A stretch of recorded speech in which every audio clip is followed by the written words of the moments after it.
The Cadets' Crucible by Arthur F. Iceley. The sprawling fortress of Zenith-4 Academy loomed over the barren landscape like a metal titan, its towering spires and angular structures casting long shadows across the dusty red soil. The planet was a desolate frontier world, eons away from the lush greenery and bustling cities of the core systems. For Jace Meridian, it felt like another universe entirely, far removed from the gritty industrial platforms of Meridian Station where he'd grown up. Jace's boots crunched on the gravel as he approached the Academy's main entrance, a colossal archway adorned with the insignia of the Stellar Guard. His worn dark blue cadet uniform hung loosely on his frame, a stark contrast to the crisp, pristine attire of the other recruits filing in beside him. He could feel their eyes on him, sizing him up, judging. The chill wind whipped around him, carrying whispers and sneers that stung like static shock. "You're that scholarship kid, right? From the outer colonies?"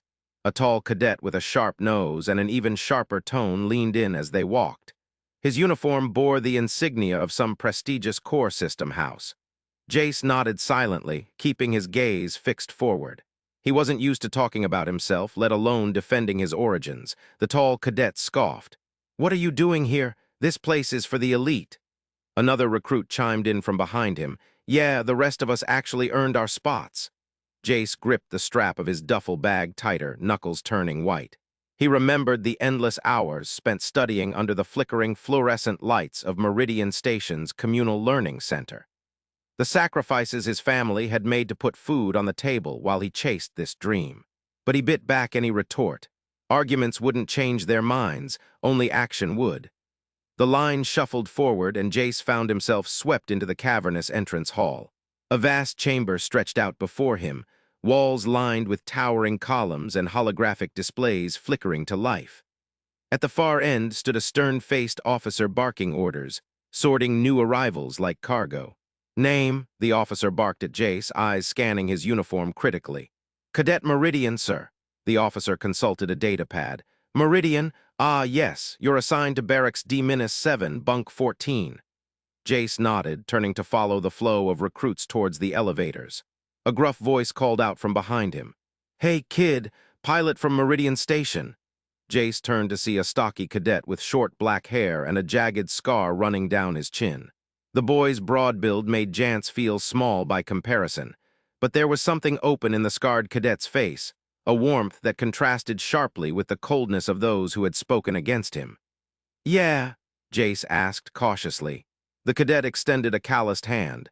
"Cale Torres, I'm your bunkmate." Jace shook his hand firmly. "Jace Meridian," he gestured to Cale's scar. "What happened there?" Cale grinned, touching the mark on his chin. "Industrial accident back on Station 9. Piped in too close and got a piece of machinery jealous." He chuckled. "You're the pilot from Meridian Station, though, right? I heard about your exam scores." Jace shrugged modestly. "Just lucky, I guess." Cale raised an eyebrow. "Luck doesn't get you here, kid. Talent does, and if you've got talent, you've got enemies. You better watch your back in this place." He clapped Jace on the shoulder, a surprisingly friendly gesture given his imposing appearance. The elevators whisked them up through the layers of the fortress, depositing them in a sprawling dormitory lined with rows of bunk beds. Each bed was neatly made, except for Cale's, which bore the signs of hasty occupancy, crumpled blankets and discarded gear scattered about. Jace claimed his assigned bunk, dropping his duffel onto the lower mattress. "First time away from home?" Cale asked as he rummaged through his own belongings. Jace nodded, feeling a pang of homesickness. "Meridian Station's not exactly a paradise, but it's what I know." Cale looked at him with unexpected sympathy. "I get it. Industrial stations aren't easy places to grow up. But you made it out, and that counts for something." He handed Jace a small device resembling a thin metal disc. "Here, take this." "What is it?" Jace turned the device over in his hands. "A comm unit," Cale explained. "Standard issue, but I tweaked mine so we can stay connected even when off duty. You'll need someone to watch your back here." Jace smiled, slipping the comm into his pocket. "Thanks, Cale. I appreciate it." The day wore on with orientation sessions. Weapons training in the vast hangar bays filled with sleek starships, strategy lectures delivered by holographic generals, and physical endurance tests that left Jace gasping for breath. Through it all, Cale was a steady presence, offering encouragement and sharing insights gleaned from his own experiences. As twilight settled over the frontier world, casting long shadows across the training grounds, Jace found himself standing at attention in front of a vast holographic star map. The command center buzzed with activity around him, the hum of consoles, murmured commands, and the occasional sharp bark of an officer. He tried to keep his expression neutral despite the fluttering nerves in his stomach. A sharp voice cut through the din. "Meridian!" Jace snapped to attention, eyes straight ahead. Captain Arya Voss stood before him, her long red hair braided tightly down her back and hazel eyes as piercing as a stun blast. Her elegant officer's uniform was spotless, every crease perfect. "Cadet Jace Meridian reporting for duty, ma'am," he recited, keeping his voice steady despite the pounding of his heart. Arya circled him like a predator sizing up prey, her gaze critical. "You're the scholarship pilot from the outer colonies." It wasn't a question, but a statement laced with skepticism. "Yes, ma'am." She stopped in front of him, eyes locking onto his. "I've reviewed your records, impressive scores on the simulator exams, almost unheard of for someone from your background." Jace met her gaze steadily. "Thank you, ma'am. I worked hard to get here." Arya's lips curved into a cold smile. "Hard work doesn't guarantee success at Zenith-4. Talent does, and my father wants to see just how much talent you have personally." She paused, letting the weight of her words settle before continuing. "You'll be tested tomorrow in the simulation chambers. If your skills are as remarkable as your records suggest, there might be a place for you here." Jace nodded, feeling a mix of anticipation and trepidation. "Yes, ma'am. I won't let you down." Arya's expression softened marginally, though her eyes remained cold. She turned to walk away, but paused mid-step. "One more thing," she said over her shoulder. "This isn't your typical academy. Friends are scarce here, Meridian. Choose them wisely." With that, Arya strode off, leaving Jace standing alone amidst the humming technology and flickering holograms. Cale materialized beside him, a smirk playing on his lips. "Looks like you made an impression," he said softly enough to avoid drawing attention from nearby officers. Jace glanced at him sidelong. "You think she's testing me because of my background?" Cale shrugged. "Maybe. Or maybe she's just curious what makes a kid from the outer colonies tick. Either way, keep your head up and prove them wrong." As they left the command center together, Jace couldn't shake off the feeling of being scrutinized from every angle. The corridors were dimly lit, casting eerie shadows that seemed to watch his every move. But he also felt a strange sense of resolve settling within him. Back in their bunkroom, Cale handed him a ration bar and a bottle of water. "Eat up," he commanded gently. "You'll need your strength tomorrow." Jace took the offerings gratefully, sinking onto his bunk to devour the meal. As he chewed, he looked around at the rows upon rows of beds, each one filled with dreams and fears similar to his own. "How do you handle it all?" Jace asked Cale, who was sprawled out on his own bed, flipping through a well-worn datapad. "The pressure, the judgment." Cale glanced up from his reading. "You just take it one day at a time, kid." He paused, then added with a smirk, "And try not to break too many rules along the way." Jace chuckled softly, finishing his ration bar and stashing the wrapper away neatly. "Thanks again for everything, Cale. I don't think I'd be doing so well without you." Cale waved a dismissive hand, but smiled warmly. "Just pay it forward when you get the chance." As Jace prepared for bed, he couldn't help but feel a sense of belonging amidst this harsh new world. Despite the challenges ahead and the cold reception from some corners of the academy, there was a glimmer of hope, a camaraderie forged in shared hardship. Lying there under the dim glow of the overhead lights, Jace drifted into an uneasy sleep filled with dreams of starships cutting through nebulae and holographic battles played out against vast cosmic backdrops. Tomorrow would bring its own tests, tests of skill, endurance, and resilience. But for now, he slept fitfully, cradling a small fragment of hope in his heart. The next morning came too soon, with the harsh blare of an alarm echoing through the dormitory. Jace jolted awake, instantly alert. Beside him, Cale groaned but rolled out of bed just as swiftly. "Morning, pilot," Cale grumbled, already pulling on his boots. Jace returned the greeting, rubbing sleep from his eyes. As they dressed and made their beds with military precision, Jace couldn't help but notice how natural it all felt. This routine, this life he'd chosen for himself so far from home. The day unfolded in a whirlwind of activity. More drills, lectures interspersed with simulations designed to push them beyond their limits. Jace found himself paired with various cadets during these exercises, each encounter a test not just of skill, but of character. Some were open and friendly, others remained aloof or even hostile. Throughout it all, Kale stood as his steady anchor. Whether offering advice during a tricky maneuver in the simulator or lending an ear when Jace needed to vent, Kale's presence was a constant comfort. As evening approached, Jace found himself once again summoned to the command center. This time, he walked with more confidence through the towering corridors adorned with battle maps and holographic displays. When he reached the heart of the command center, Captain Arya Voss stood waiting for him. Her gaze was even colder than before, if that were possible. "Meridian," she greeted crisply. "Ready to prove yourself again?" Jace straightened to attention. "Yes, ma'am." She led him through a series of chambers until they reached one bathed in soft blue light, a simulation chamber designed to mimic the bridge of a starship. Holographic controls glowed before him, ready for his command. "You'll be navigating a simulated battle scenario," Arya explained. "Your objective is to outmaneuver an enemy fleet and return safely to base." Jace nodded, feeling a surge of adrenaline coursing through his veins. He stepped into the simulation harness, straps securing around his wrists and ankles as holographic interfaces materialized around him. The scene shifted abruptly.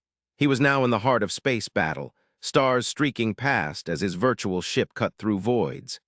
Enemy vessels loomed ahead, their weapon systems powering up for attack.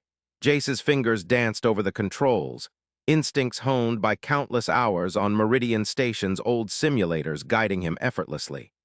He dodged laser blasts with precision, weaving his craft through narrow gaps between enemy ships. Each evasive maneuver was calculated, each counterstrike executed with deadly accuracy. Around him, explosions bloomed like fiery flowers against the black canvas of space. Minutes turned into hours as Jace fought on, losing track of time until finally, after what felt like an eternity, the simulation ended. The chamber lights flickered back to life, revealing Captain Arya Voss standing impassively before him. "Impressive," she conceded, though her tone remained cool. "You handled the simulation well." Jace allowed himself a small smile. "Thank you, ma'am." Arya regarded him thoughtfully for a moment longer before speaking again. "Tomorrow we begin intensive training with real ships. You'll need to prove yourself repeatedly if you want to stay here." Jace nodded solemnly. "I understand, Captain. I won't let you down." As he left the simulation chamber, Jace felt a newfound sense of determination coursing through him. The path ahead was steep and fraught with challenges, but for the first time since arriving at Zenith-4 Academy, he believed he could climb it. Back in their bunkroom later that night, Kale greeted him with a grin. "How'd it go?" Jace returned the smile, exhaustion etched on his features. "I think I passed." Kale clapped him on the back, pride evident in his eyes. "I knew you could do it." As they settled into their bunks for another night of restless sleep, Jace couldn't shake off the image of Captain Arya Voss, her cold gaze and stern demeanor a constant reminder of what lay ahead. But amidst all the uncertainty and pressure, there was one certainty. Kale Torres stood beside him, ready to face whatever trials awaited them both. And with that knowledge, Jace drifted into sleep, dreaming not just of starships, but of forging a future among the stars. In the grimy, fluorescent-lit confines of room 37B on level 5 of the Aegis Academy, Jace Meridian sat at a simulator console, his short blonde hair gleaming under the harsh lights. His green eyes were closed, hands outstretched as if grasping at something invisible in the air. Around him, rows upon rows of cadets in dark blue uniforms hunched over similar consoles, their faces etched with concentration or frustration. The room hummed with a low murmur of activity, the distant beep of simulators cycling through programs, and the occasional hushed conversation between neighbors, all of it drowned out by the stern baritone of Commander Torres. The veteran instructor paced the aisles like a seasoned drill sergeant, his weathered face creased with lines that spoke of years in deep space. His eyes, sharp as a hawk's, missed nothing. "Focus, cadets," he barked. The Higgs field isn't something you see or touch. It's not some mechanical system you can dismantle and reassemble. It's a force, a current that flows through the universe like an unseen river. You need to feel it. Jace kept his eyes closed, blocking out the visual clutter of the room. He stretched his senses, trying to grasp what the commander described. Most cadets around him struggled. Their brows furrowed as they wiggled fingers in the air or leaned into their consoles like they could will the field into submission. Commander Tors paused behind Jace, his gaze lingering on the cadet's serene expression. He noticed something different about Jace, an unusual calm amidst the storm of bewilderment and frustration. It was almost as if he were listening to something only he could hear. "Cadet Meridian," Commander Tors said, loud enough for those nearby to fall silent. "Step forward." Jace opened his eyes, blinked away the remnants of the internal landscape he'd been exploring, and stood up.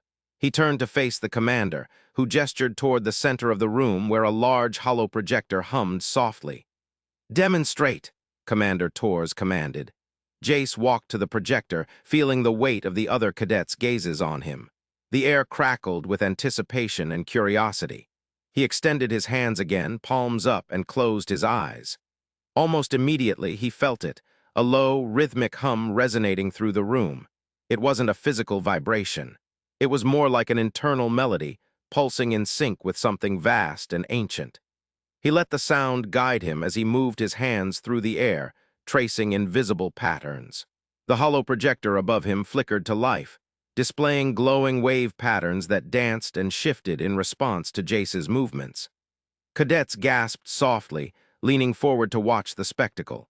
The room fell silent except for the soft hum of the projector and the faint whisper of the Higgs currents only Jace could hear. The waves on the hollow display matched his internal melody perfectly, the peaks and troughs aligning with the ebb and flow of the rhythm in his mind. It was like conducting an orchestra made of invisible strings, each note resonating through him. Commander Tors watched intently, his expression a mix of awe and concern. He had seen many cadets over the years who showed some aptitude for navigation, but none who could sense the Higgs field with such clarity. This gift, it was rare and dangerous. He stepped closer to Jace, lowering his voice. "Cadet Meridian," he said softly, "you have a unique ability. Most pilots can only sense fragments of the field like static on an old radio, but you hear the whole symphony." Jace opened his eyes, meeting the commander's gaze with a mixture of pride and uncertainty. "I don't understand, sir," he admitted. "The Tin are hunting pilots like you," Commander Tors said gravely. "They call them whistleblowers, pilots who can navigate through the field with such precision it's like following a melody. It makes you valuable, Cadet Meridian, and dangerous." Jace swallowed hard, trying to process this revelation. The hum in his head intensified for a moment before settling back into its steady rhythm. "You need to be cautious," Commander Tors continued. "This gift will set you apart, but it also puts a target on your back. Keep it quiet until you learn to control it fully." Jace nodded, feeling a strange blend of excitement and dread churning in his stomach. The class resumed around them, cadets resuming their positions with renewed determination or whispers exchanged over consoles. After the session ended, Jace gathered his things slowly, still processing what had transpired. He felt a hand clap down on his shoulder, a familiar gesture from Cale Tors, Commander Tors' son and one of Jace's few friends at the academy. Cale grinned broadly, his brown eyes twinkling with amusement. "Quite the show you put on," Cale said as they made their way out of the room together. "I've never seen anyone do that before." Jace shrugged, trying to play it cool despite the whirlwind inside him. "It's just something I can." Here, Cale led them through the bustling corridors toward the dining hall, his broad build parting the sea of cadets like a prow cutting through water. The scent of cooked metal and ozone, unique to spaceships, filled their nostrils. "That's how you did it?" Cale asked, leaning in slightly. "You heard something?" Jace hesitated before nodding. "Yeah, it's like music." They reached the dining hall, taking trays and loading them with ration packs and synth steaks before finding a quiet table near the back. The chatter of other cadets washed over them as they sat down. "Well," Cale said between bites, "that's something special. My brother used to hear it too." Jace looked up sharply, surprise clear on his face. "Your brother," Cale nodded solemnly. Yeah, he was a whistleblower like you, said it was the universe singing. There was a hint of melancholy in Kale's voice. What happened to him? Jace asked softly. Kale paused, staring at his tray for a moment before meeting Jace's gaze again. He disappeared during a mission, never came back. A chill ran down Jace's spine as he thought about Commander Tor's warning. He took a deep breath and changed the subject slightly. Why do you think only some of us can hear it? Kale shrugged. Genetics, maybe, or just random chance. The universe has its own ways of choosing who gets special gifts. They finished their meal in relative silence, each lost in thought about what Jace's discovery meant for him and those around him. Later that night, back in his narrow bunkroom, Jace lay on his cot staring up at the metal ceiling. The humming in his head had become a constant companion, pulsing softly like a lullaby. He closed his eyes and let it wash over him, tracing the patterns of the Higgs currents with his mind. In the darkness behind his eyelids, he saw vast expanses of space, black velvet sprinkled with diamonds of starlight. And there, amidst the cosmic sea, something else stirred. A presence, singing back to the rhythm in his head. The melody shifted subtly, harmonizing with this distant song. It felt ancient and familiar all at once, like a memory from another life. Jace reached out mentally, trying to grasp whatever it was calling to him. Suddenly, images flooded his mind, twisted star systems, swirling nebulae and shadows moving through the void. They were dark shapes, alien and terrifying, yet he felt an inexplicable draw toward them. The singing grew louder, more insistent, urging him closer. He jerked awake, heart pounding as he sat up in bed. The room was bathed in dim emergency lighting. He must have fallen asleep at some point during his mental exploration. Shaking off the remnants of the dream, Jace swung his legs over the edge of the cot and stood up, pacing the small space restlessly. What had he seen? What was singing to him from the depths of space? The questions gnawed at him, but sleep eluded Jace for hours as he lay awake, listening to the hum that only he could hear. The universe's symphony played on, and within its complex harmonies, he sensed a hidden message waiting to be deciphered. Over the following weeks, Jace threw himself into his studies with renewed vigor. He attended every navigation class Commander Tor's offered, honing his ability to sense and manipulate the Higgs field.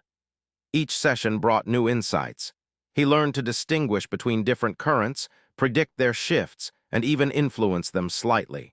Yet despite his growing control over this invisible force, Jace couldn't shake the lingering unease from that first dream. The singing persisted, sometimes louder than others, always beckoning him into the unknown. He kept it to himself, fearing what Commander Tors had warned might come true, attracting unwanted attention from entities like the Tin. One evening after a particularly grueling simulation exercise, Jace found Kale waiting for him outside the classroom. His friend leaned against the wall, arms crossed over his chest, concern etched onto his face. "You look beat," Kale remarked as they walked side by side down the corridor. "How's the hearing?" Jace shrugged noncommittally. "It's there. Constant now," Kale nodded slowly. "You ever think about what it means, the singing, I mean?" The question caught Jace off guard. He hesitated before answering honestly. "All the time."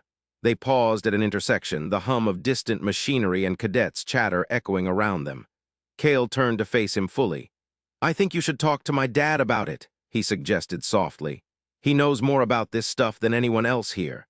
Jace considered this for a moment before shaking his head. "Not yet. I need to understand it better myself first." Kale clapped him on the back again, offering a reassuring smile. "Well, whatever happens, you're not alone in this, okay? We'll figure it out together." With newfound resolve, Jace delved deeper into his studies and practice sessions.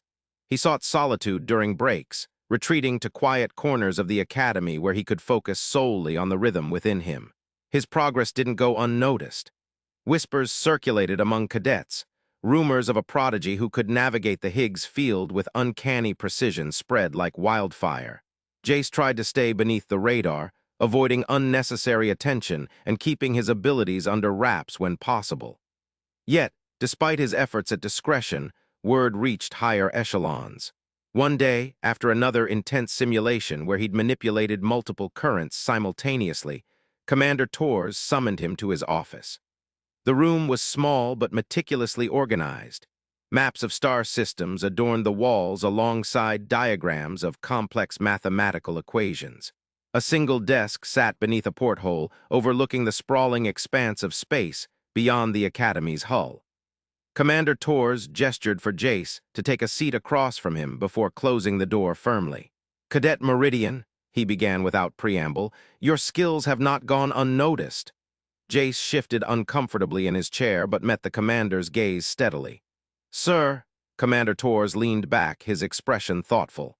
"You're progressing faster than any cadet we've ever seen. It's impressive, dangerous too." Jace swallowed hard, remembering their first conversation about whistleblowers and the tin. "I know," he admitted quietly. The commander nodded grimly. "Good, then you understand why I need to ask this. Are you ready for what comes next?"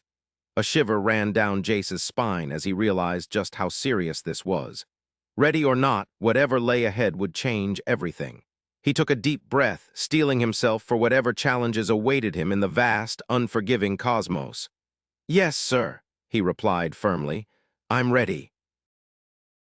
The alarm was a shrill beast, clawing through the silence of the Zenith-4 Academy dormitories at 300 hours. It bit into Jace Meridian's dreams, shredding them to pieces as it screeched through the dark corridors and narrow quarters where cadets slept fitfully after long days of training. Jace jolted upright in his bunk, heart hammering against his ribs like a kicked drum. The alarm screamed again, relentless and urgent. "This is not a drill," a voice boomed over the comms system, echoing through every room. "All cadets to battle stations. I repeat, this is not a drill." Jace's hands fumbled for the edge of his bunk as he swung his legs over the side. The cold metal floor jolted him fully awake. He stumbled into his flight suit, fingers shaking as he zipped it up and stuffed his feet into boots. His breath came in ragged gasps, not from exertion but from the sudden surge of adrenaline coursing through his veins. He dashed out of his room, nearly colliding with cadets pouring out of neighboring quarters. The academy was a labyrinth of steel corridors lined with blinking lights and emergency signs flickering to life. Everywhere he turned, chaos reigned. Cadets sprinting past each other, officers barking orders, the din of alarms echoing off metal walls. Jace's feet pounded against the deck as he raced towards the hangars. The academy was a sprawling complex designed to mimic a space station, and he navigated its twists and turns with muscle memory honed over years of drills. As he rounded a corner, he skidded to avoid crashing into Kale Torres, his closest friend and rival. "Meridian, move it!" Kale's voice cut through the cacophony, his broad shoulders barreling past Jace. Jace grunted in acknowledgement, pushing himself faster. The hangar doors loomed ahead, already open to reveal rows of sleek white Federation fighters parked like metallic birds ready for flight. Their engines hummed softly, a contrast to the deafening alarms. Kale's cockpit hatch slammed shut as he vaulted into his fighter. Jace lunged towards his own ship, fingers sliding over the cool metal as he hauled himself up and dropped into the familiar embrace of the pilot's seat. His hands found the controls instinctively, straps securing him in place with a click. "All cadets, confirm readiness," an officer's voice crackled over the comms. Jace's voice was steady despite his racing heart. "Fighter 12-7 ready," Kale chimed in beside him. "Fighter 13-9 ready." The engines roared to life under Jace, vibrating through his seat and up his spine. He gripped the controls tighter, knuckles white as he waited for the signal. Above them, the hangar ceiling slid back like a giant iris opening its eye to reveal the night sky ablaze with fire. "Launch!" the command echoed through the comms. Jace's fighter shot forward, thrusters blazing as it hurtled out of the academy and into the chaos above. The dark sky was a tapestry of flame and smoke. Rebel ships poured down like locusts from the heavens, sleek black fighters darting through the atmosphere with deadly precision. Explosions lit up the night, painting crimson streaks across the stars. Jace's heart pounded in his ears as he banked left, following Kale's ship into formation.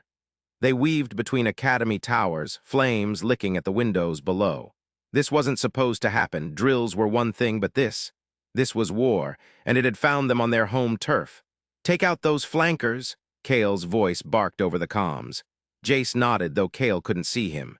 He rolled his fighter onto its side and dove towards a group of rebel ships harassing a squad of Federation patrol vessels. His finger hovered over the trigger, heart pounding as he lined up his shot. The target locked. He fired. A bolt of energy streaked from his cannon, slicing through space to explode against one of the black fighters. It spiraled out of control, smoke trailing behind it like a banner. Jace felt a grim satisfaction, his first kill, but there was no time for celebration. More rebels swarmed around him, their ships darting like deadly insects. His fighter shook as blasts rocked the hull. He yanked the controls hard to the left, avoiding another volley by inches. Sweat beaded on his forehead, stinging his eyes. He needed to focus. He couldn't let panic take over. "Jace, watch your six." Kale's warning came too late. A rebel ship closed in fast, blasters blazing. Jace reacted on instinct, throwing his fighter into a barrel roll that sent them both spiraling through the air. The enemy pilot overshot, giving Jace a split second to steady himself and fire back. His shot clipped the wing of the rebel's craft. It careened away, leaving a trail of debris. "Nice one!" Kale's voice held approval, but there was no time for relief. More black fighters poured down from above, filling the sky with deadly metal swarms. Jace gritted his teeth and dove deeper into the fray. Then he saw him, one of the rebel pilots standing out amidst the chaos. Blonde hair, green eyes, ... it couldn't be, but it was unmistakable, Marcus Drake. His childhood friend, presumed dead for 3 years after their families were torn apart by the war. The shock hit Jace like a physical blow. His hands froze on the controls as disbelief washed over him. Memories flooded back, laughing with Marcus under the old oak tree in their backyard, racing hoverbikes through the streets of their hometown, sharing secrets and dreams late into the night. And then, the night everything changed. The invasion, the screams, the flames consuming their world. Marcus's ship darted closer, sleek black against the firelit sky. His face was etched with determination, but there was something else. A flicker of recognition. Impossible. Marcus fired. Jace dodged reflexively, his fighter lurching to the side as blasts skimmed past his canopy. "Jace, what are you doing?" Kale's voice crackled over the comms, urgent and sharp. "Pull it together." But Jace couldn't answer. His mind raced, heart pounding harder than ever before. Marcus was alive and trying to kill him. It defied logic, ripped open scars he thought had healed. Marcus veered closer again, blasters firing in rapid succession. Jace jerked his controls, narrowly avoiding the barrage. He could see Marcus's eyes now, intense and focused, but no sign of the boy he once knew, just a stranger piloting an enemy ship. "Meridian. Respond," Kale's voice cut through the haze. "You're losing altitude." Jace shook himself out of his stupor, forcing his hands back onto the controls. He needed to think to act, but every instinct screamed at him to engage Marcus directly, demand answers. But how, in mid-battle? A rebel squadron streaked past, forcing Jace to break off pursuit. He dove low, skimming over burning academy buildings as he tried to clear his head. This was madness. He couldn't let emotions cloud his judgment. But Marcus, how could he be here? Alive, a traitor. The questions swirled through his mind like a whirlwind, each one more painful than the last. He needed answers, but first he needed to survive. Jace pulled his fighter up sharply, climbing back into the thick of battle. His eyes scanned for Marcus's ship amidst the chaos, but it had vanished into the melee. Panic surged through him. He couldn't lose sight of Marcus again. "Kale," Jace called over the comms, voice steady despite the turmoil inside him. "I need backup. There's a rebel pilot. He looks like someone I know." Kale hesitated briefly before responding. "On your tail, Meridian. Lead me to him?" Jace banked hard right, weaving through enemy fire as he searched for Marcus. The night sky was a blur of flames and smoke. Explosions rocked his fighter, jolting him forward in his seat. Every nerve ending screamed with adrenaline, but he pushed on, desperate to find Marcus again. There, a black fighter darting between 2 academy towers. It had to be him. Jace's heart pounded as he lined up his shot, then hesitated. Could he really fire on Marcus? "Jace," Kale barked over the comms. "What are you waiting for?" Marcus rolled his ship sideways, exposing his flank briefly. It was an opening perfect for a clean shot. But Jace's finger hovered over the trigger, unwilling to press down. A blaster bolt whizzed past him from another rebel fighter, snapping him out of his daze. He dove away just in time, heart racing as he realized how close he'd come to oblivion. Focus, you can't help Marcus if you're dead. Jace climbed higher, putting some distance between himself and the immediate danger. Below him, Kale engaged a nearby rebel, blasters flashing against the dark sky. Jace took a deep breath, steeling himself for what came next. He had to confront Marcus, to demand answers, to understand why his childhood friend was now an enemy pilot trying to kill him. But first, he needed a plan. A group of Federation interceptors roared past overhead, their engines leaving streaks of light against the night. Jace seized the opportunity. With reinforcements arriving, maybe he could draw Marcus out without putting himself in direct danger. He circled back towards where he'd last seen Marcus's ship, heart pounding wildly. The rebel was still there, engaged in a tense dogfight with one of the interceptors. Jace watched from afar, studying his movements. Marcus fought with precision and skill, almost familiarly. Jace took a deep breath and initiated a slow descent, angling his approach so he could get closer without drawing immediate fire. As he drew nearer, he saw Marcus's face again through the cockpit canopy. A mix of concentration and determination etched onto features that mirrored his own. Marcus broke off from the interceptor suddenly, veering towards Jace with surprising speed. Their eyes met across the short distance separating them. For a moment, time seemed to freeze. Recognition flashed in Marcus's gaze, unmistakable, and something else. Pain. Jace's breath hitched as he stared into those green eyes so like his own. What was happening? Why did Marcus look at him like that? A blaster bolt ripped past Jace's canopy, shattering the moment.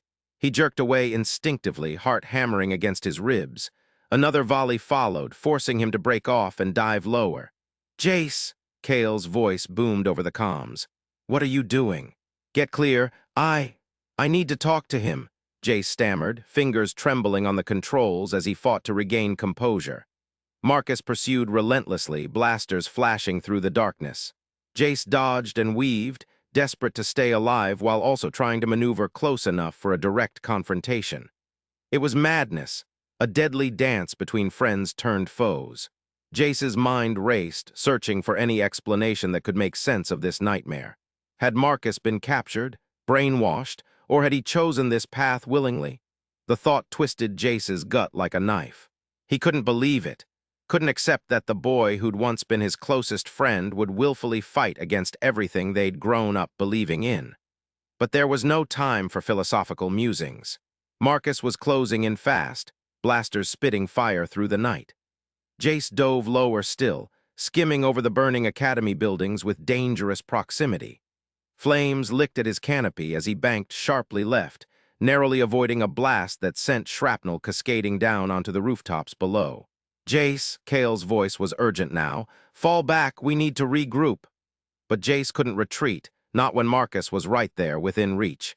He needed answers, needed to understand why his friend had turned against him. With a surge of determination, he pulled his fighter into a tight loop, climbing high before plunging back down towards Marcus's ship. The rebel pilot reacted swiftly, but Jace anticipated his maneuver and cut across his path at the last second. Their ships collided with a jarring crunch. Metal screeched against metal as they grappled in midair. Jace gripped the controls tightly, teeth gritted against the strain of holding his course steady. Marcus's fighter pressed against his, engines roaring as they locked together briefly before breaking apart again. Jace's heart raced, adrenaline coursing through him like wildfire. He had to end this, had to stop Marcus without destroying him if he could help it. But how? He pushed his fighter higher, gaining altitude fast before diving down in a steep spiral aimed directly at Marcus's ship. The rebel pilot responded instantly, rolling away. But Jace matched his moves perfectly, mirroring every twist and turn with uncanny precision. Their ships danced through the sky like deadly partners, locked in an intricate ballet of fire and steel. Blaster bolts laced around them, painting arcs of light against the dark canvas above Zenith-4 Academy.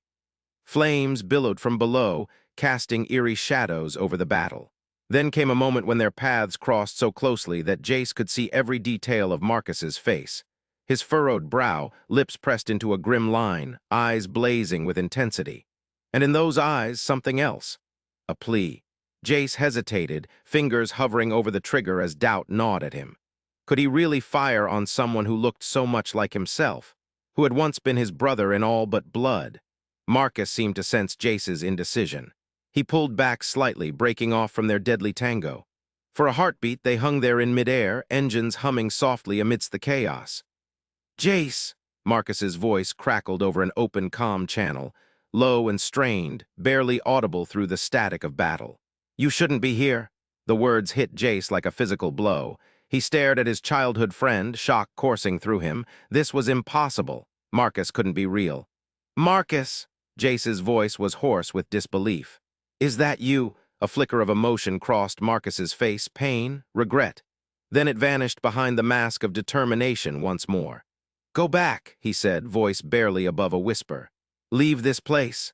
Before Jace could respond, Marcus's ship jerked away abruptly, diving down towards the academy below. He chased after him reflexively, heart pounding wildly as he tried to follow. "Jace!" No, Kale's warning came too late. Jace was already plummeting through the sky, engines roaring in pursuit of his elusive quarry. The ground rushed up to meet them, flames licking at the hulls of their fighters as they skimmed low over burning buildings. Marcus weaved deftly between towers and hangars, leading him deeper into the heart of the chaos. Jace followed closely behind, eyes locked onto Marcus's ship like a predator stalking its prey. Then came another twist. Marcus pulled his fighter up sharply, banking hard to the right as he soared back towards the open sky. Jace reacted instinctively, mimicking his friend's maneuver with precise control. But this time there was no dance. A sudden blast from Marcus's blasters rocked Jace's cockpit, sending his ship spiraling out of control. Alarms screamed through the cabin, warning lights flashed red and urgent against the dark interior. He fought to regain stability, fingers trembling as he wrestled with the controls. "Jace!" Kale's voice cut through the chaos, panicked this time. "Pull up, you're losing altitude." But Jace couldn't respond, couldn't do anything but struggle for control amidst the chaos of falling metal and flame. His fighter groaned under the strain, protesting against gravity's relentless pull. Then came a lurch. The ground rushed closer still, buildings looming large through his canopy. He needed to level off, regain altitude, but it was too late. He hit the deck hard, impact jolting every bone in his body. The world went black for a moment, just long enough for him to surface gasping amidst the wreckage of his fighter.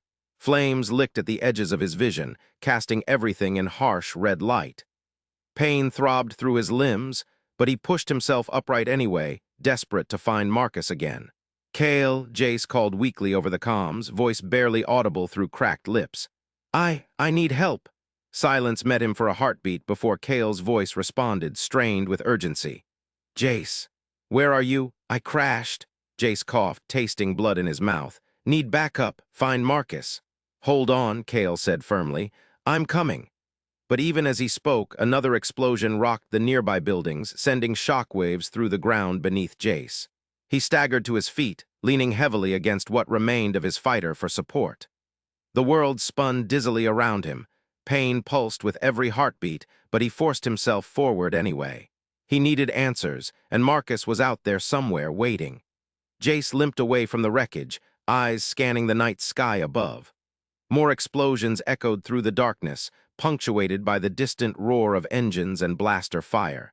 The battle raged on without him, but all he could think about was finding Marcus again, confronting the past that had resurfaced with brutal finality.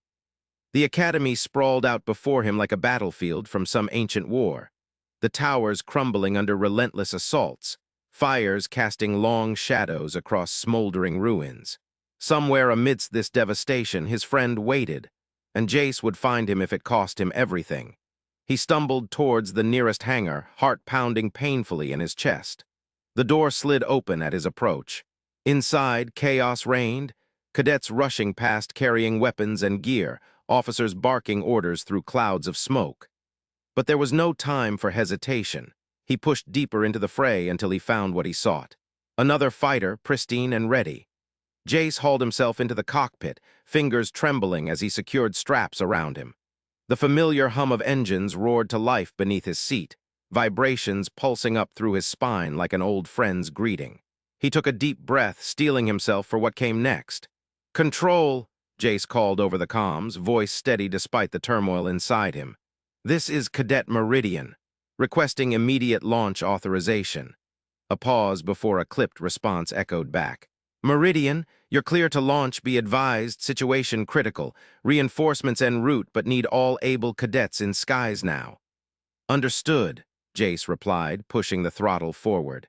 His fighter shot out of the hangar, engines blazing as it climbed high above Zenith-4 Academy once more. The sky above was a maelstrom. Federation ships clashed against Black Rebel fighters, blaster bolts lacing through darkness like deadly threads. But amidst this chaos, Jace searched for one ship alone, Marcus's sleek black fighter darting through the melee with lethal grace. He found him near the edge of battle, hovering above a burning tower, blasters at the ready as he engaged another Federation interceptor. Jace circled closer, heart pounding wildly against his ribs. This was it, the moment truth would be revealed. "Marcus," he called over an open comm channel, voice barely audible through static and chaos. "It's me, Jace." For a heartbeat, there was silence. Then Marcus's ship turned sharply towards him, engines roaring as they faced each other across the night sky. Their eyes met once more. Recognition flared in Marcus's gaze, accompanied by something darker, a mix of regret and determination. "You shouldn't have come back," Marcus said quietly, voice barely audible over the comms. Jace shook his head slowly, fingers gripping controls tightly. "I need answers, Marcus. Why are you doing this?" A flicker of emotion crossed Marcus's face, a ghost of the boy Jace once knew, but it vanished swiftly behind the mask of resolve. "It doesn't matter," he replied softly. "You shouldn't be here." "Too late for that," Jace snapped back, anger surging through him despite the pain. "I am here, and I'm not leaving without knowing why you're trying to kill me." Marcus hesitated briefly before responding. His voice was barely a whisper when he spoke again. "Because it has to end, Jace. One way or another." Confusion swept through Jace like a tide. He didn't understand what Marcus meant, couldn't comprehend the twisted logic driving these actions. But there was no time for questions now. Their ships drifted closer still, engines humming softly amidst the cacophony of battle. "And what?" Jace demanded, voice trembling with emotion. "Our friendship. Our lives." Marcus shook his head slowly, eyes locked onto Jace's through the cockpits separating them. "All of it," he murmured. "Everything." And then he fired, blaster bolts streaking towards Jace's fighter with deadly precision. Shock jolted through him, instinct took over as he banked sharply away, dodging the barrage by inches. "Marcus!" Jace's voice was hoarse with disbelief. "Please, don't do this." But Marcus didn't respond, couldn't or wouldn't, it didn't matter now. His ship dove towards Jace once more, blasters blazing through the night. Jace reacted on instinct, throwing his fighter into a steep climb before rolling over and diving back down at Marcus from above. Their paths crossed again. For a moment they hung there suspended in midair, engines roaring as they faced each other across a chasm of betrayal and pain. "You have to stop," Jace said quietly, voice barely audible over the comms. "Before it's too late." Marcus's gaze met his, green eyes reflecting the fire-lit sky behind them, and for just an instant something flickered in their depths. A plea, a warning. Then he was gone, pulling away sharply as he dove back into the thick of battle below.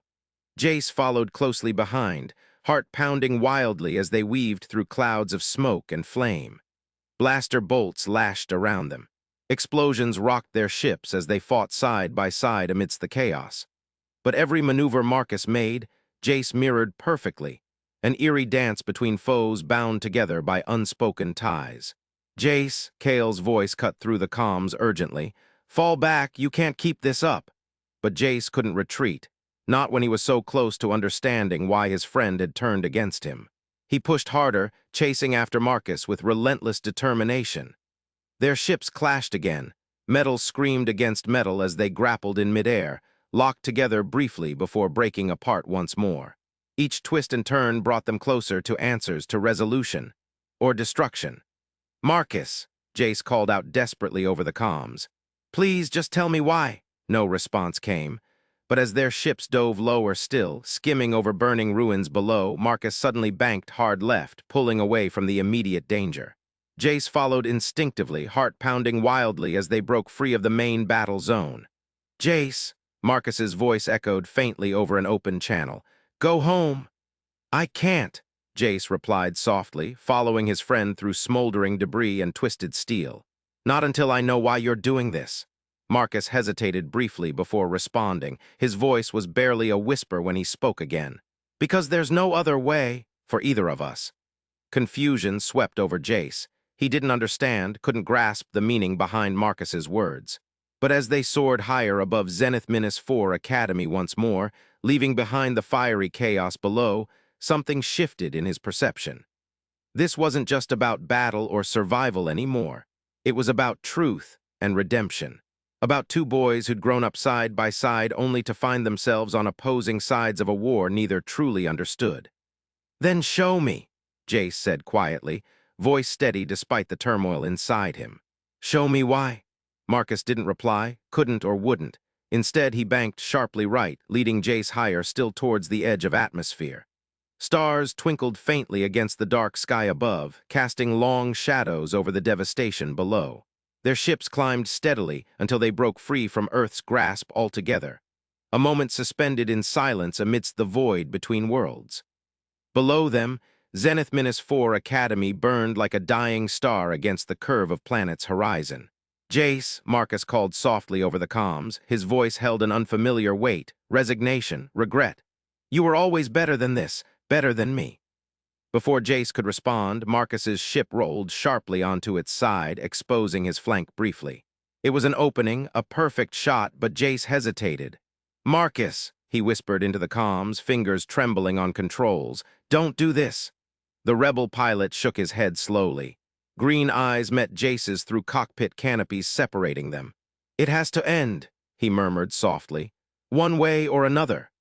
Jace's heart pounded wildly as realization dawned. Marcus wasn't just trying to kill him.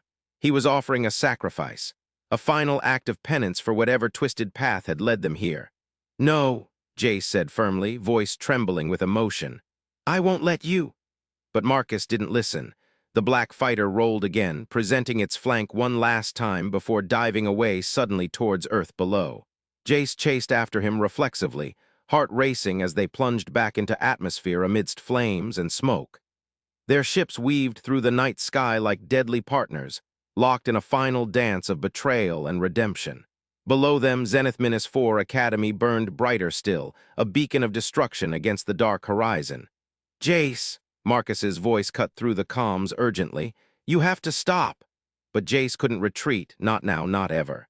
Not until he understood why his friend had chosen this path, and if there was any way left for them both to find forgiveness amidst the ashes of war. Their ships collided violently. Metal screeched against metal as they grappled in midair once more. Blaster bolts laced around them, painting arcs of light against the dark canvas above ruined towers. Flames licked at their hulls, casting eerie shadows over twisted debris below. "Jace," Marcus's voice was barely audible through static and chaos. "Please, go back." But Jace couldn't leave, not when he was so close to finding answers. He pushed harder, fighting against gravity and fire with every ounce of strength remaining. Their ships spun together wildly, locked in a deadly embrace amidst the chaos. "Marcus," Jace called out desperately over the comms. "Tell me why." No response came. But as they tumbled through the night sky, entwined like lovers caught in a fatal waltz, Marcus suddenly broke away, diving sharply down towards burning ruins below. Jace followed instinctively, heart pounding wildly against his ribs. He had to end this, had to confront Marcus one last time before it was too late. Their ships plummeted through smoke and flame, engines roaring as they streaked towards the Academy's burning heart. Below them, chaos reigned. Cadets fought side by side amidst crumbling towers, blaster bolts lashing out from every direction. Marcus's fighter soared low over a blazing hangar bay. Jace followed closely behind, fingers trembling on controls as he struggled to maintain pursuit. Then came another twist. A sudden burst of speed from Marcus's ship sent him careening through open doors into the inferno within. Jace reacted without thought, pushing his own fighter forward despite every instinct screaming for caution. He dove after Marcus headlong into the burning hangar, flames roaring around them like an infernal maw. The interior was a nightmarish tableau, ships ablaze, debris strewn everywhere amidst swirling smoke and heat. Through it all, he saw Marcus's fighter weaving deftly between obstacles, engines roaring defiantly against the chaos. "Marcus," Jace called over the comms, voice hoarse with desperation. "Stop this!" But there was no response, only silence broken by distant explosions echoing through charred metal walls. They sped deeper into the inferno together, locked in a dance of death amidst the ruins. Then came another lurch, a sudden shift in trajectory as Marcus pulled his ship up sharply, climbing high above burning wreckage towards the hangar roof. Jace followed closely behind, heart pounding wildly as they raced against time and fire. Their ship soared higher still, through smoke-choked air thick with ash and debris, and then burst forth from the burning cavern back into open night sky once more. Above them, stars twinkled faintly against the dark expanse of cosmos, indifferent witnesses to human strife below. Marcus banked sharply left, leading Jace on a wild chase through starlit void before diving down towards Earth again with breathtaking speed. They plummeted back into atmosphere amidst flames and smoke, engines roaring as they cut through layers of turbulence like blades slicing flesh. "Jace!" Marcus's voice echoed faintly over comms once more. "It's over now. Go home." But Jace couldn't retreat, not when he was so close to understanding why his friend had chosen this path, to redemption or destruction, he didn't know which. He pushed harder still, chasing after Marcus with every ounce of strength remaining. Their ships weaved through night sky like deadly partners, locked in a final dance amidst fire and steel. Below them, Zenith-4 Academy burned brighter than ever, flames casting long shadows over ruined towers and smoldering debris fields stretching out beneath them. "Marcus," Jace called softly over comms, voice barely audible through static and chaos. Show me why." No response came, but as they sped lower still towards burning ruins below, Marcus suddenly broke off sharply, veering away from direct confrontation. He led Jace on a mad chase around charred remnants of buildings, dodging blaster fire and explosions with expert precision. Then came another twist. A sudden burst of speed sent Marcus's ship careening through narrow alleys between towers until they emerged abruptly onto an open plaza before the Academy's main administration complex. The grand structure loomed large above them, flames licking at its windows while smoke billowed from shattered walls. Jace followed closely behind, heart pounding wildly as he struggled to keep pace amidst swirling chaos. Below him, cadets fought desperately against rebel forces pouring through breached defenses, blaster bolts lashing out from every direction. Their ships soared over the plaza in a final burst of speed, Marcus leading Jace on one last chase towards the administration building's towering facade. Then came another lurch, a sudden shift in trajectory as Marcus pulled his fighter up sharply, climbing high above burning wreckage towards the roof. Jace reacted instinctively, pushing his own ship forward despite every instinct screaming for caution. He followed Marcus headlong into the inferno, engulfing the administration building's upper levels. Flames roared around them like an infernal moss-swallowing light itself.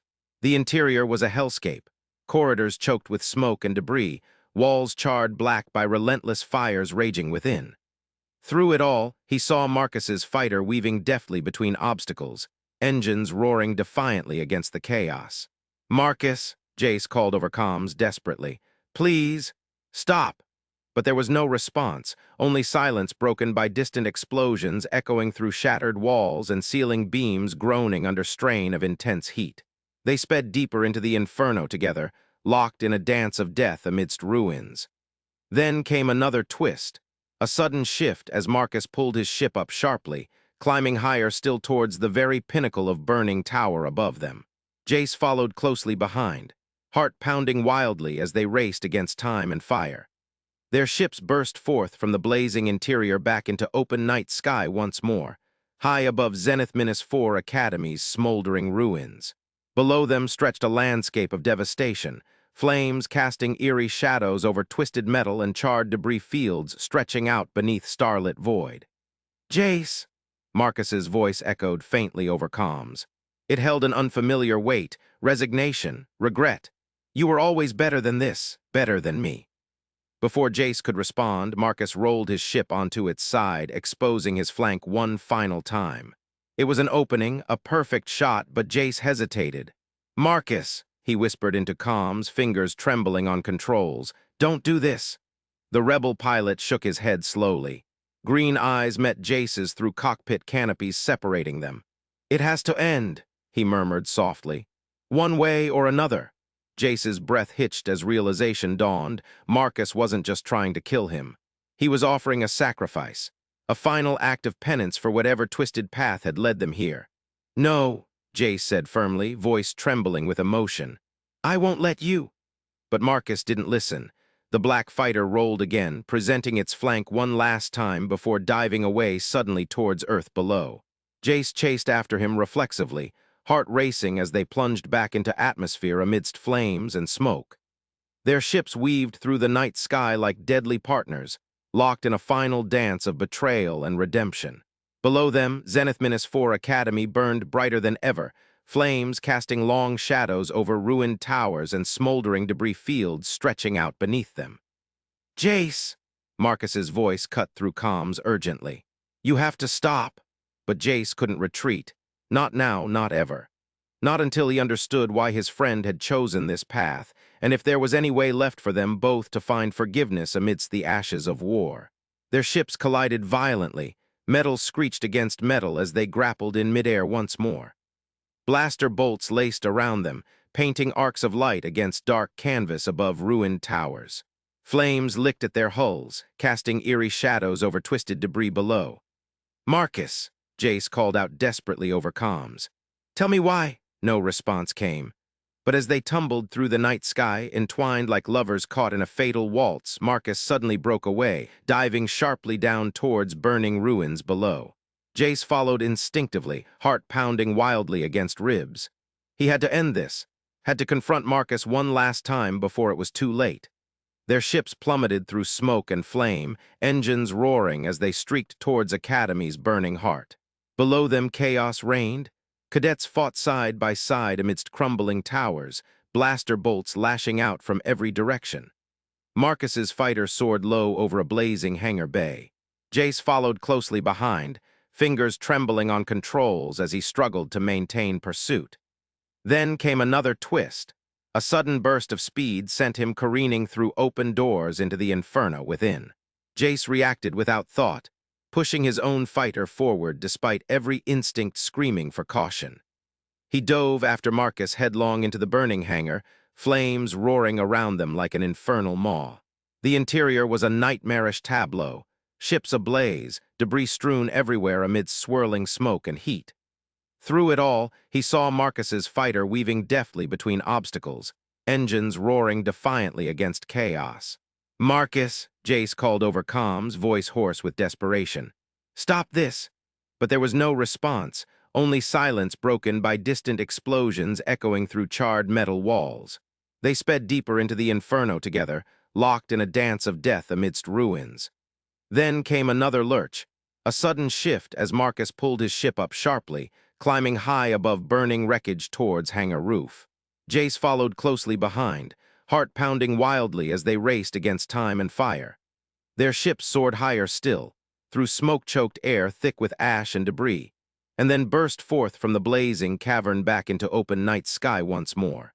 Above them, stars twinkled faintly against dark expanse of cosmos, indifferent witnesses to human strife below. Marcus banked sharply left, leading Jace on a wild chase through starlit void before diving down towards Earth again with breathtaking speed. They plummeted back into atmosphere amidst flames and smoke, engines roaring as they cut through layers of turbulence like blades slicing flesh. "Jace!" Marcus's voice echoed faintly over comms once more. "It's over now. Go home." But Jace couldn't retreat, not when he was so close to understanding why his friend had chosen this path, to redemption or destruction, he didn't know which.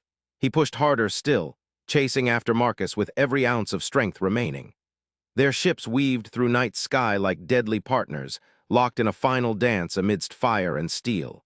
Below them, Zenith-4 Academy burned brighter than ever, flames casting long shadows over ruined towers and smoldering debris fields stretching out beneath them. Marcus, Jace called softly over comms, voice barely audible through static and chaos. Show me why. No response came, but as they sped lower, still towards burning ruins below, Marcus suddenly broke off sharply, veering away from direct confrontation. He led Jace on a mad chase around charred remnants of buildings, dodging blaster fire and explosions with expert precision. Then came another twist. A sudden burst of speed sent Marcus's ship careening through narrow alleys between towers until they emerged abruptly onto an open plaza before Academy's main administration complex. The grand structure loomed large above them, flames licking at its windows while smoke billowed from shattered walls. Jace followed closely behind, heart pounding wildly as he struggled to keep pace amidst swirling chaos. Below him, cadets fought desperately against rebel forces pouring through Bree. The sterile white light of the medbay was harsh against Jace's eyes as he blinked awake.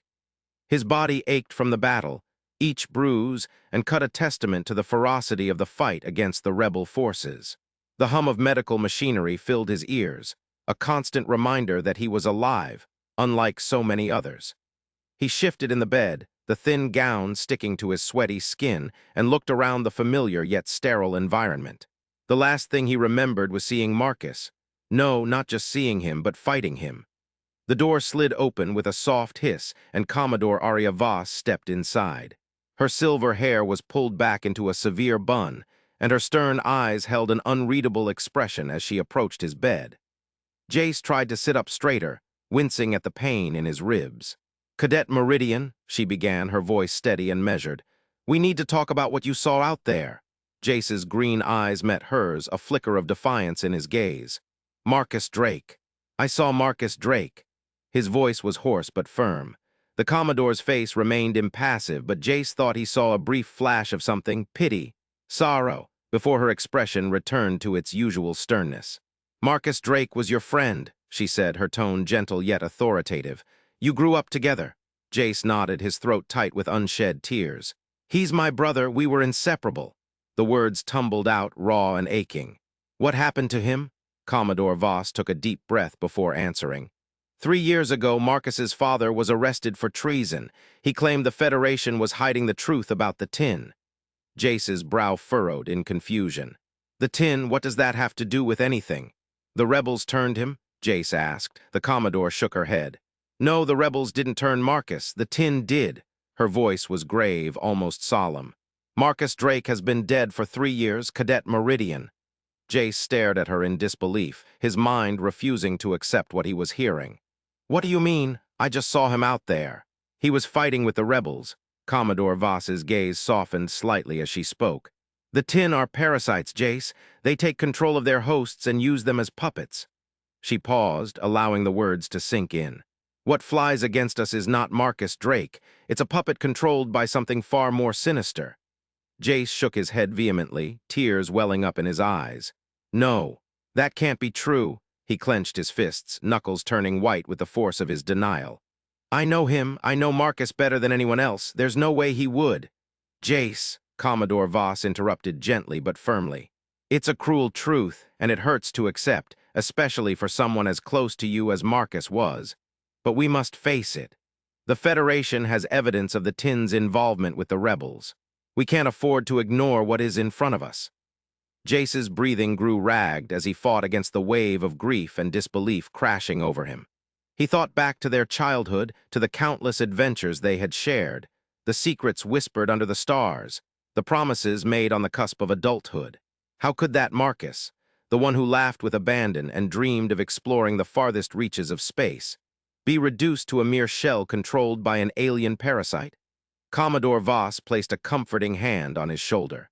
"I know this is hard, Jace, but you need to understand what's at stake. The tin are a threat unlike any we've faced before, and if there's even the slightest chance that Marcus can be saved—" Jace cut her off with a bitter laugh. "Saved? There's no saving him if he's already gone." He couldn't bring himself to say it, to admit out loud that his brother was truly lost. The Commodore's expression grew stern again. "You're right. We don't know for certain what the limits of their control are. But we do know this. Marcus Drake is a high-value target for the tin.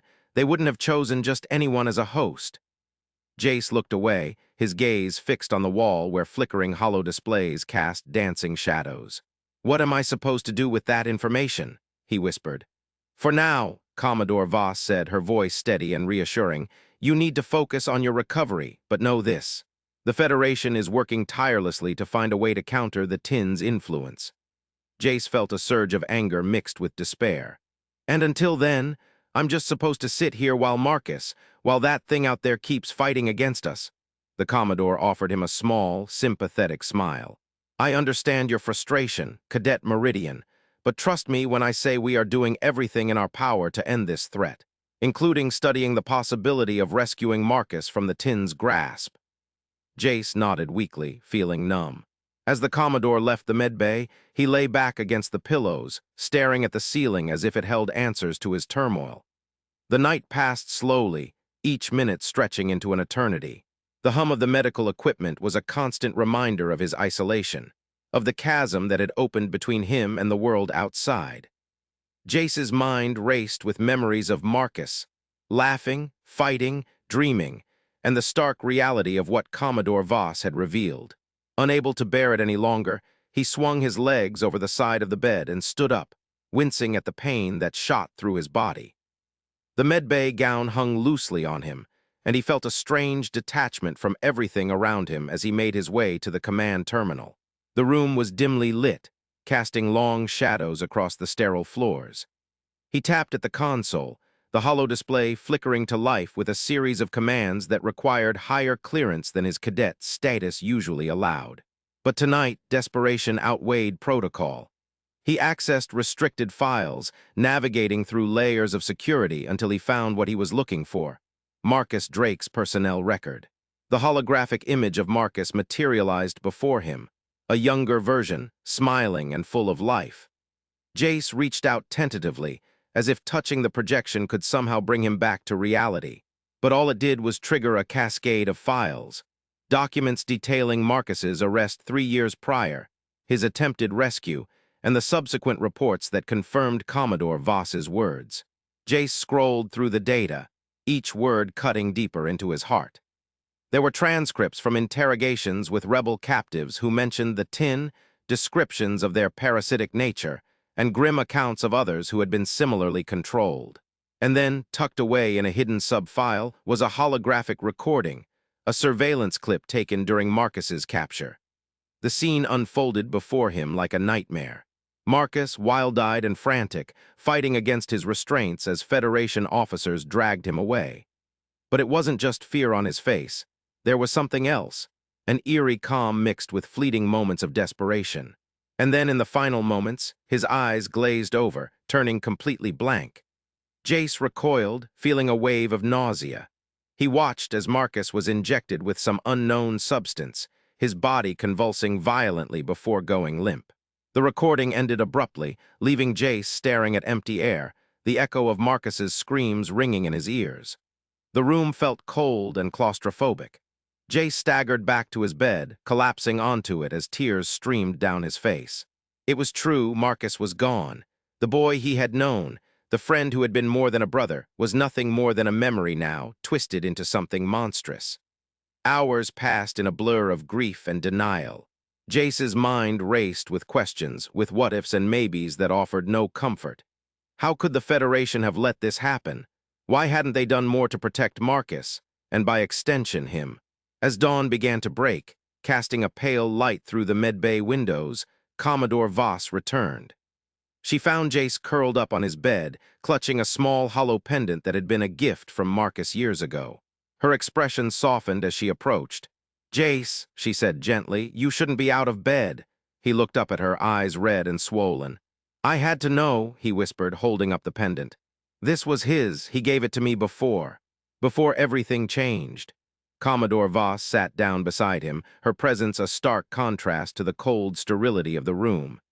"It's natural to seek answers when faced with such a loss, but you need rest, Jace. Your body needs time to heal." Jace shook his head stubbornly. "I can't just lie here and do nothing, not while that thing is out there." His voice broke on the last word. The Commodore sighed deeply. "I understand your desire for action, but you must trust that we are doing everything possible to address this threat. including finding a way to free Marcus from the tin's control. Jace looked at her, searching for any hint of deception or false hope. But all he saw was resolve, an unyielding determination to face whatever lay ahead. It was a reflection of his own feelings, amplified by years of training and experience. "Tell me what I can do," Jace said finally, his voice steady despite the turmoil within him. "How can I help?" Commodore Voss nodded approvingly. "For now, focus on your recovery. Once you're back on your feet, there will be opportunities for you to contribute. We need every capable hand we can get." Jace took a deep breath, feeling a glimmer of purpose amidst the chaos. He clutched Marcus's pendant tighter, drawing strength from its familiarity. "I'll do whatever it takes," he said resolutely.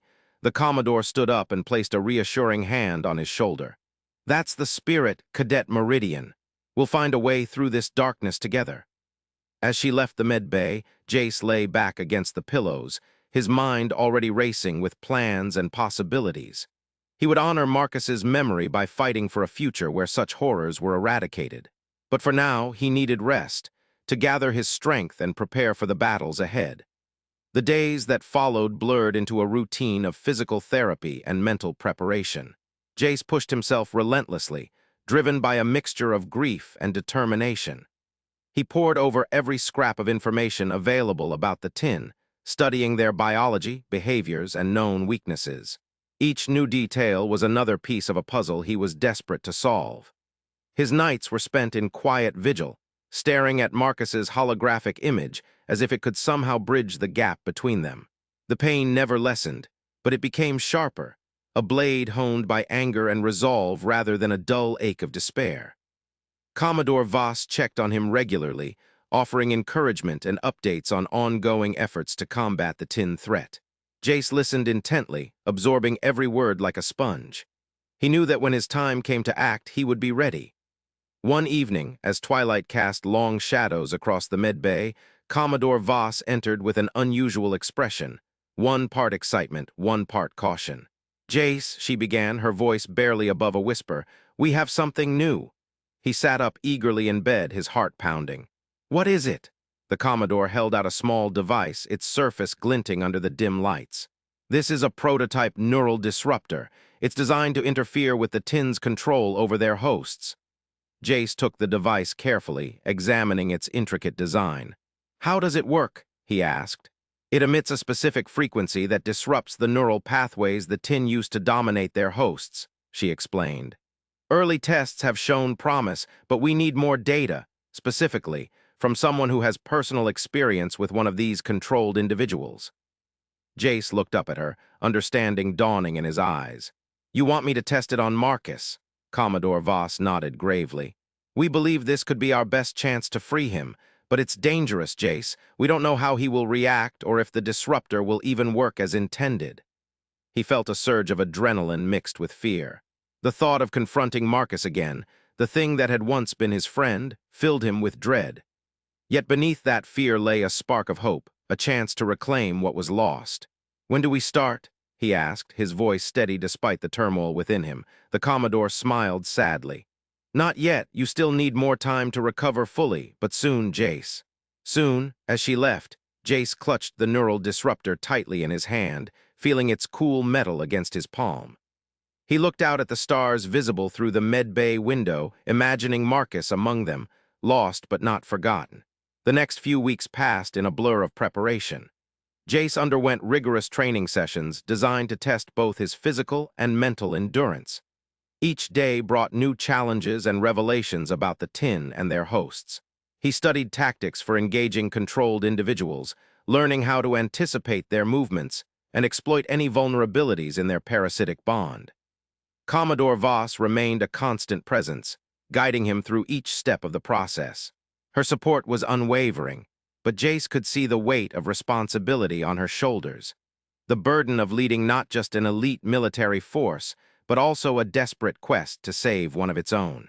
One morning, as the first rays of sunlight filtered through the medbay windows, Commodore Voss entered with an air of finality. "It's time, Jace," she said softly. He looked up from his bed, where he had been reviewing holographic battle simulations. The neural disruptor lay beside him, its surface now familiar and comforting in its potential for redemption. Jace took a deep breath, steeling himself for what lay ahead. "I'm ready," the Commodore nodded, her expression a mix of pride and concern. "We have a transport waiting to take us to the rebel outpost where Marcus is believed to be held. It won't be easy, Jace. But remember why you're doing this." He stood up, feeling the weight of the disruptor in his pocket. With each step toward the door, he felt as if he were walking into an abyss, but one filled with the possibility of hope rather than despair. The journey to the rebel outpost was tense and silent. Jace sat beside Commodore Voss in the transport's cramped cabin, his mind racing with scenarios and uncertainties. The landscape outside blurred into a mosaic of greens and browns as they descended toward an isolated valley nestled between towering mountains. Upon landing, they disembarked onto rocky terrain dotted with sparse vegetation. A contingent of Federation soldiers awaited them, their expressions grave but resolute. Jace could feel the collective tension in the air, a mixture of anticipation and dread. Commodore Voss led him through a series of narrow tunnels carved into the mountain's side, leading to an underground command center brimming with activity. Holographic maps and real-time feeds flickered across consoles manned by officers focused intently on their tasks. At the heart of the chamber stood a large hologram displaying a detailed schematic of the rebel base above them. Jace studied it closely, tracing routes and identifying potential ambush points. He felt a strange sense of detachment, as if observing himself from outside his body. "Here's our plan," Commodore Voss began, her voice cutting through the hum of activity. "We'll infiltrate the base in small teams, using stealth and surprise to minimize casualties. Our primary objective is Marcus Drake." Jace listened intently, committing each detail to memory. As she spoke, he could almost see it unfolding. The swift strike teams moving silently through shadows, the element of surprise catching their enemies off guard. When Commodore Voss finished, Jace stepped forward. "I'll lead the team that engages Marcus," he said firmly. The room fell silent for a moment before Commodore Voss nodded approvingly. "Very well, but remember, this isn't about revenge or personal vendettas. It's about saving him." Jace met her gaze steadily, feeling an unshakable resolve within him. "I won't let you down," he promised. The infiltration began under the cover of night, with teams moving like phantoms through the base's labyrinthine corridors. Jace led his group with practiced efficiency, every movement guided by instinct and years of training. As they neared Marcus's holding cell, Jace could feel his heart pounding in his chest, a mix of fear, excitement, and a profound sense of duty. He signaled his team to halt just outside the door, drawing the neural disruptor from his pocket. With a deep breath, he activated it, feeling its vibrations against his palm. The device hummed softly, emitting an otherworldly glow that seemed to pulse in time with his heartbeat. The cell door slid open silently, revealing Marcus, or rather, what remained of him. He stood rigidly in the center of the room, eyes blank and unseeing. Jace stepped forward cautiously, disruptor held aloft like a beacon against the darkness. "Marcus," he whispered, stepping closer still. The air seemed charged with tension, an invisible barrier between them. As if sensing his presence, Marcus's head turned slowly toward him. Recognition flickered briefly in those empty eyes before being swallowed by the void once more. But it was enough, a glimmer of the friend he had known, lost amidst the shadows. Jace raised the disruptor higher, its glow intensifying until it cast stark patterns across Marcus's face. He could see the struggle etched there, the battle raging beneath the surface as the tin fought to retain control. Time seemed to slow as Jace moved closer still, pressing the device against Marcus's temple. The hum grew louder, resonating through both their bodies like a symphony of discordant notes. Marcus's muscles tensed, convulsing violently as unseen forces clashed within him. Jace held firm despite the turmoil around him, focusing all his willpower on maintaining contact with the disruptor. Sweat beaded on his brow, and his grip tightened until his knuckles turned white. Then suddenly, Marcus's eyes widened in a moment of pure terror, an expression that tore through Jace like a knife. But just as quickly it faded, replaced by something else. Confusion, then recognition, then an overwhelming surge of emotion. Marcus stumbled back, tearing away from the disruptor's influence. His breaths came in ragged gasps, and his gaze darted wildly around the room before settling on Jace. "Jace," he whispered, disbelief coloring his voice.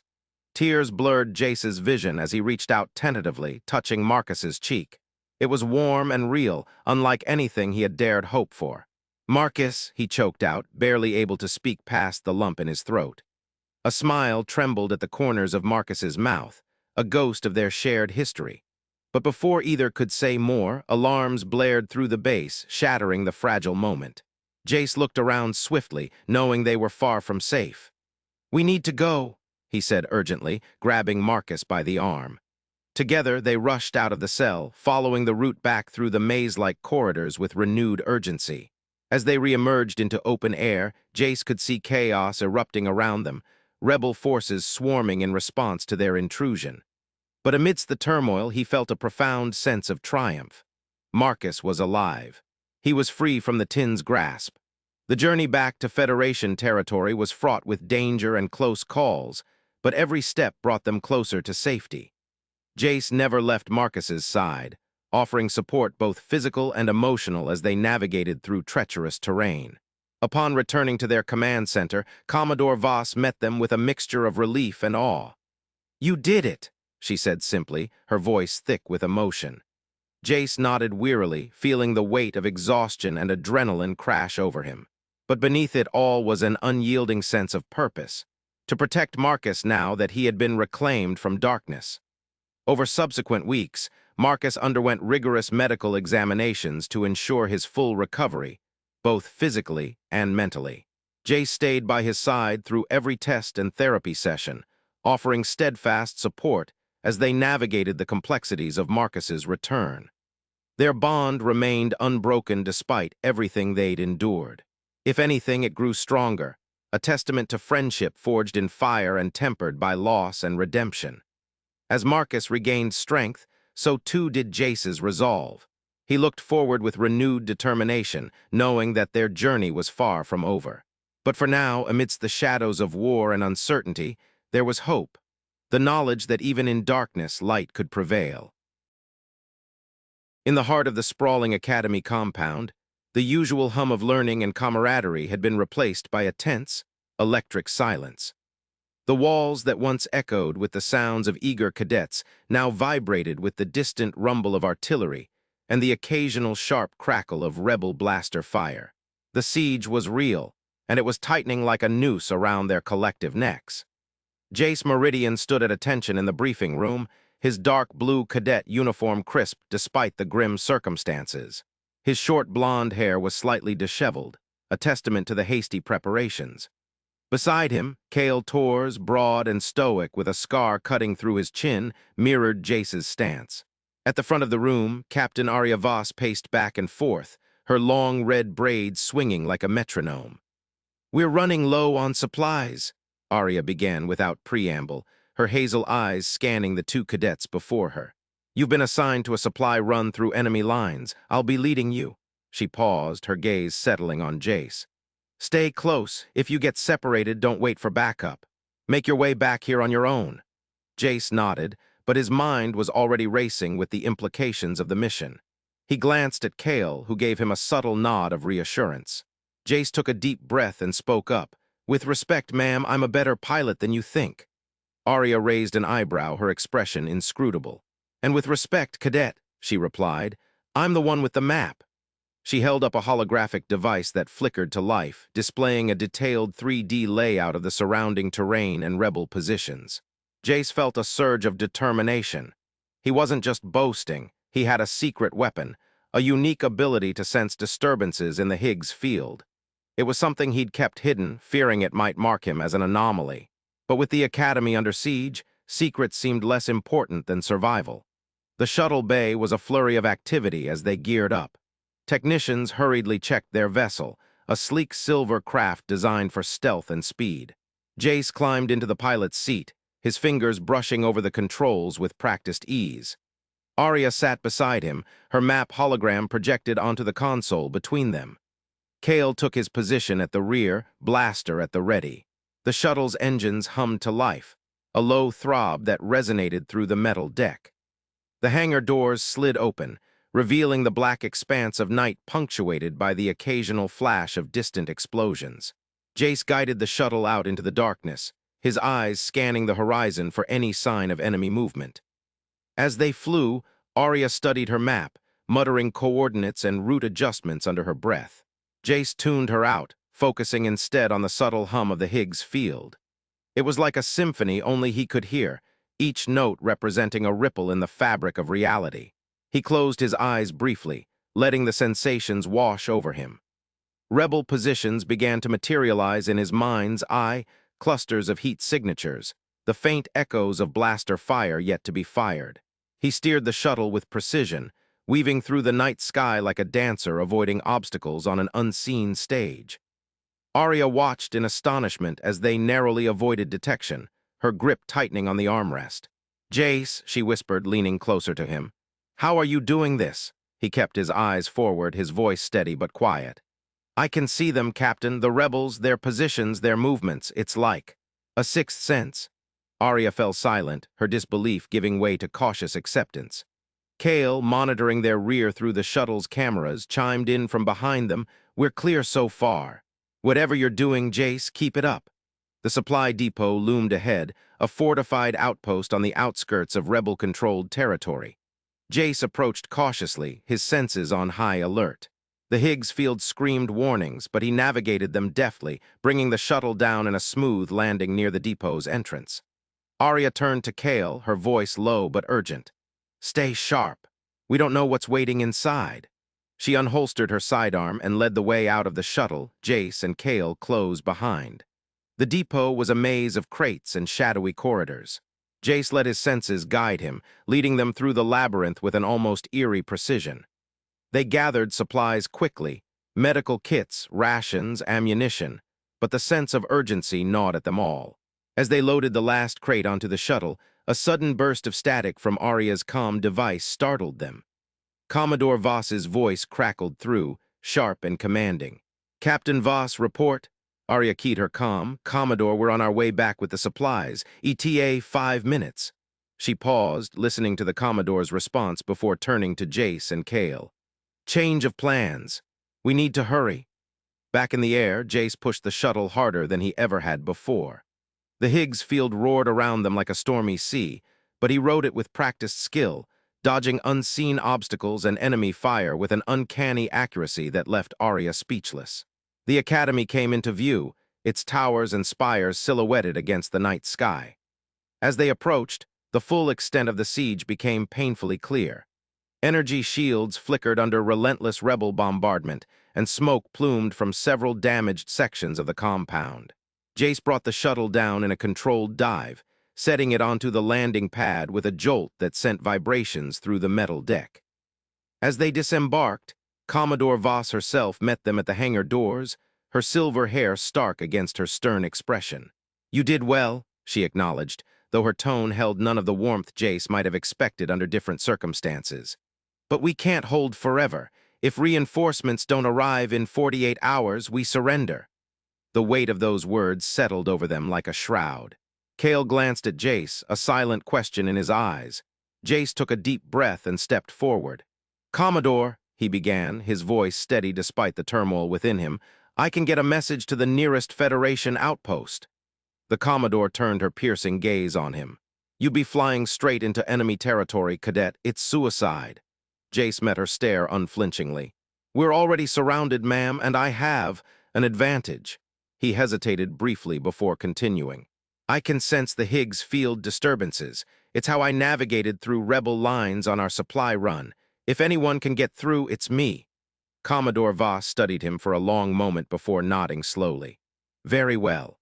Gather what you need and report back to me in 10 minutes. She turned to Arya, her voice softer but no less firm. "Captain, prep another team for extraction if his plan fails."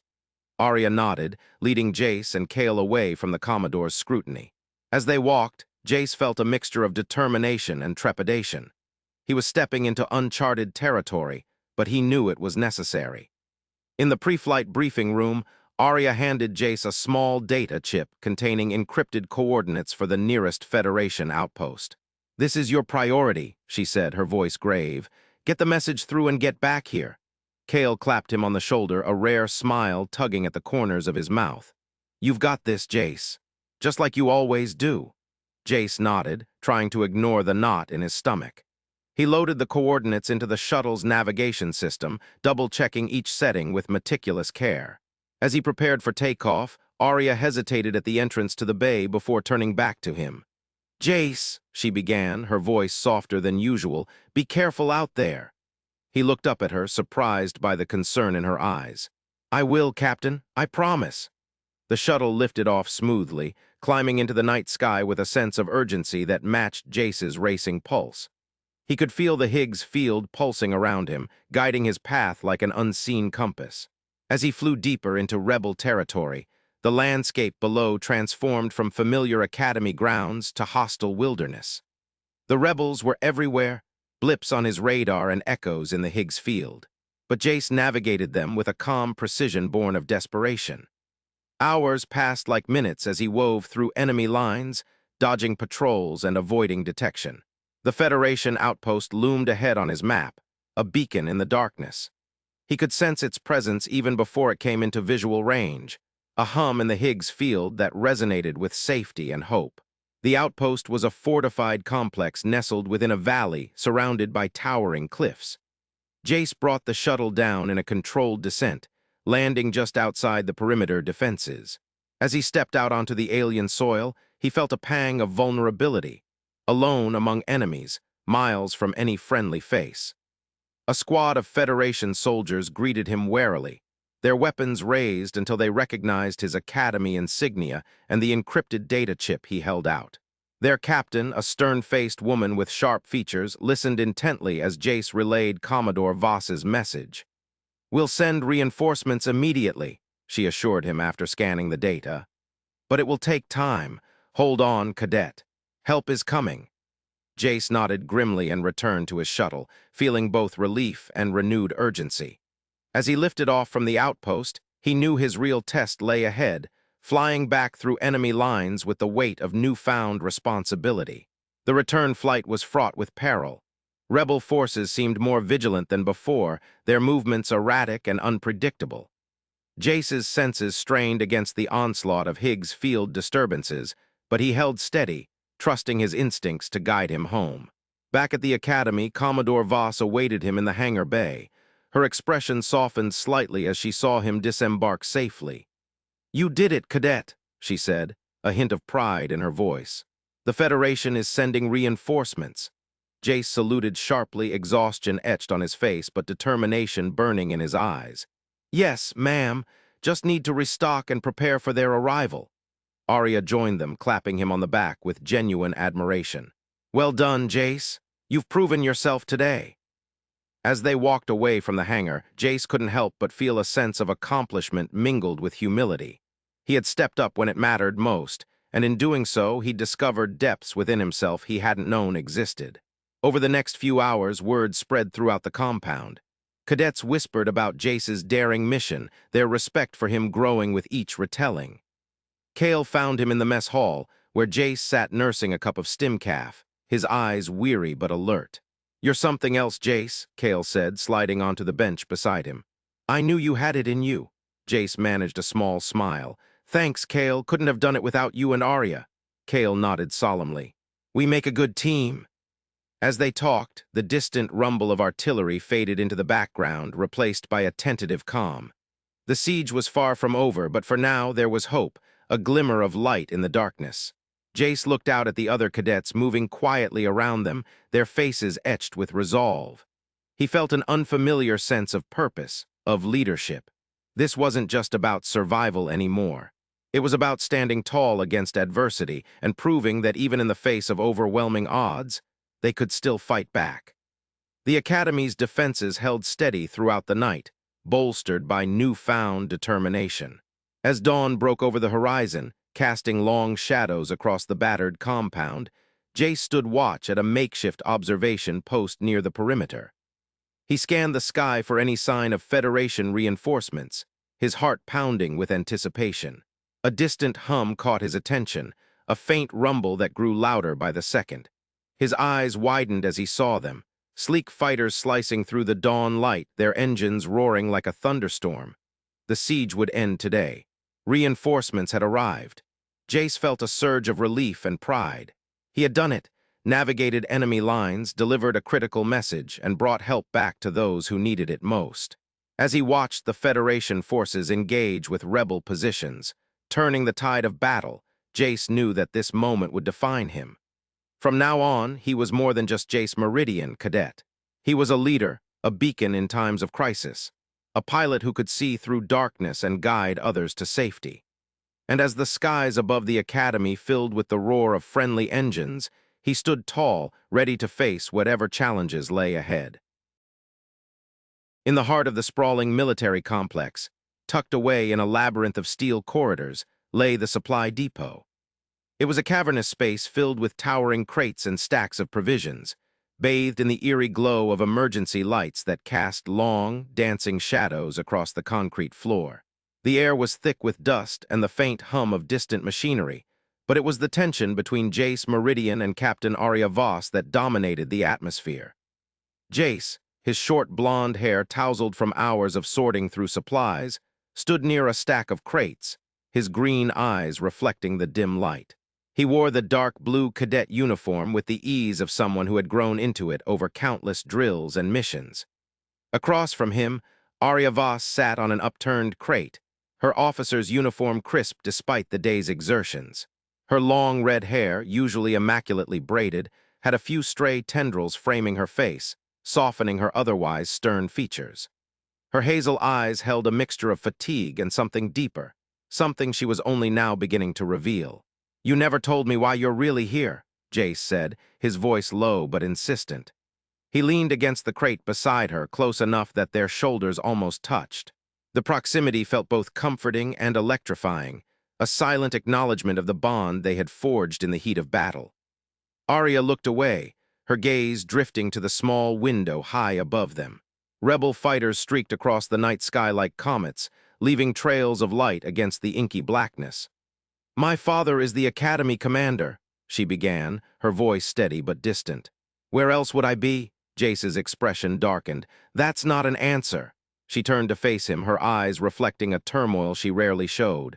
"You want the truth? Fine." She took a deep breath, as if steeling herself against the memories. "My mother was a scientist. She worked on the front lines of research against the tin. She discovered something horrifying." Jace listened intently, his green eyes never leaving her face. Arya paused, her voice barely above a whisper. "The tin weren't just invading our territory, they were modifying human children, turning them into weapons. The Federation covered it up, buried the evidence and silenced anyone who knew too much." Jace's grip on the crate tightened, his knuckles turning white. "Your mother, she died when I was 12, Arya continued, her voice thick with emotion.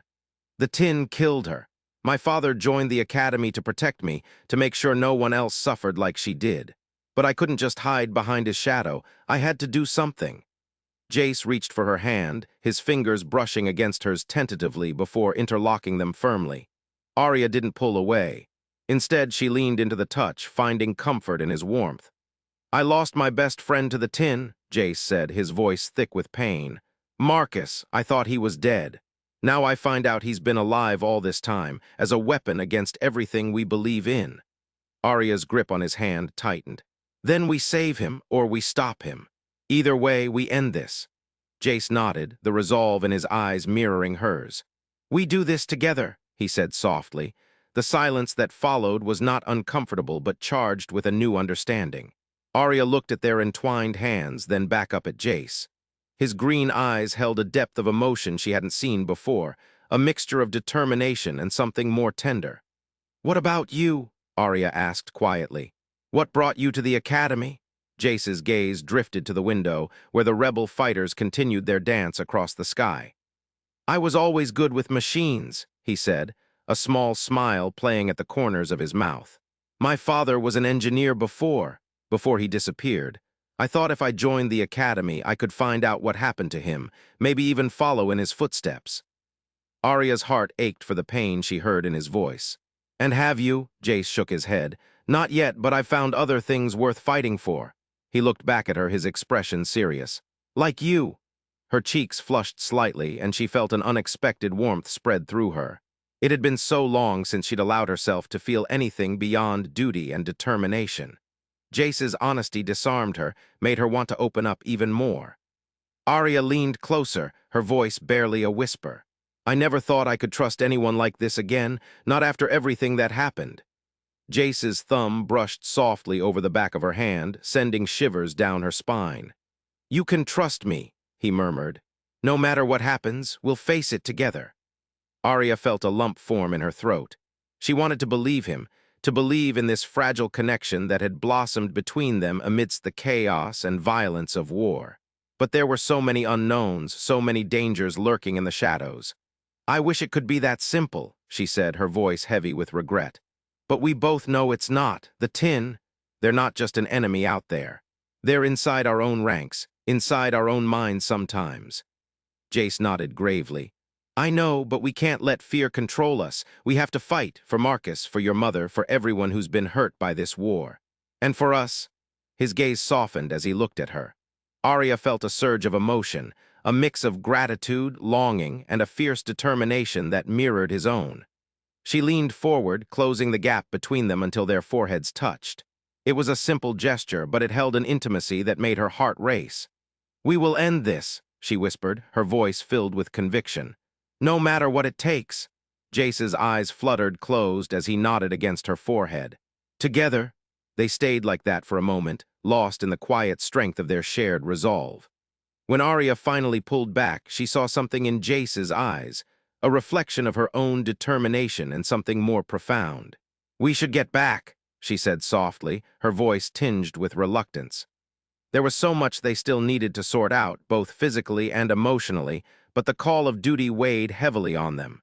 Jace nodded, releasing her hand reluctantly as he stood up from the crate. He offered his arm to help her down, and Arya accepted it gracefully. They began walking through the maze of crates and supplies, their steps synchronized as if they had been marching together for years.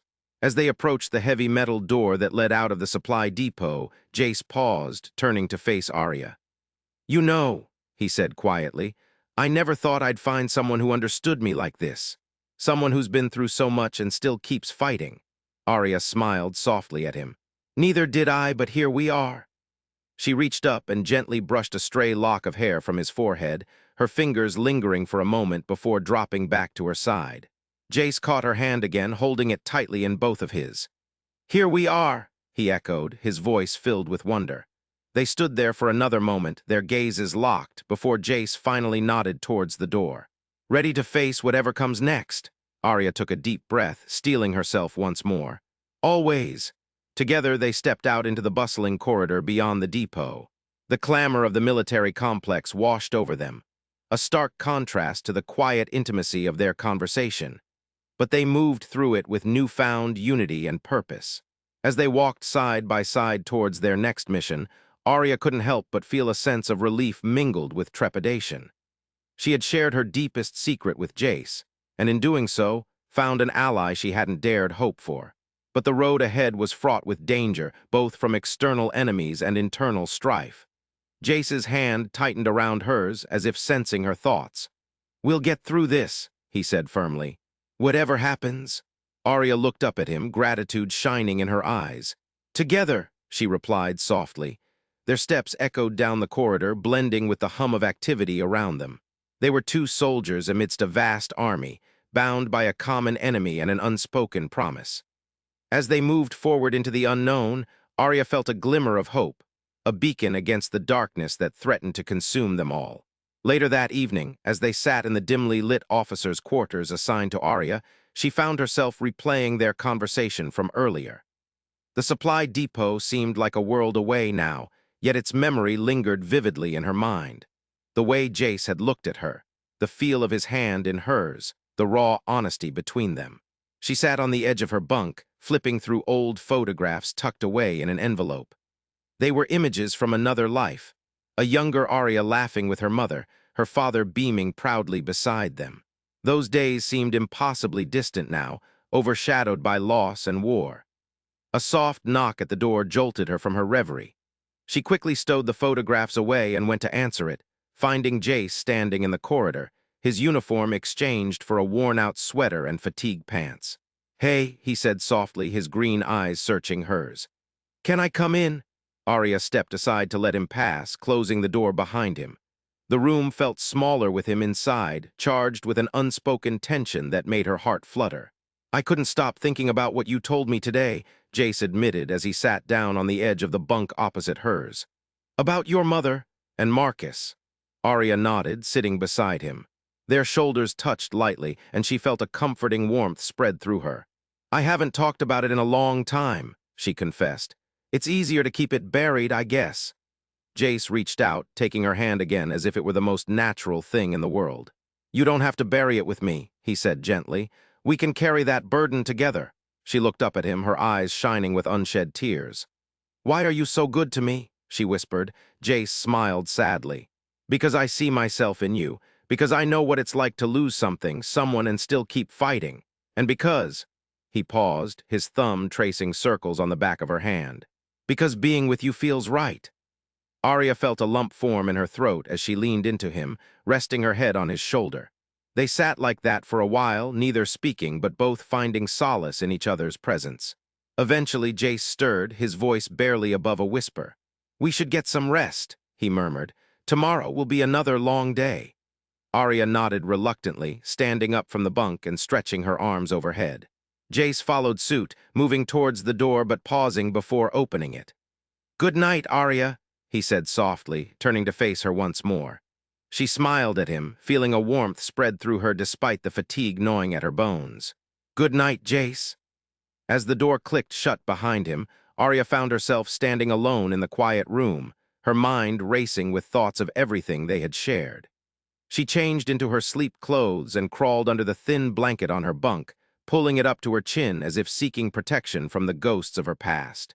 But tonight, those ghosts didn't feel so intimidating. With Jace by her side, she felt stronger, capable of facing whatever lay ahead.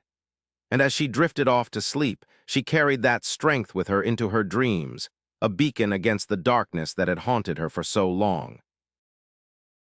The eastern sky blazed with an inferno of explosions, casting long, dancing shadows across the academy grounds.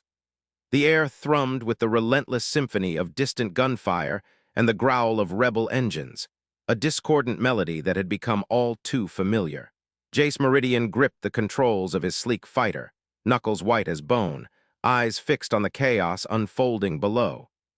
The Academy's eastern gate loomed large in his vision, a titan of steel and concrete designed to withstand sieges, but now under siege nonetheless. The massive structure groaned under the relentless pounding of rebel artillery. Smoke billowed from its crumpled towers, and flames licked at the night sky like tongues of angry dragons. Kale Torres stood alone at the gateway to hell, a solitary figure against an endless tide of rebels. His broad shoulders were squared, feet firmly planted in the scorch-marked earth. The cadet uniform clung to him, torn and stained with grime and blood. Though whether it was his or the enemy's, Jace couldn't tell from this distance. Jace's heart hammered against his ribs as he pushed his fighter lower, closer to the carnage. He could see Kale more clearly now, the scar on his chin a stark white slash against the grime of battle. His friend's dark hair was matted with sweat, and his brown eyes blazed with defiance behind the visor of his helmet. "Kale," Jace barked into his comms, voice raw with urgency. "I'm coming in, hold on." Static crackled through the line, then Kale's voice cut through the chaos, strained but resolute. "Jace, don't come. It's over for me." A shock of ice ran down Jace's spine. He shook his head vigorously as if Kale could see him. "I'm not leaving you." "Damn it, Jace." Kale's voice snapped like a whip. "You were always the better pilot. You can do what I can't. Finish the mission. Save the Academy." Jace's grip tightened on the controls until his hands ached. He could see the rebels swarming like locusts, their weapons spitting fire at Kale's isolated position. The gate shuddered under another barrage, metal screeching in protest. "No," Jace roared into the comms. "I won't let you die alone." Kale's laugh was bitter and tinged with a sadness that tore at Jace's heart. "Alone. Kid, I've been alone since the day they dragged me here. This is just another day." Jace's vision blurred with unshed tears. He blinked them away, focusing on the chaos below. Cale stood like a rock against the storm, rifle barking in his hands. Every shot counted, every rebel fell. "Cale, you need to go, Jace," Cale interrupted, voice steady despite the pandemonium. "There's no glory here for either of us if you stay. Get out and finish this." Jace's chest constricted. He wanted to argue, to scream, to do anything but leave his best friend to face this tidal wave alone. But he knew Cale was right. "Tell them," Cale's voice faltered for a moment before regaining its strength. "Tell them I was a hero, Jace. Tell them I didn't run." Jace's throat clenched tight. He couldn't speak past the lump lodged there, but he nodded fiercely, as if Cale could see him. The gate groaned and trembled under another deafening blast. Flames roared higher, casting eerie shadows that danced macabrely across the battlefield. Cale staggered, but stood his ground, rifle still firing with deadly precision. Jace's fighter hovered overhead, a helpless specter watching as the rebellion crashed against the academy walls like waves against a cliff. He wanted to dive in, to rake the rebels with his cannons and clear a path for Cale. But he knew it would only delay the inevitable, more lives lost needlessly. Cale's form blurred through the canopy, smoke and fire obscuring Jace's view. Each second stretched into an eternity as Jace watched his friend fight against impossible odds. The rebels seemed endless, a sea of dark uniforms surging forward without pause or mercy. Jace's comms crackled with Cale's ragged breaths, punctuated by the relentless thunder of gunfire. Then suddenly silence. For a heartbeat, hope surged through Jace. Maybe he'd made it out, maybe there was still time, but no. The static cleared, and Jace heard it. A distant rumble, the metallic crash of something vast giving way. The eastern gate groaned one final time before collapsing inward in a deafening roar of twisted metal and pulverized stone. A cloud of debris billowed outward, obscuring everything beneath. Cale's voice cut through the cacophony, clear and calm amidst the turmoil. "Jace, tell them I was a hero." A scream ripped from Jace's throat, raw and primal.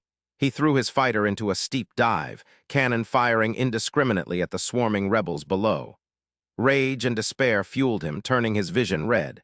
He couldn't lose Cale too, but it was too late. The debris settled slowly, revealing a landscape of devastation. The gate lay in ruins, twisted and charred remnants of what once stood proudly against invasion, now reduced to junkyard scraps.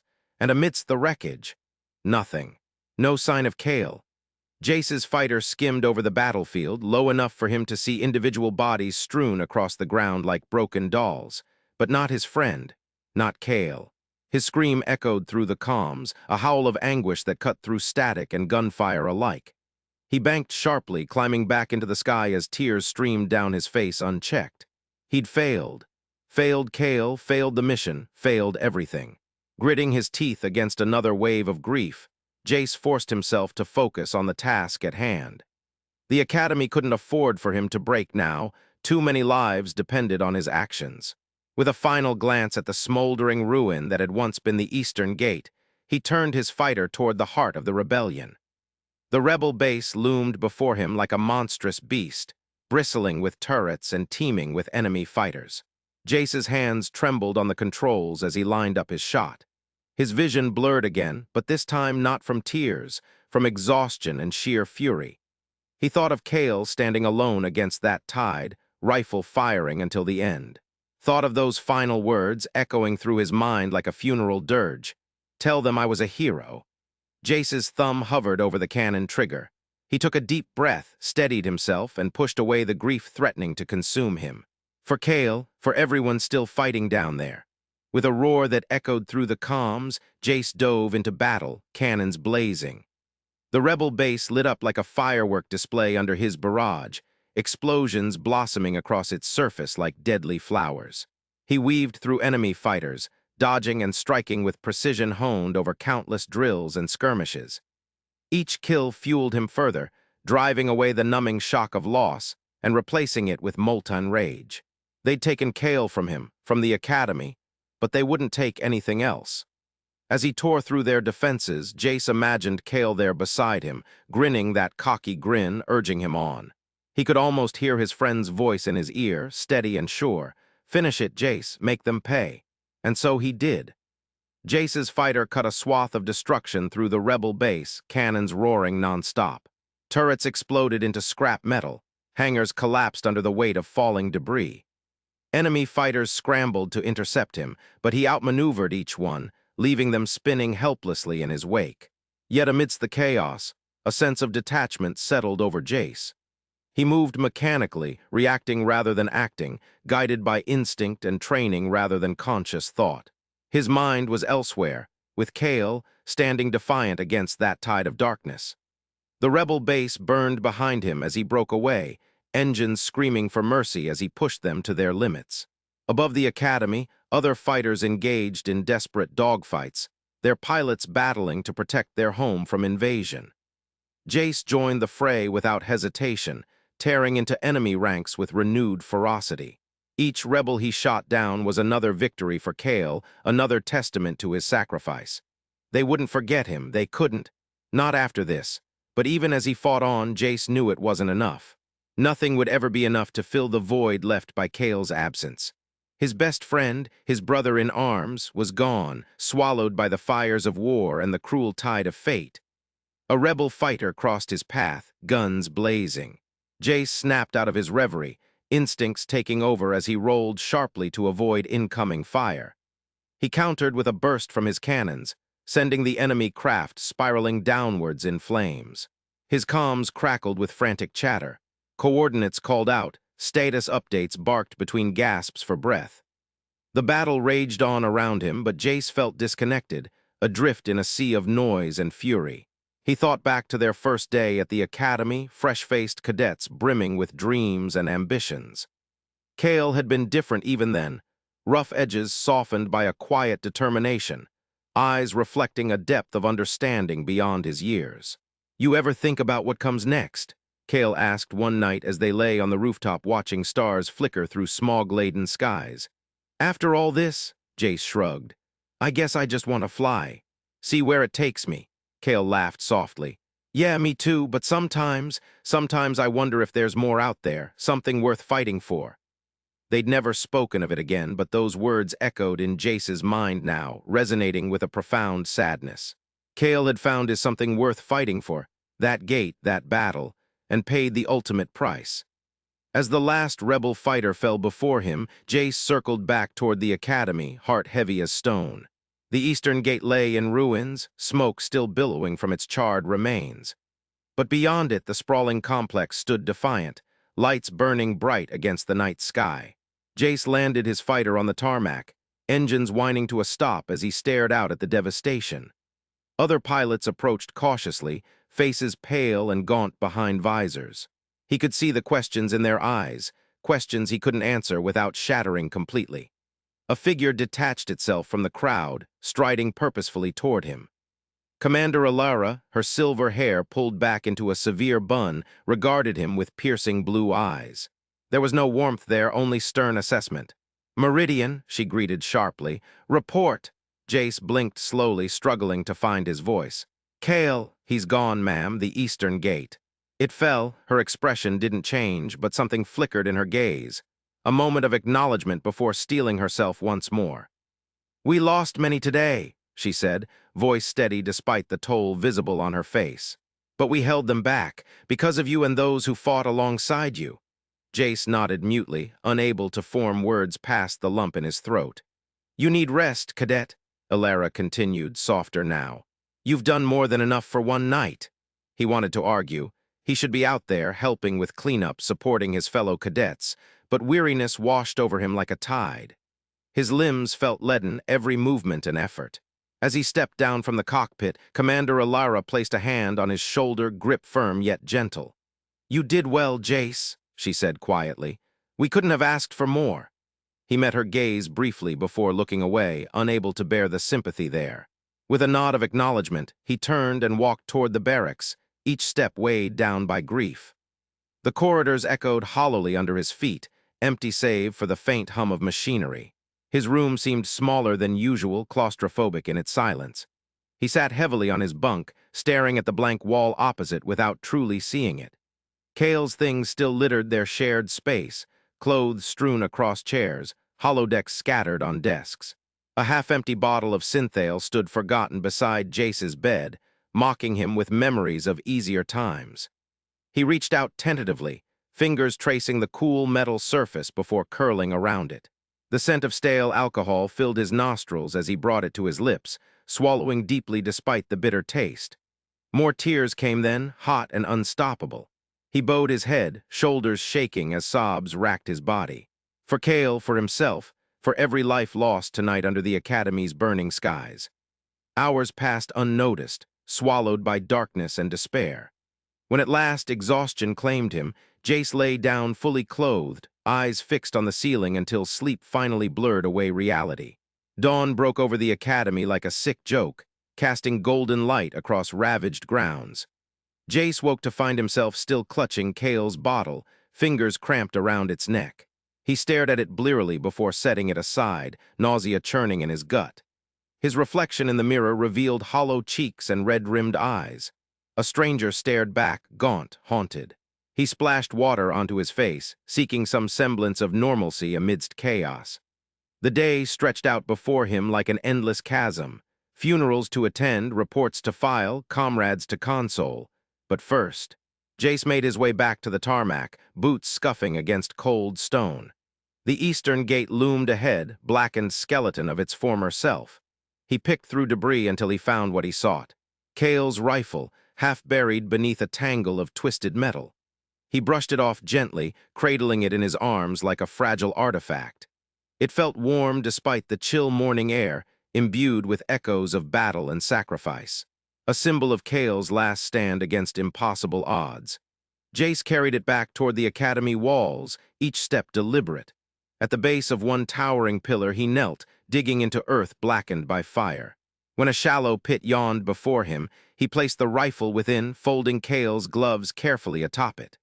"Tell them I was a hero," Jace whispered into the void, echoing those final words spoken amidst carnage and despair. "I won't forget, Cale. None of us will." With trembling hands, he scooped soil over the makeshift grave, sealing away remnants of his friend's sacrifice beneath layers of Academy earth. When finished, he stood, brushing grit from his palms. A small group gathered nearby, cadets and instructors alike watched him solemnly. Their faces were etched with grief mirroring his own, yet also determination. They'd weathered this storm together, they'd survive whatever came next. Jace met their gazes one by one, offering silent thanks for their presence. Then he turned away, walking slowly back toward the barracks. His heart still ached, raw and exposed beneath ribcage, but there was resolve too, a burning ember fanned into life amidst ashes of loss. The Academy would rebuild, it always did. And so would he, not as the boy who'd arrived here wide-eyed and eager but tempered by fire, shaped anew by grief's relentless forge. As days turned to weeks, then months, Jace threw himself into training with renewed fervor. He pushed harder than ever before, shattering personal records under Commander Alara's watchful eye. Each victory rang hollow without Cale there to share it, but he pressed on regardless, driven by memory and obligation. News reached them of rebel forces regrouping beyond the outskirts, licking wounds incurred during their failed siege. Whispers spoke of retaliatory strikes planned against weakened defenses. Rumors swirled like dust in winds of uncertainty. Jace listened impassively, face carved from granite beneath short blonde hair. Whatever came next, he was ready. Ready to fight, to defend what remained sacred amidst ruin. A legacy forged in blood and steel. One evening, as twilight painted skies with hues of gold and crimson, Jace found himself standing once more before Cale's grave. The rifle lay hidden beneath earth, silent sentinel marking his friend's final resting place. He crouched low, fingers tracing contours barely visible amidst overgrowth. "We'll hold them back again," he promised softly.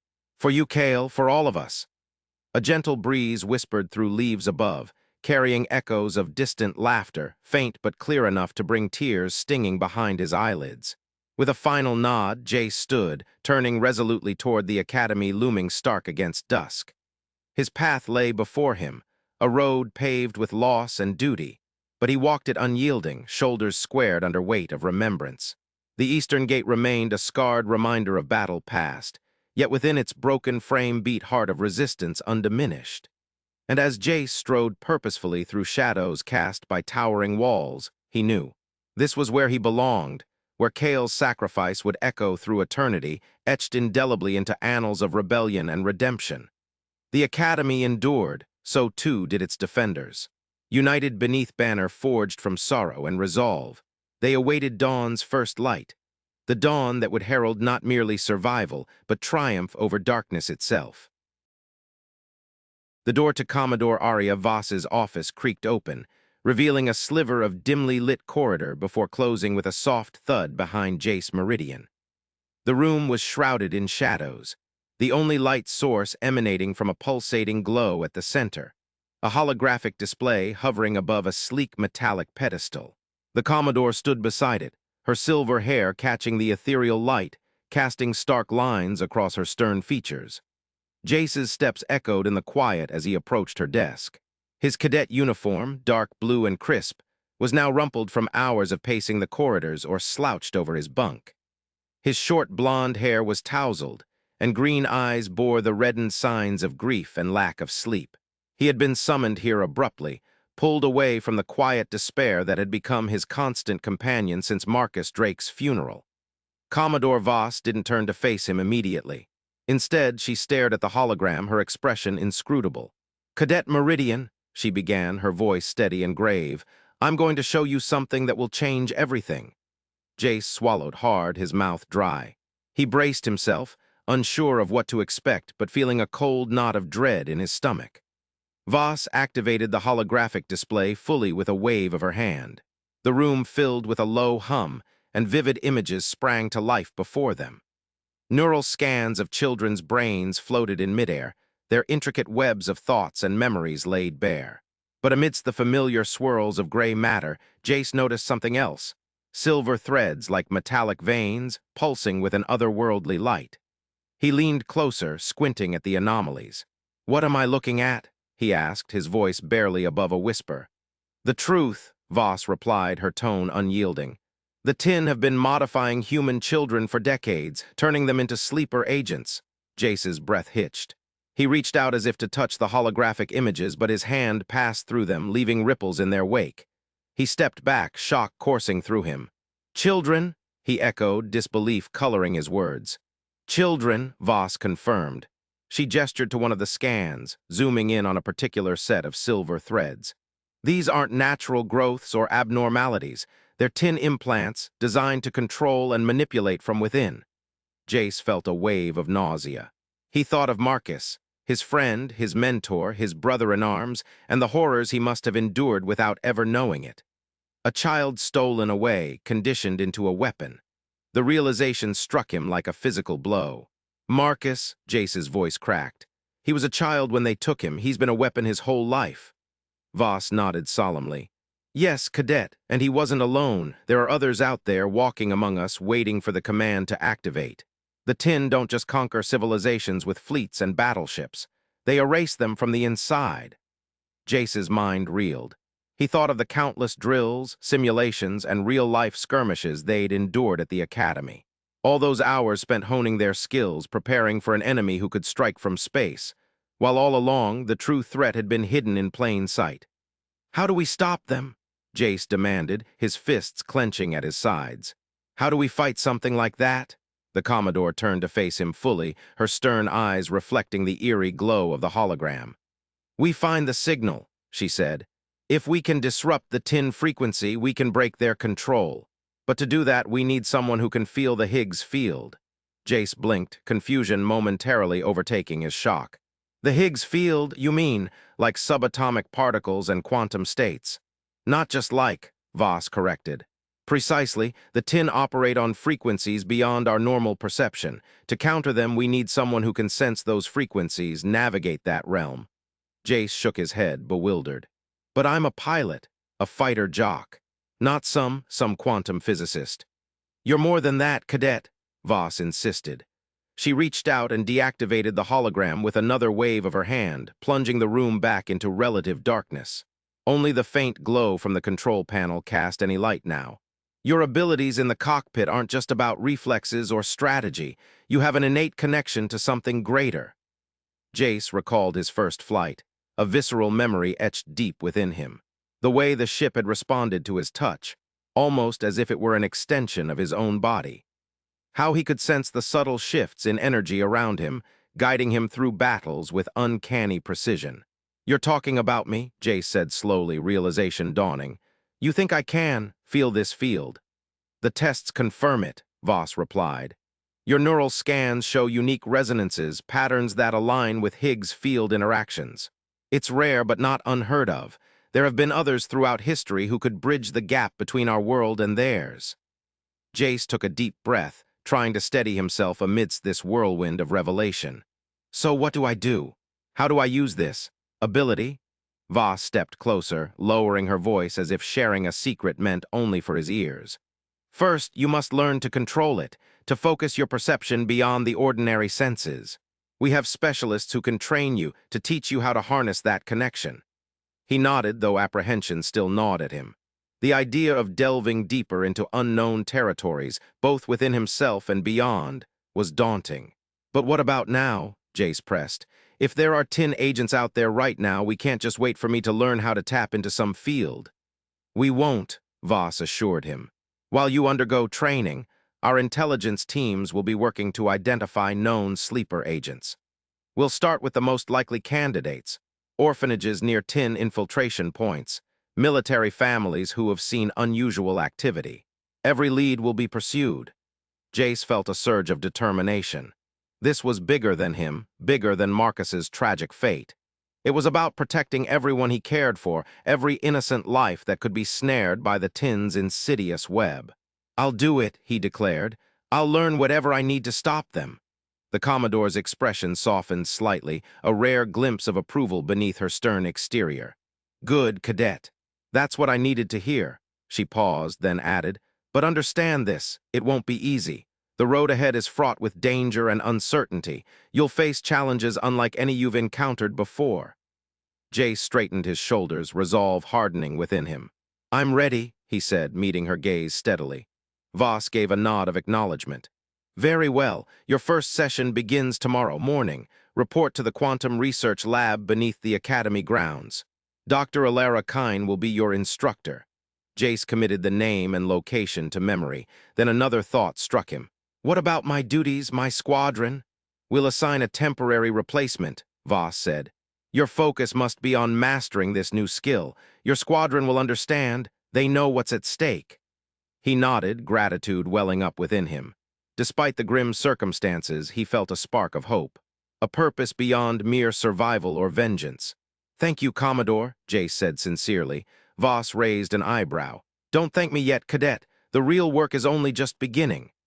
As Jace turned to leave, he cast one last glance at the now dormant holographic pedestal. The shadows seemed deeper, darker, as if concealing unseen horrors. But amidst that darkness, a beacon of determination burned brightly within him. The door slid open silently, revealing the corridor bathed in artificial light. Stepping out, Jace took a deep breath, steeling himself for what lay ahead. He walked away from Commodore Voss's office, each step echoing with newfound purpose. The path was unclear, fraught with unknowns, but he would tread it nonetheless. Jace navigated the familiar corridors of the Academy, his mind racing with questions and possibilities. How long had the Tin been infiltrating human society? How many more children had they taken? And how could anyone have missed such blatant manipulation? The corridors were quiet at this hour, most cadets either asleep or engaged in late-night studies. Jace passed by rows of closed doors, hearing muffled snores and occasional murmurs from within. His footsteps echoed softly against the polished floors, each step resonating with his thoughts. He reached the residential wing, pushing open the door to their shared dormitory. The room was dimly lit, Marcus's bunk empty and neatly made, an eerie reminder of his absence. Jace hesitated at the threshold before stepping inside, closing the door behind him gently. His gaze drifted to Marcus's belongings, clothes folded on a chair, books stacked on a small shelf, a few personal trinkets scattered about. A lump formed in his throat as he approached the bunk, running a hand over the pristine sheets. It felt wrong, seeing it so untouched, as if Marcus might walk through the door at any moment. Jace picked up one of the books from the shelf, a tattered copy of an old sci-fi novel they used to read together. He traced the cover with his fingers, memories flooding back, laughs shared over ridiculous plot twists, late-night discussions about warp drives and alien worlds. How could someone so vibrant, so full of life, have been nothing more than a puppet? Anger surged within him, hot and bitter. But beneath it lay a profound sadness, a gnawing ache for the friend he'd lost and the truth that had been stolen from them both. Setting the book down carefully, Jace moved to his own bunk. He sat on the edge of the mattress, rubbing his temples wearily. Sleep seemed impossible tonight. His mind was too alive with new revelations and grim responsibilities. Instead, he reached for a small datapad tucked beneath his pillow. Activating it, he brought up encrypted files, notes he'd been compiling since Marcus's death. Every oddity, every suspicious incident, everything that didn't quite add up. Now, with Commodore Voss's disclosure, those scattered pieces began to fit into a terrifying mosaic. Jace started inputting fresh data, detailing what he'd learned in Voss's office. The neural scans, the tin implants, the Higgs field. Each word felt like a weight on his shoulders, but also a clarion call to action. As he worked, he couldn't shake the image of Marcus, the boy they'd known and loved, twisted into something monstrous against his will. It fueled Jace's resolve, hardening him against the coming trials. Hours passed unnoticed as he pored over files, cross-referencing information, mapping out connections. When at last he looked up from the datapad, dawn was breaking outside, casting long shadows through the narrow window. Jace stood stiffly, stretching aching muscles. He felt a strange clarity, part exhaustion, part determination. This new mission wasn't just about vengeance or protecting humanity. It was personal now. For Marcus. He changed into fresh fatigues, ensuring his uniform was crisp despite the weariness etched on his face. There were no mirrors in the dormitory, but he could imagine his reflection. Gaunt cheeks, shadows under green eyes, jaw set in a grim line.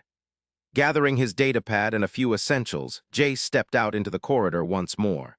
The academy was stirring to life, cadets emerging from their rooms bleary-eyed but alert. He nodded greetings, receiving curious glances in return. News traveled fast among them, especially when it concerned one of their own. Jace made his way towards the quantum research lab, navigating sublevels he'd only glimpsed before. The air grew cooler, humming with an undercurrent of energy. Finally, he reached a secure door marked Restricted Access. A biometric scanner scanned his palm and retina before granting entry. Beyond lay a sprawling complex unlike anything Jace had seen at the academy. Sleek consoles lined the walls, displaying streams of data in glowing letters. Researchers moved between stations, murmuring amongst themselves as they analyzed readings or calibrated equipment. At the far end stood Dr. Alara Kine, a woman with sharp features and piercing blue eyes, her hair pulled back into a tight bun. She watched Jace approach, expression unreadable. "Cadet Meridian," she greeted him coolly. "I've been expecting you." Jace saluted reflexively before lowering his hand. "Dr. Kine, Commodore Voss briefed me on my new assignment." She nodded. "Yes, your unique abilities make you a valuable asset in our fight against the Tin. But first things first, we need to assess exactly what those abilities entail." She led him deeper into the lab, stopping at an apparatus resembling a medical scanner. It hummed softly, emitting a faint glow. "Lie down," she instructed, gesturing towards a padded surface within the machine. "This won't hurt, but it might feel unusual." Jace hesitated briefly before complying, sliding onto the cold padding. The top of the scanner descended, enclosing him in a cocoon of light and humming energy. He felt a gentle pressure around his head, sensors making contact with his temples. The world outside blurred as visions flooded his mind. Complex webs of light and color, patterns shifting rapidly beyond comprehension. It was like diving into an ocean of pure information, currents pulling him this way and that. Panic surged briefly before dissolving into awe. He realized these were the resonances Commodore Voss had mentioned, the Higgs field made visible. Dr. Kine's voice cut through the kaleidoscope. "What do you see, Cadet?" Jace struggled to describe it. "Patterns, like circuits but alive, they're moving, changing shape." "Good," she murmured. "Now try to focus on one specific pattern. Follow its path." He concentrated, zeroing in on a pulsating strand of light. It wove through the chaos, leading him deeper into the field. Time seemed to stretch. He lost track of how long he drifted there, entranced by the dance of data. Finally, Dr. Kine's voice brought him back. "That's enough for now." The scanner retracted, leaving Jace blinking in the harsh lab light. He sat up slowly, disorientation fading as reality reasserted itself. "Well," he asked hoarsely. Dr. Kine studied the readouts on her console. "Your sensitivity to Higgs field fluctuations is remarkably strong," she said. "It explains why you're so adept at piloting. Your brain naturally interprets these subtle energies." Jace processed this, still reeling from his experience within the scanner. "So what happens next?" "We begin training in earnest," Dr. Kine replied. "You'll learn to navigate the field more precisely, identify specific frequencies, and eventually disrupt them. It won't be easy. Your body and mind will resist these intrusions, but with practice." Jace nodded resolutely. Ease wasn't what he was after, he wanted results. He thought of Marcus again, the stark reminder fueling his determination. Over subsequent days and nights, for there seemed no end to the Academy's demands, the routine became grueling yet strangely fulfilling. Jace spent hours in the lab, submerged in visions of light and data streams, learning to manipulate what had once been invisible forces. Simultaneously, intelligence reports trickled in. Names, locations, whispers of potential sleeper agents. Each piece added weight to his resolve. Between sessions, he sought solace in old routines, sparring matches with fellow cadets, late-night runs through deserted corridors. Physical exertion helped ground him amidst the ethereal realms he now inhabited. But always, at the back of his mind, lingered Marcus's memory, a specter driving him forward. One evening, after an especially taxing session, Jace found himself wandering the Academy grounds under starlit skies. The cool night air nipped at his cheeks, clearing away residual fatigue. He walked aimlessly until he reached a secluded garden tucked behind administrative buildings, a sanctuary few knew existed. Moonlight filtered through towering trees, casting dappled shadows over manicured paths. Jace ventured deeper, drawn by the tranquility. A bench nestled beside a small pond caught his eye. He sank onto it wearily, gazing at ripples disturbed by nocturnal creatures. Here, amidst nature's hush, Jace allowed himself a moment of vulnerability. Tears stung his eyes as he thought of Marcus, of all they'd shared and lost. But alongside sorrow came resolve. This wasn't just about honoring a fallen friend. It was about safeguarding countless others from similar fates. A rustle in the undergrowth startled him. He tensed, hand instinctively reaching for a weapon that wasn't there. From the shadows emerged a figure, small, slight, moving cautiously. "Who's there?" Jace called out, squinting into the darkness. The figure hesitated before stepping into the moonlight. A young girl, perhaps 10 or 11, her eyes wide and frightened. She clutched something tightly to her chest, a small plush toy worn from use. "Don't hurt me," she whispered, voice barely audible. Jace relaxed his stance, holding up his hands placatingly. "I won't hurt you," he assured her gently. "Are you lost?" She nodded, glancing back over her shoulder as if expecting pursuit. I couldn't sleep, so I snuck out to explore." Jace's heart went out to her. She reminded him vaguely of someone, a younger Marcus maybe, or just innocence wrenched from its course. "Come here," he coaxed softly, patting the bench beside him. "You can sit with me for a bit if you like." She hesitated before approaching cautiously, keeping several feet between them. Her grip on the toy remained tight, knuckles white. "I'm Jace," he introduced himself. "What's your name?" "Leela," she replied softly. "Nice to meet you, Leela. Why don't you tell me what brought you out here tonight?" She looked down at her feet, shuffling them nervously. I had a bad dream about monsters." Jace felt a chill run down his spine. Monsters indeed, though not the kind children usually feared. "What kind of monsters?" he asked carefully. Leela shuddered. "They were inside me," she said, voice barely above a whisper. "In my head, talking, telling me things." His pulse quickened. This couldn't be coincidence. Could Leela be one of them, a sleeper agent activated prematurely? "I want to help you, Leela," Jace said gently, "but I need you to tell me more about these monsters." She shook her head vigorously. "No, they're scary. Bad things happen when they talk." Jace's mind raced. If she truly was a tin agent, confronting her directly could trigger unwanted reactions, but leaving her unchecked wasn't an option either. "All right," he soothed. "Let's just sit here for now. You don't have to think about them." They sat in silence, watching ripples on the pond's surface. Jace kept his gaze on Leela, studying her reactions subtly. There was fear, yes, but also confusion, a child's bewilderment at forces beyond comprehension. As minutes stretched into half an hour, Leela seemed to relax slightly. Her grip on the toy eased, fingers tracing its worn fabric absently. "I like your uniform," she murmured eventually. Jace smiled faintly. "Thank you. I'm training to be a pilot." Her eyes widened with awe. "A real pilot, like in the stories?" He nodded encouragingly. "Exactly like that." Leela's expression turned wistful. "I wish I could fly too." "You might," Jace told her earnestly. "With practice and dedication, anyone can achieve amazing things." She smiled shyly before standing abruptly. "I should go back now," she announced. Jace rose alongside her. "Wait, can you show me where you came from, just so I know it's safe?" Reluctantly, Leela nodded. She led him through the garden paths, retracing her steps until they reached a small dormitory window left slightly ajar. Jace peered inside. It appeared unoccupied. "This is my room," she whispered. "I share with other girls." He nodded understandingly. "Listen, Leela, if you ever have those dreams again or feel strange, promise me you'll find someone to talk to, not just anyone, but someone trustworthy." She looked up at him solemnly. "Okay," she agreed. With a reassuring smile, Jace watched her climb back through the window.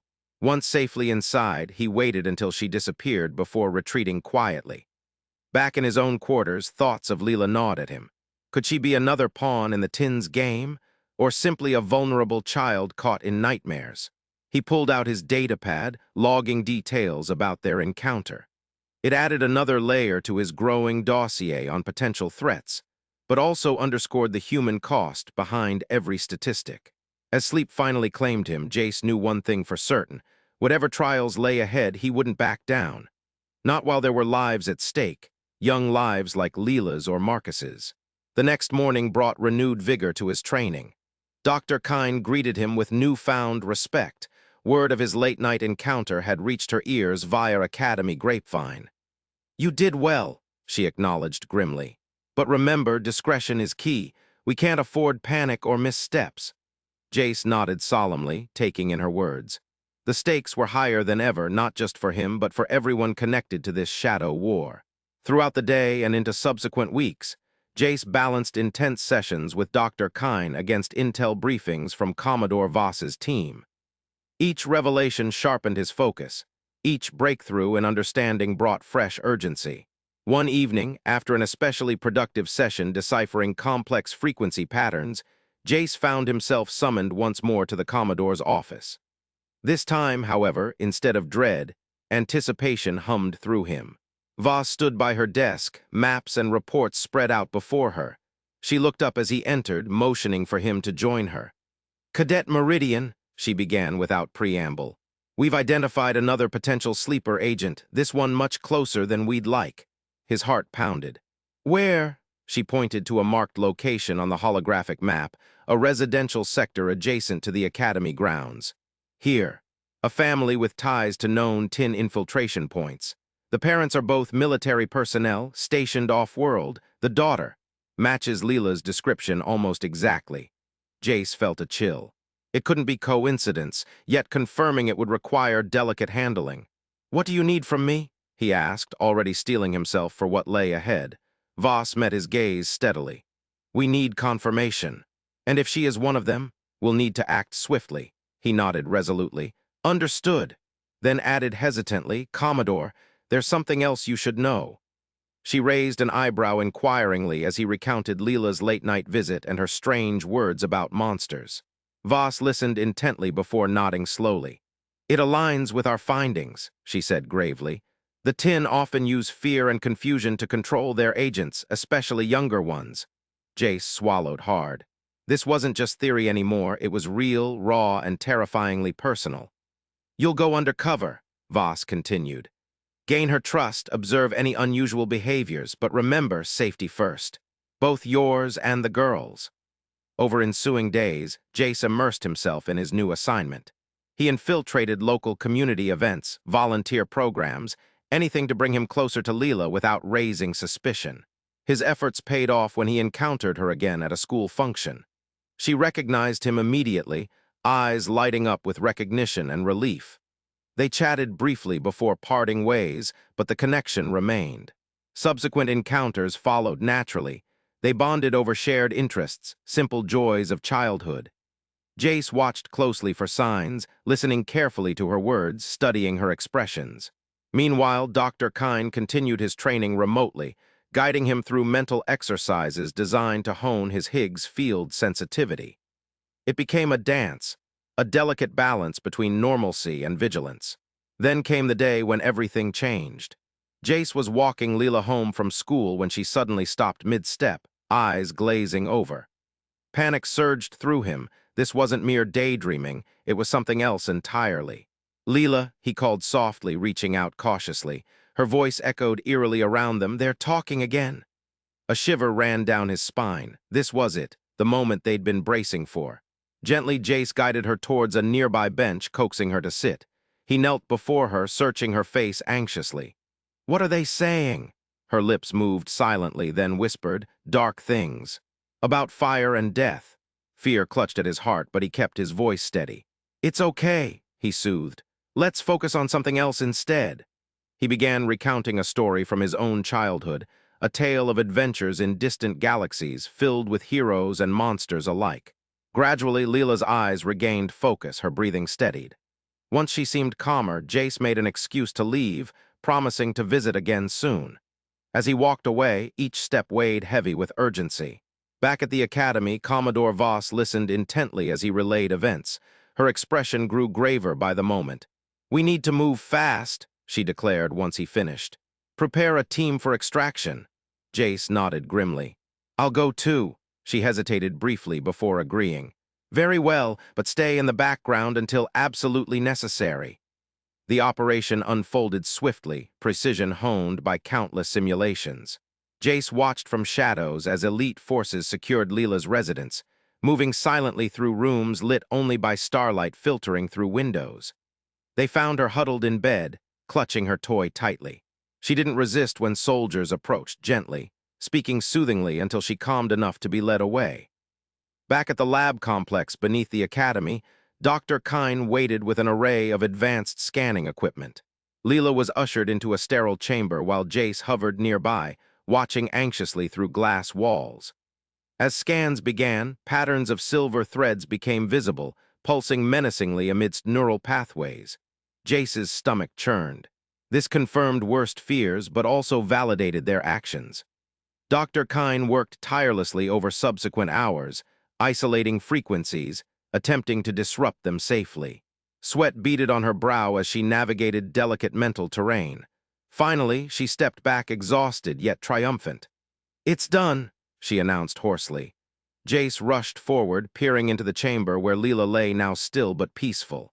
The silver threads had vanished, replaced by natural neural activity. Relief washed over him, a bittersweet victory tempered by what remained unknown. As days turned into weeks, Leela underwent extensive rehabilitation under Dr. Kine's care. Memories of Tin influences faded slowly, leaving her with fragmented recollections and lingering fears. Jace visited often, offering companionship and reassurance. Their bond deepened, built on shared trials and silent understandings. He saw glimpses of the girl she might have been without such horrors, laughs echoing through corridors, eyes shining with curiosity. But amidst joyous moments lingered somber realities. Others like Leela still waited out there, hidden among innocent faces. One evening, as they sat together in a quiet garden corner, Jace took her hand gently.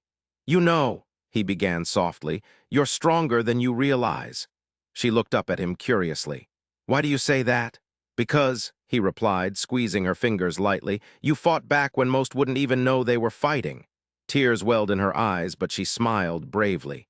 "You helped me, Jace. You made it okay?"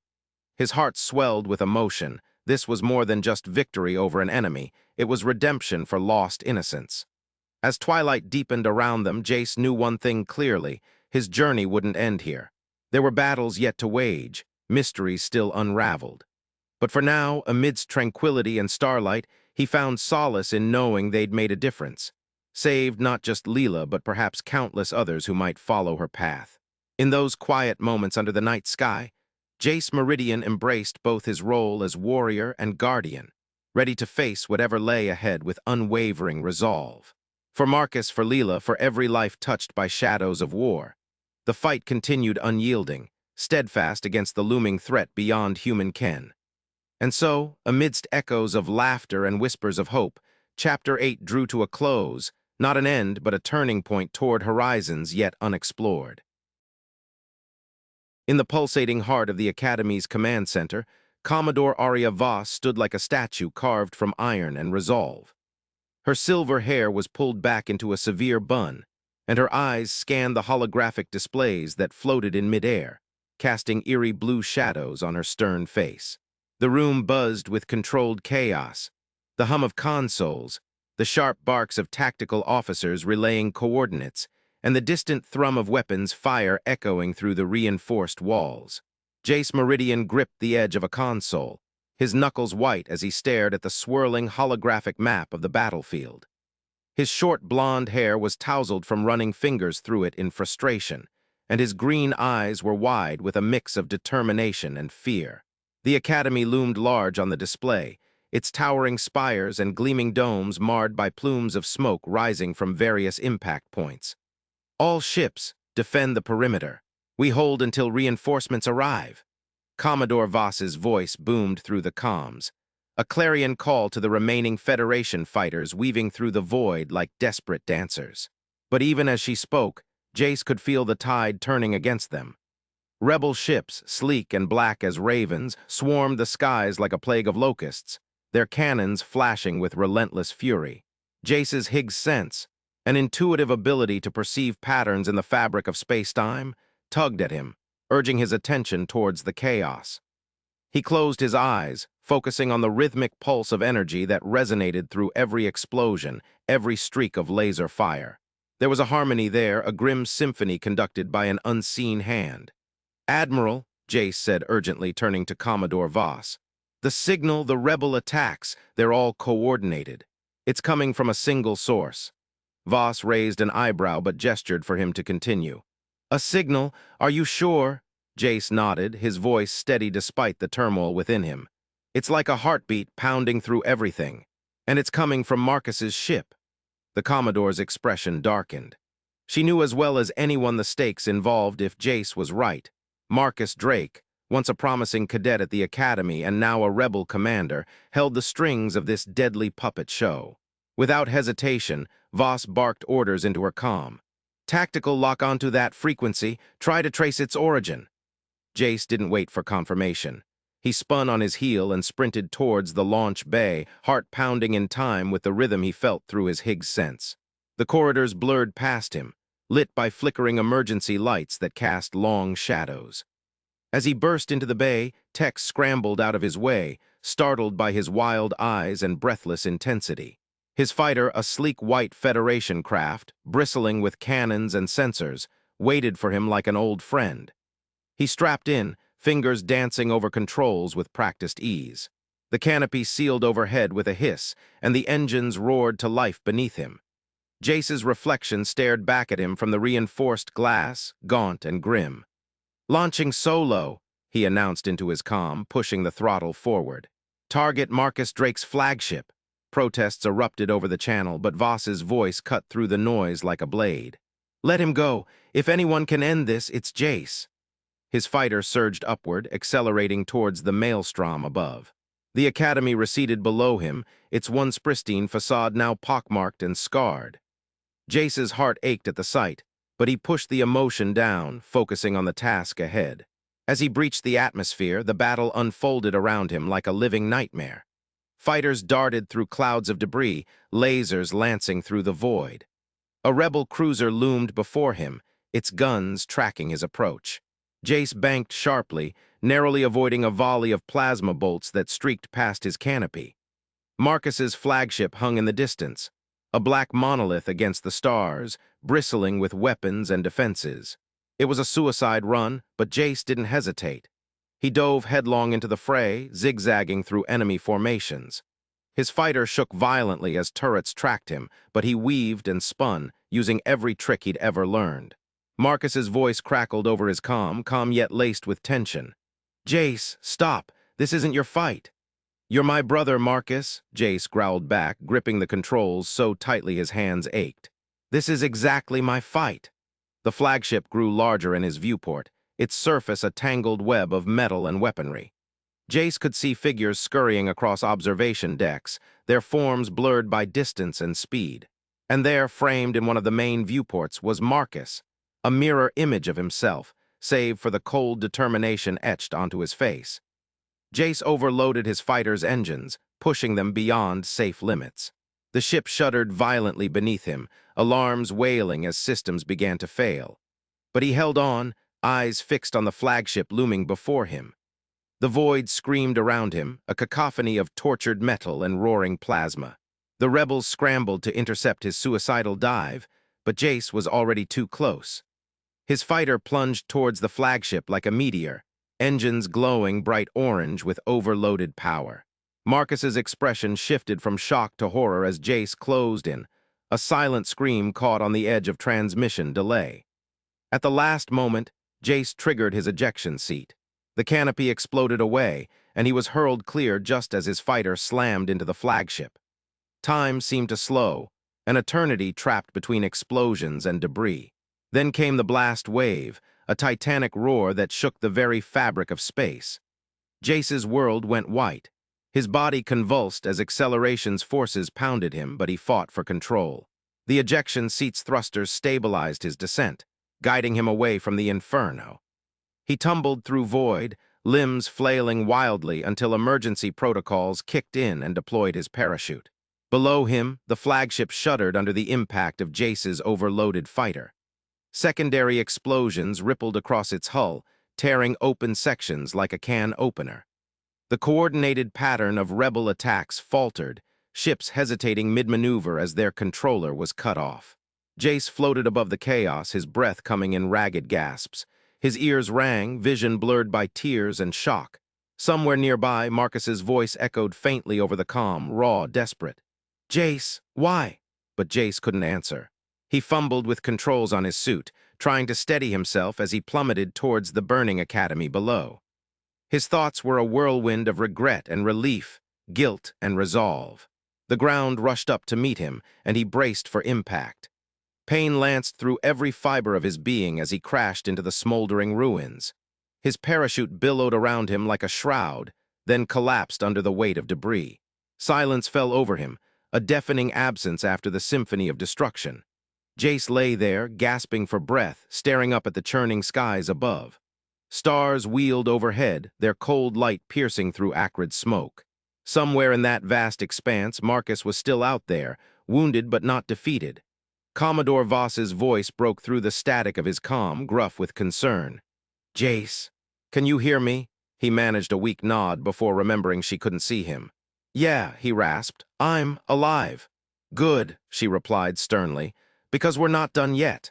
With great effort, Jace pushed himself upright, wincing at the myriad aches and pains that accompanied each movement. Around him, the academy groaned under its injuries, the once proud structure now a shell of its former glory. But amidst the devastation, there were signs of life. Flickering emergency lights, distant shouts, and even a few figures emerging from hiding places to survey the damage. Hope stirred within Jace, a spark amidst the ashes. He stumbled forward, each step sending fresh waves of pain through his body. But he kept moving, drawn towards the command center like a moth to flame. As he neared its entrance, Commodore Voss appeared in the doorway, her expression grave yet resolute. "Jace," she acknowledged quietly, "we need to regroup." He nodded, steeling himself for what lay ahead. The battle might have been won, for now, but the war was far from over. And as long as Marcus breathed, the threat lingered like a specter in the shadows. Inside the command center, survivors huddled around consoles, eyes wide with shock and exhaustion. But there was determination, too, an unyielding spirit forged in fire. Jace joined them, taking his place among the ranks of defenders who had held fast against impossible odds. Voss turned to address her staff, voice steady and commanding. "Status report." Officers snapped into action, relaying updates on remaining forces, damage assessments, and evacuation efforts. Jace listened intently, absorbing every detail as he pieced together their next moves. "Rebels are retreating. one officer reported. Their formations have lost cohesion without Drake's signal. Voss nodded grimly. We buy what time we can. Get me a count of our remaining fighters and ground troops, and get medical teams out there now. Jace watched her work, admiration mingling with exhaustion. Despite the chaos, despite the losses, she remained their anchor, a beacon guiding them through stormy waters. His gaze drifted back to the holographic display, tracing the paths of retreating rebel ships. They were licking their wounds, regrouping, just as Marcus would do. But for how long? And where? A hand clamped down on Jace's shoulder, startling him from his thoughts. He turned to see Commodore Voss standing beside him, her expression softening ever so slightly. You did good out there, she said gruffly. Better than anyone had a right to expect. He managed a small smile. Just doing my job, Admiral, she snorted. Don't admiral me, boy. Not after what you've been through. Her gaze drifted towards the display, mirroring his earlier contemplation. We'll need more than luck if we're going to see this through. Jace nodded solemnly. The road ahead was fraught with danger. More battles awaited them. Harder choices loomed on the horizon. But for now, there was a moment of respite, a chance to catch their breath before plunging back into the fray. Voss's comm beeped softly, interrupting his thoughts. She listened intently, her expression darkening with each passing second. Finally, she looked up at him, resolve etched onto every line of her face. The reinforcements have arrived, she announced, and they're not friendly. A chill ran down Jace's spine as realization dawned. The rebels hadn't been defeated, only delayed. And now fresh forces poured into the fray, ready to finish what Marcus had started. We hold here, Voss declared, addressing both him and the room at large. We've weathered worse storms than this. Jace straightened under her gaze, drawing strength from her unwavering conviction. Whatever came next, they would face it together, united against the encroaching darkness. But even as he steeled himself for battle once more, a nagging doubt lingered at the back of his mind. How could they hope to stand against such overwhelming odds? And what price would victory exact from those left standing? Only time would tell. For now, Jace Meridian stood amidst the ruins of the Academy, ready to fight for every last breath, every fading ember of hope. The final assault had ended in catastrophe, but another dawn was coming, and with it, new battles to wage. He turned back towards the command center, determined to face whatever horrors awaited them head-on. For he knew one truth above all others. While there was still fight left within him, while his heart continued to beat alongside the rhythm of Higgs' sense, the war would not end without a reckoning, without Marcus Drake standing before him once more. And so, amidst the smoke and ashes, Jace Meridian prepared for what lay ahead, not just as a pilot or a soldier, but as a beacon of hope in the face of insurmountable odds, a lone fighter against the encroaching tide of darkness. The air at Zenith-4 Academy was thick with the acrid scent of smoke and the bitter tang of ozone. Alarms screamed in a discordant symphony, their wailing echoes bouncing off the crumbling walls of the once pristine Academy buildings. The sky above was a churning maelstrom of gray and black, torn by the fiery trails of falling debris and the pulsating lights of distant explosions. The grand battle for Zenith-4 had reached its crescendo, and Jace Meridian stood at the heart of it all. Jace's dark blue cadet uniform was smeared with grime and blood, not his own, but he moved with a fierce determination that belied the exhaustion etched onto his youthful features. His short blonde hair clung to his forehead in damp strands, green eyes scanning the battlefield with an intensity born of desperation and newfound power. The Higgs field whispered around him, its currents pulsing like a living thing, screaming warnings of impending danger. Jace, left flank, Arya Voss's voice cut through the chaos, sharp as a blade. She crouched behind a shattered pillar, her elegant officer's uniform stark against the rubble. Her braid whipped around as she turned, leveling her rifle with practiced ease. A burst of precision fire ripped through the air, taking down two advancing rebels before they could flank Jace. Thanks, Arya, Jace yelled back, trusting her implicitly. He dove to the side as a barrage of plasma bolts seared past him, slamming into the ground where he'd stood an instant before. The field screamed louder now, guiding his movements with desperate urgency. He rolled behind a toppled statue, its stone face obscured by cracks and scorches. Cale Torres stood like a bulwark at the eastern gate, his broad frame silhouetted against the inferno raging behind him. Bandages wrapped tightly around his torso, but he held his ground, rifle stock pressed to his shoulder. His breath came in ragged gasps, each one a testament to his pain and resolve. The rebels poured through the gate like a dark tide, only to be met with Cale's unyielding fire. Corpses littered the ground around him, a grim testament to his tenacity. "Cale, hold on," Jace shouted, though he knew Cale couldn't hear him over the din. He pushed himself up, Higgs currents guiding his steps as he darted between cover points, closing in on the bridge where Marcus Drake awaited. The bridge spanned a chasm of shattered metal and glass, once a symbol of the Academy's grandeur now reduced to a battleground. Marcus stood at its center, blonde hair stark against the rebel uniform that mirrored Jace's own cadet's attire, but for its darker hues and sharper edges. His face was a mask of cold calculation, eyes locked onto Jace with an intensity that sent a shiver down his spine. "You were my brother," Jace roared, voice echoing across the ravaged expanse. The Higgs field pulsed around him, amplifying his words, giving them weight and power. Marcus sneered, "And you were a fool to believe the Federation deserved loyalty." Jace's fingers curled into fists, nails biting into palms. "The Federation gave us everything, a home, training." "Chain," Marcus spat. "They kept us locked away like pets while they played their games with tin tech." "I see them now," Jade Higgs field hummed in response to his thoughts, showing him flashes of the truth behind Marcus's words. The Federation's secrets swirled around him like a toxic fog. "But that doesn't justify this slaughter." Marcus chuckled low and menacing. "Slaughter, this is revolution, Jace." "Wake up," Jace lunged forward, Higgs currents propelling him with superhuman speed. Marcus met his charge head-on, rifle swinging in a vicious arc. They clashed mid-bridge, bodies colliding with brutal force. Jace grunted as Marcus's elbow slammed into his ribs, but he held fast, driving his fist into Marcus's jaw.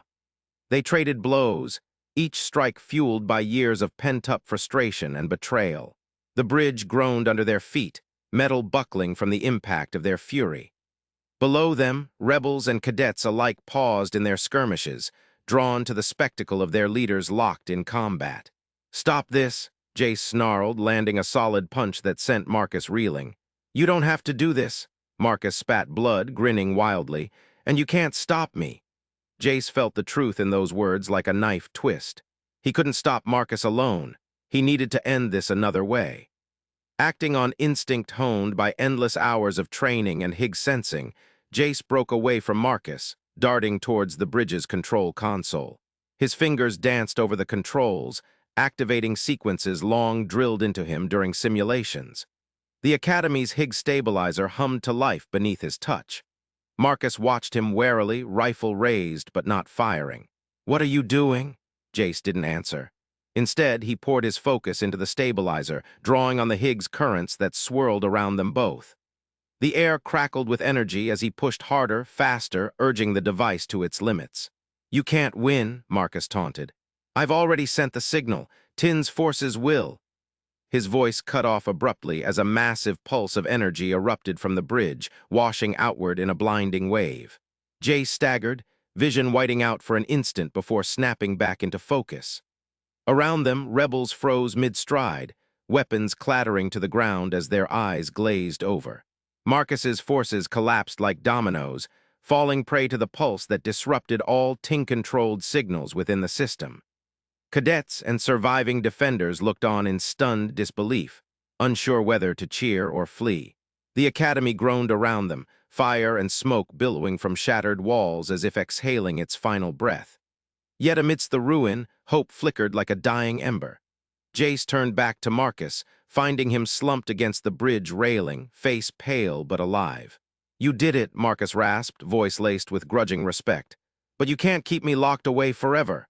Jace stepped closer, hands clenched at his sides. "No," he admitted, "maybe not. But I'll make sure every last one of your followers knows the truth about what you've done here today." Marcus laughed weakly, coughing up more blood. "And who will believe a Federation puppet?" "Enough of them," Jace said softly. "Enough to make a difference." Arya approached cautiously, rifle trained on Marcus but eyes locked onto Jace. "We need to secure him and regroup," she urged. Jace nodded, pulling out restraints from his utility belt. He moved quickly, efficiently, securing Marcus despite the other boys' feeble struggles. Once bound, Marcus slouched against the railing, defiance fading into resignation. "Kale," Jace called out, scanning the eastern gate where their friend still held firm.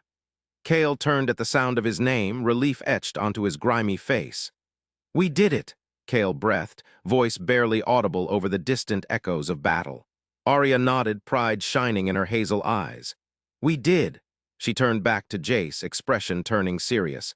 "But we're not out of the woods yet. We need to coordinate with what's left of command and assess the damage." Jace agreed, casting one last glance at Marcus before following Arya off the bridge. Together, they picked their way through the smoldering ruins, leaving Kale to oversee the securing of prisoners. The academy loomed around them like a fallen titan, its once majestic spires reduced to twisted metal and charred stone. Bodies lay strewn across the grounds, cadets and rebels alike, indistinguishable in death.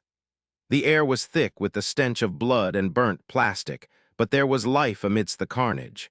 Survivors huddled together for warmth and comfort, tending wounds with makeshift bandages. Jace felt a pang of sorrow mixed with determination as he surveyed the devastation. This wasn't victory, it was survival. And survival meant rebuilding, not just walls and towers, but trust and unity among those who remained. "Captain Voss!" A voice rang out through the smoke, urgent and panicked.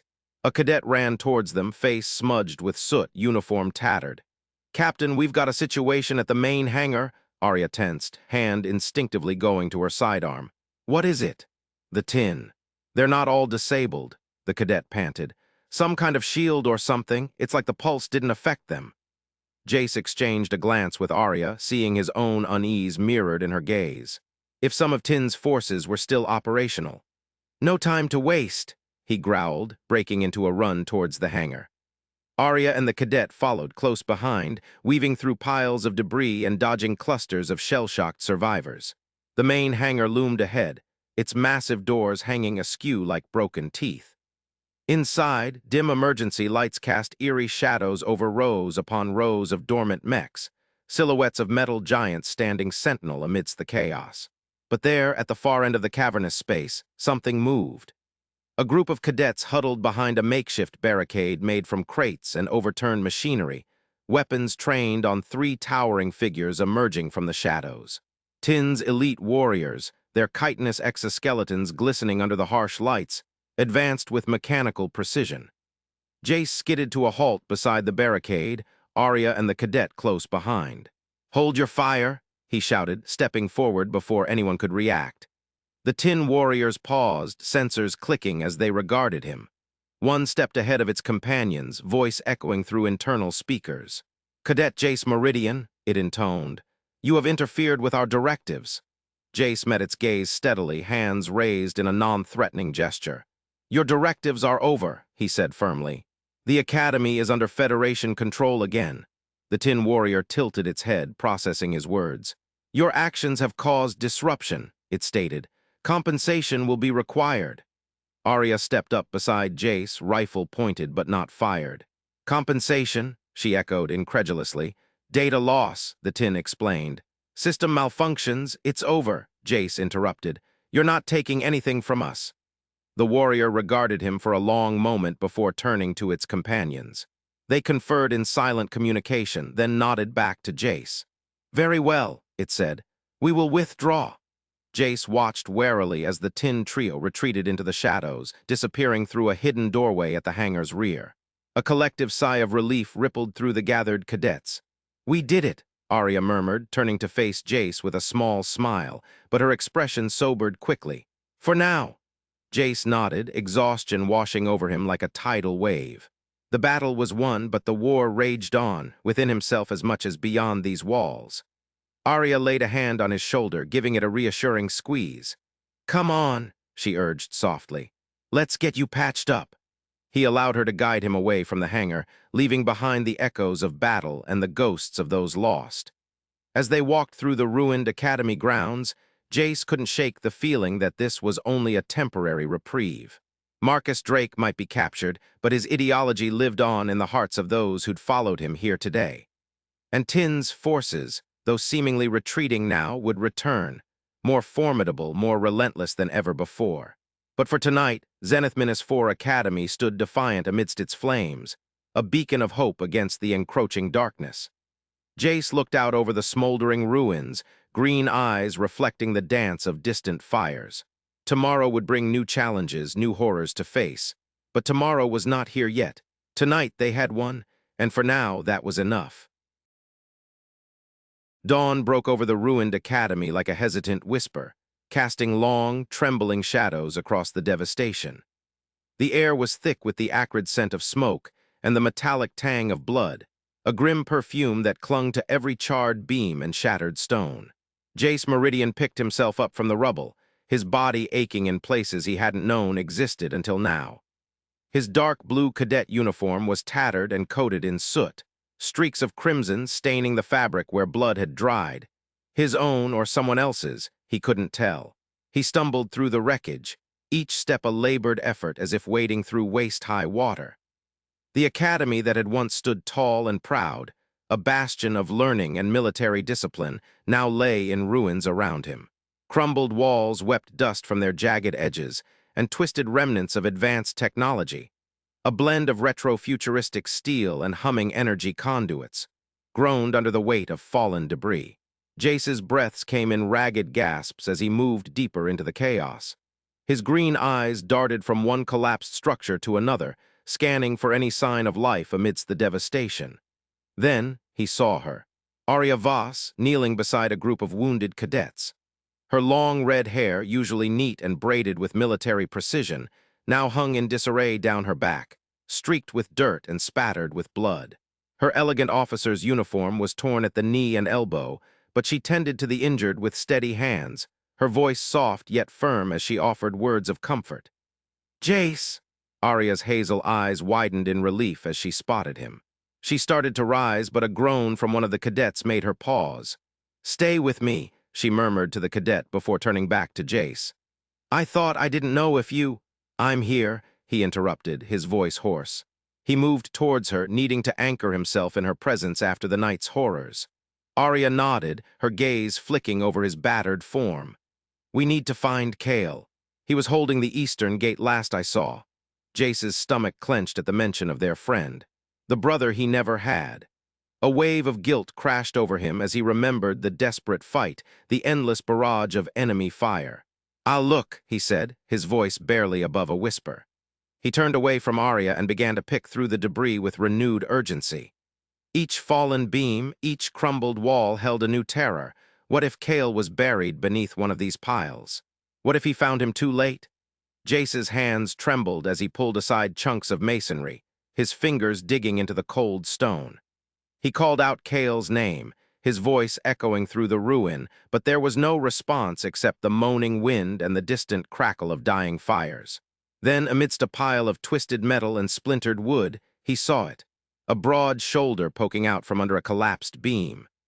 Jace's heart pounded wildly as he rushed forward, his hands already gripping the heavy timber. With a grunt of effort, he managed to shift it just enough to reveal more of the figure beneath. It was Cale. His friend lay on his back, eyes closed, face pale, but for the stark contrast of the scar running down his chin, a memento from a long-ago training exercise. Jace fell to his knees, fingers brushing against Cale's cold skin. "No," he choked out, the single word a plea and a denial all at once.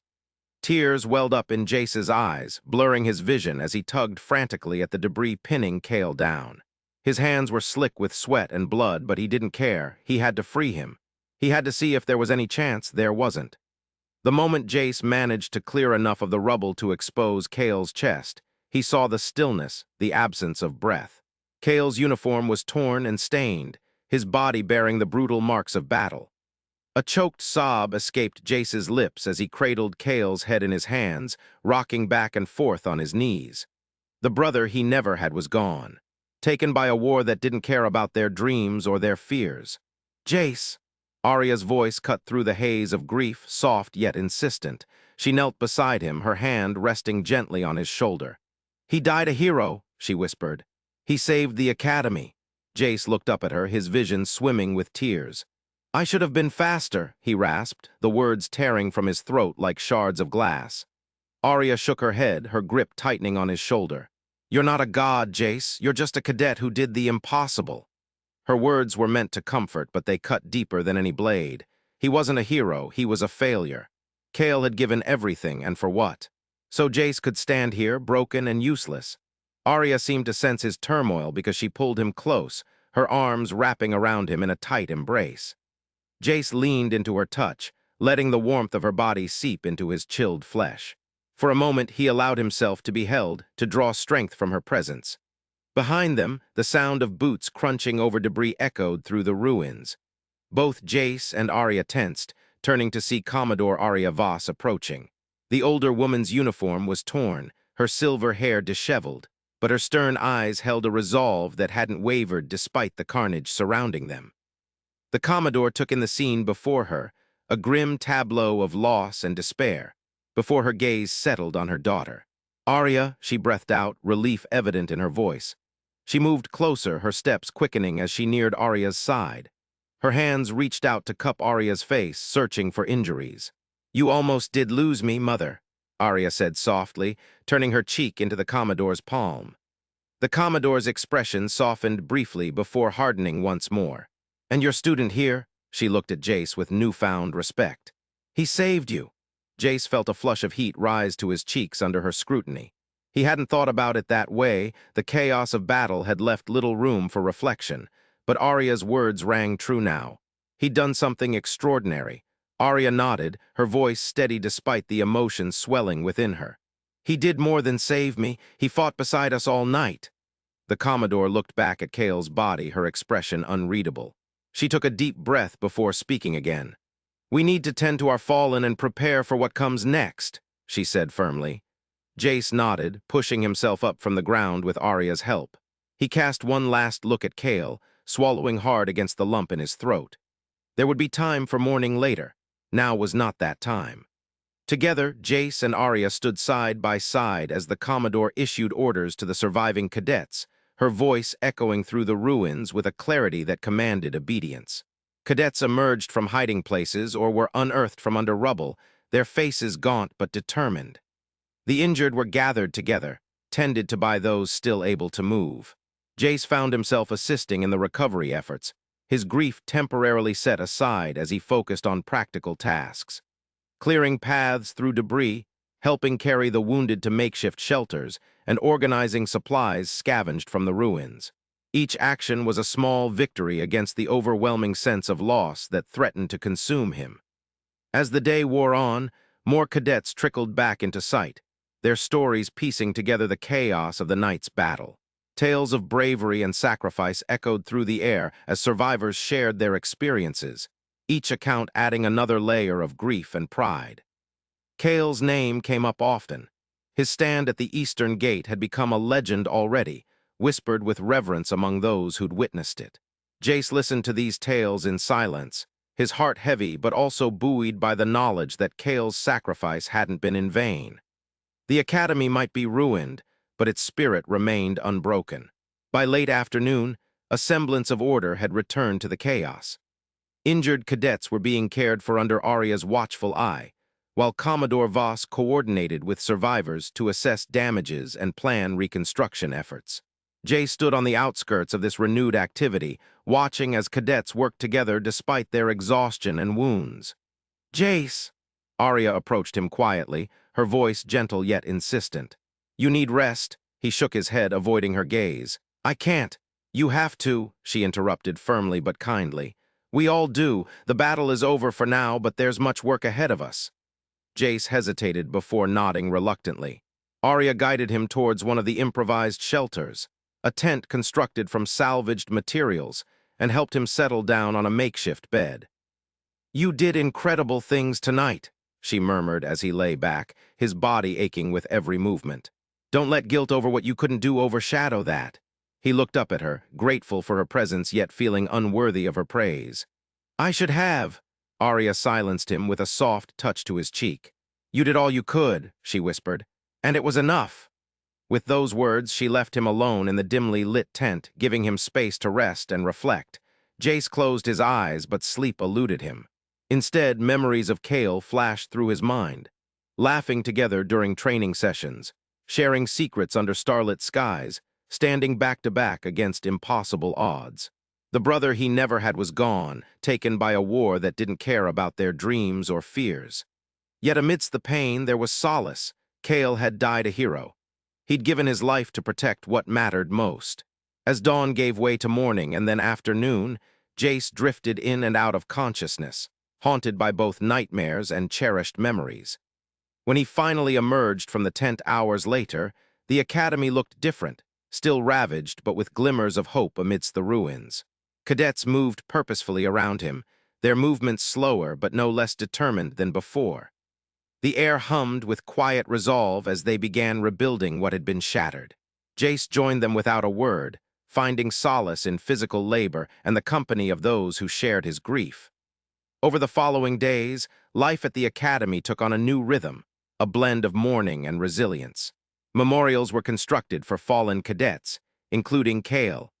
Simple stone markers adorned with personal mementos served as poignant reminders of their sacrifices. These spaces became sanctuaries where survivors could grieve openly and find comfort in shared loss. Jace spent much time at these memorials, often finding Arya there too. They would sit side by side, sometimes talking softly about memories or simply sharing silent company. Through this shared experience, their bond deepened. They understood each other's pain without needing words. Meanwhile, Commodore Voss worked tirelessly to coordinate reconstruction efforts. Her presence was a steadying force amidst the chaos, guiding cadets through the initial shock and into action. Under her leadership, sections of the academy began rising again from the ashes. Walls were rebuilt, energy conduits repaired, and classrooms restored. One evening, as twilight painted the sky in hues of orange and purple, Commodore Voss called for a gathering around what remained of the main hall's central courtyard. Cadets huddled together, their faces weary yet hopeful as they listened to her speak. "We have endured great loss," she began, her voice echoing through the ruined courtyard. "But we stand here today because of bravery, because each one of you fought not just for yourselves, but for those around you." She paused, scanning the sea of young faces before continuing. "We honor our fallen by carrying on their legacy. The battles ahead will be hard, but remember, you are cadets of this academy, not mere students, but defenders of a future worth fighting for." Applause erupted from the crowd, loud and fervent despite exhaustion and grief. Jace joined in, feeling a surge of pride mixed with sorrow. Beside him, Arya clapped too, her eyes shining with unshed tears. As the applause faded, Commodore Voss raised her voice once more. "Now let us remember those who gave everything. Let us honor their sacrifice by forging ahead together." With these words, cadets began to sing, a traditional melody passed down through generations within the academy. It was a hauntingly beautiful song filled with notes of both sorrow and strength, echoing through the ruins like an anthem. Jace sang along softly, feeling Arya's hand slip into his. Their fingers entwined tightly as they stood shoulder to shoulder amidst their peers, united in grief and determination. The melody carried them away from the immediate pain, reminding them that even amidst devastation, there was beauty and resilience within reach. In those moments under the starlit sky, surrounded by fellow cadets singing songs of hope and remembrance, Jace felt something shift inside him, a recognition that while loss would forever mark his soul, it didn't define him. He had survived just as Kale had wanted. As the song came to an end and silence fell over them once more, Jace turned to Arya, meeting her gaze with newfound clarity. "We'll make sure he's not forgotten," he vowed softly. Arya nodded, squeezing his hand gently. "Never." In that promise exchanged under the watchful eyes of stars above, they found solace, a beacon guiding them through the long road ahead. The aftermath of battle might be harsh and unforgiving, but it was also a testament to human spirit's enduring capacity for hope. The ruins of the academy stood as both a grim reminder of loss and a symbol of resilience, an eternal flame burning bright amidst the ashes. And so they continued, rebuilding not just walls but hearts too, one brick at a time. The grand auditorium of the Federation Academy hummed with a somber energy. a stark contrast to the usual bustle of eager young voices and clattering boots. The air was thick with the scent of fresh flowers arranged in vast wreaths that adorned the stage, their vibrant colors a poignant juxtaposition to the muted tones of the morning cadets. Holographic images of the fallen floated ethereally above the assembly, their smiles frozen in time, eyes gazing out over the sea of dark blue uniforms. Jace Meridian stood at the periphery of the crowd, his short blonde hair neat, but for a few stray strands that fell across his forehead, obscured by the brim of his cap. His green eyes were fixed on the hologram directly ahead, Cale's face smiling down at him. The image was so lifelike that Jace could almost believe his friend was still there, teasing him about his marksmanship or planning their next unauthorized exploration of the Academy's restricted sectors. But Cale wasn't there. He was gone, along with dozens of others, casualties of a siege that had shaken the very foundations of the Federation Academy. Jace's heart ached as he remembered the chaos, the screams, and the overwhelming sense of helplessness. He had fought beside Cale, but it hadn't been enough. None of their efforts seemed to matter now that so many lay silent in the cold void of space. Arya Voss stood nearby, her elegant officer's uniform a stark contrast to Jace's cadet garb. Her long red hair was braided tightly down her back, and her hazel eyes scanned the crowd with a mix of sorrow and determination. She noticed Jace's rigid stance, his fists clenched at his sides, and gently nudged him with her elbow. "Jace," she murmured, keeping her voice low so as not to disturb the somber atmosphere. "You don't have to do this alone." He glanced at her, his expression a mask of grief. "I can't just stand here and act like everything's okay when it's not." His voice was barely audible, but Arya heard the raw pain in every word. She nodded, understanding etched on her face. "No one expects you to be okay right now, but standing alone won't bring him back." Jace looked away, focusing again on Cale's holographic image. Tears welled up in his eyes, blurring the edges of the spectral figure. He blinked rapidly, trying to hold them back, but it was no use.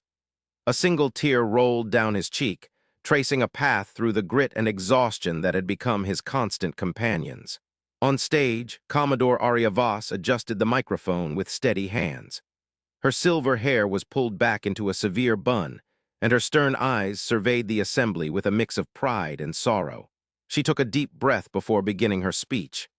"Cadets," she began, her voice echoing through the auditorium, "today we gather to honor those who gave their lives defending not just an academy, but an idea, the idea that the Federation is worth protecting, that our values of unity, courage, and justice are more than mere words on a parchment, but guiding principles that shape our actions and define our character." Her gaze swept over the crowd, lingering on the faces of the survivors. These cadets were more than just students, they were our future. Each one brought unique talents and perspectives to this institution, and each one left an indelible mark on those around them. She paused, her voice catching slightly before she continued. Cale Torres was one such cadet. Known for his quick wit and unyielding determination, Cale embodied the spirit of a true Federation hero. He stood tall when others faltered, fought bravely when fear threatened to paralyze him, and ultimately made the ultimate sacrifice. Jace's grip on his cap tightened, as if holding onto something tangible could anchor him in this moment. The Commodore's words resonated deeply within him, stirring memories of Cale's laughter and the fierce loyalty he had shown during their darkest hours. "Marcus Drake," Commodore Voss continued, her tone shifting to one of controlled anger, "has been identified as a key figure behind this heinous attack. His face now adorns wanted posters across the galaxy. The Federation will not rest until justice is served, and those responsible are brought to account." Jace flinched at the mention of Marcus Drake's name. The Federation believed him to be the mastermind, but Jace knew differently. Marcus had been a pawn, manipulated by the shadowy Tin. They were the true architects of the siege, their tendrils reaching into the darkest corners of the galaxy, pulling strings that led to bloodshed and chaos. But no one would believe him if he spoke up. The Tin's influence was insidious, their machinations hidden behind layers of deception. To accuse them openly would be to invite skepticism at best, ridicule at worst. He felt a bitter taste in his mouth, the weight of unspoken truth bearing down on him like a physical burden.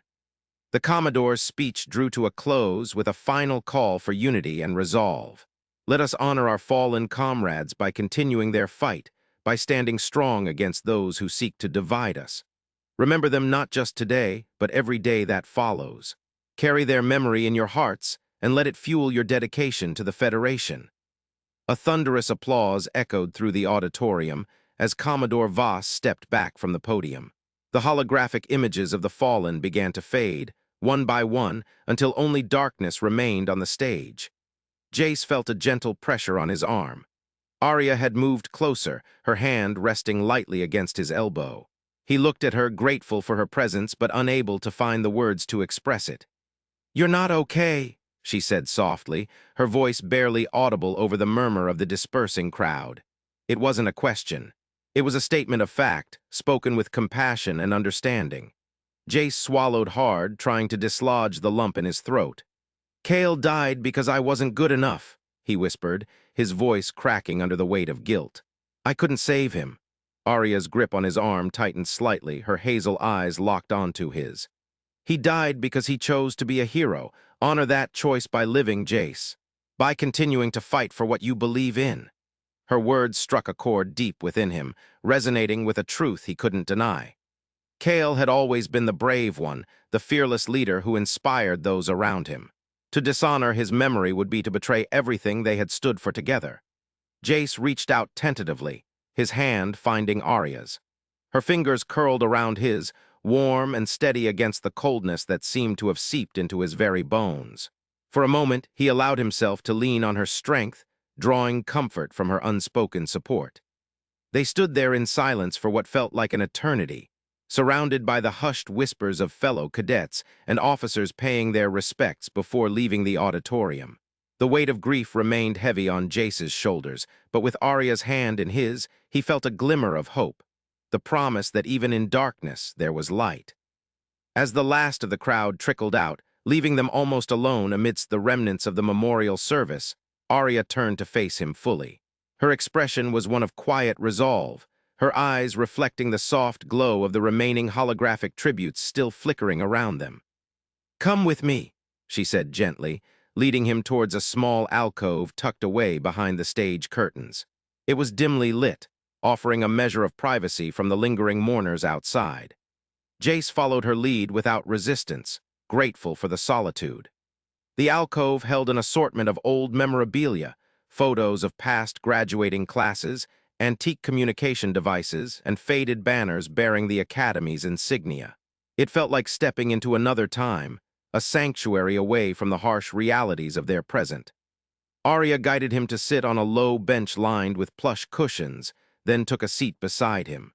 She kept hold of his hand, her thumb tracing small circles over his knuckles in a soothing rhythm. Jace leaned against her shoulder, finding solace in her nearness.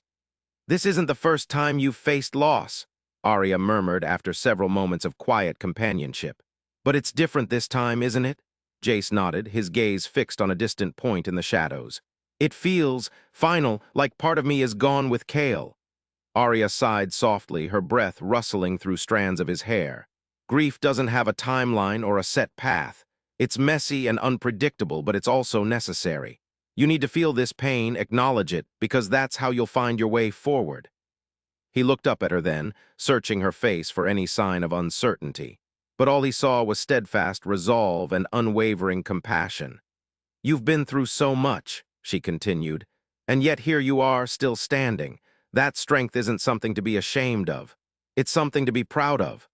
Jace felt a surge of emotion welling up inside him, a mixture of gratitude, sadness, and something else he couldn't quite name. He reached out tentatively, cupping her cheek with his free hand. Her skin was warm beneath his touch, soft as velvet. "Thank you," he whispered, his voice thick with unshed tears. "For being here, for understanding." Arya leaned into his palm, closing her eyes briefly before opening them again to meet his gaze. "I'm not going anywhere, Jace. We're in this together." Their faces were inches apart now, breaths mingling as they shared a moment suspended between past sorrow and future hope. Jace could feel the heat radiating from her body, see the faint flecks of gold in her hazel eyes. He leaned closer still, drawn to her like a moth to a flame. When their lips met, it was gentle, a soft brush of skin against skin, tentative yet filled with promise.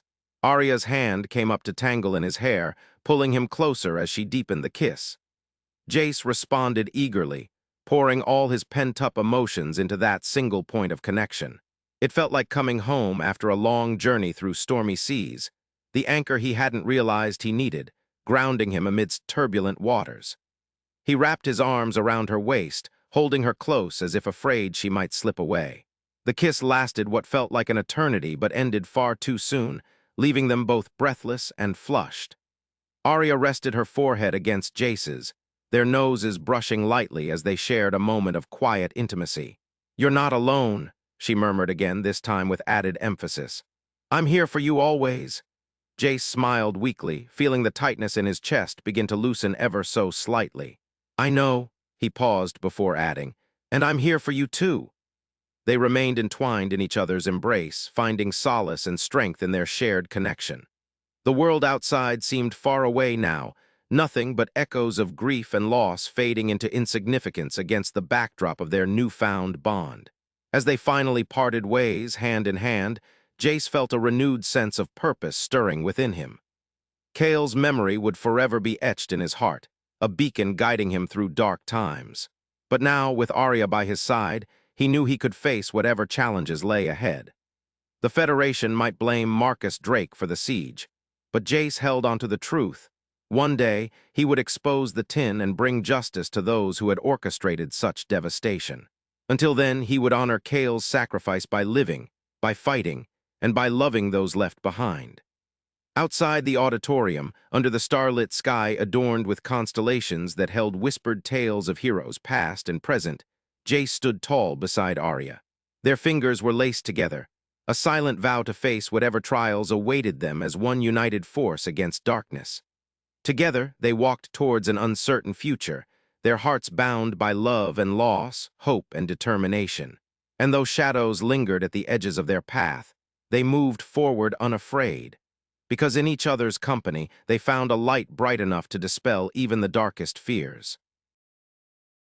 The heavy metal door to Commodore Arya Voss' office slid open with a low hum, and Jace Meridian stepped inside, his boots clicking sharply on the polished deck beneath him. He stood at attention, his dark blue cadet uniform crisp and unblemished despite the recent chaos of the siege. The office was a stark contrast to the bustling corridors of the Academy, quiet, dimly lit, with a hum of subtle machinery that kept the holographic star map behind the Commodore's desk alive. The glowing points of light represented not just stars, but the movements of rebel fleets, a constellation of conflict and tension. Commodore Voss looked up from her desk, her silver hair catching the faint glow of the hologram. Her stern eyes met Jace's gaze, and for a moment neither spoke. The Commodore leaned back in her chair, fingers steepled beneath her chin. "Cadet Meridian," she began, her voice measured and calm, "you're one of my best pilots. Your actions during the siege were commendable." Jace felt a surge of pride mixed with apprehension. He kept his expression neutral, eyes fixed straight ahead. "Thank you, Commodore," he replied. She nodded slightly before continuing, "But we have a problem that needs addressing. The rebels knew our defensive frequencies. How did they get that information?" Jace hesitated. The tin signal, the frequency that had disrupted thought processes and hacked into the Academy's systems, was still fresh in his mind. It was a secret he'd kept buried deep, a truth he feared revealing. If he told the Commodore about the signal, he'd have to explain how he knew, and that meant admitting something far more profound, his ability to sense the Higgs field. "I need to know if Marcus Drake had help from inside," she pressed, her voice low but insistent. The name hung in the air like a dark cloud. Marcus Drake, the rebel leader, was also the father of Arya Voss, Jace's fellow cadet and friend, whose father had once been the Academy commander. The implications weighed heavily on Jace. If the Commodore suspected any involvement from within the ranks, it could taint those closest to him. He took a deep breath, deciding that honesty, no matter how dangerous, was his only path forward. "Admiral," he started, his voice steady despite the turmoil within him, "the rebels weren't just humans. They were being controlled by something else, a frequency that disrupts thought." Commodore Voss' expression didn't change immediately, but her eyes narrowed slightly as she processed his words. Jace could see a flicker of recognition in her gaze, a subtle shift that told him she understood more than she let on. "You sense this ... frequency?" she asked, her voice barely above a whisper. Jace hesitated again, then nodded. "Yes, Admiral, it was like nothing I've ever experienced, a high-pitched whine that seemed to cut through everything." The Commodore leaned forward, her elbows resting on the desk as she studied him intently. "And how exactly did you sense it? Most cadets wouldn't have noticed such a thing." Jace's heart pounded in his chest. This was the moment of truth. He took a deep breath and let the words out, feeling them like a confession. "I can sense things, Admiral, frequencies. It's something I've always been able to do, but it's not something I talk about." Her eyes narrowed further, but she didn't interrupt. Jace continued, "During the siege, I could feel this tin signal. It was overwhelming, like a wave crashing over me. It disrupted our systems and clouded our thoughts. That's how they knew our frequencies." The Commodore's face went pale. She sat back in her chair, her gaze never leaving his. "The tin," she murmured, almost to herself. "I've heard whispers of such things, legends from old war stories, but I thought it was just myth." Jace felt a surge of relief that she wasn't dismissing him outright. There was something in her tone, a familiarity with the concept that suggested deeper knowledge than she revealed. "Explain to me," she said, her voice firm but not unkind, "how you can sense these frequencies. Is it some kind of natural ability?" Jace nodded. "Yes, Admiral, it's like having an extra sense. I can feel the vibrations in the air, the electromagnetic fields around us. It's not something I can turn off." She studied him for a long moment before speaking again. "And you've never told anyone about this ability?" Jace shook his head. "No, Admiral, it's not something easy to explain or share with others. I feared it would be seen as a weakness or an anomaly."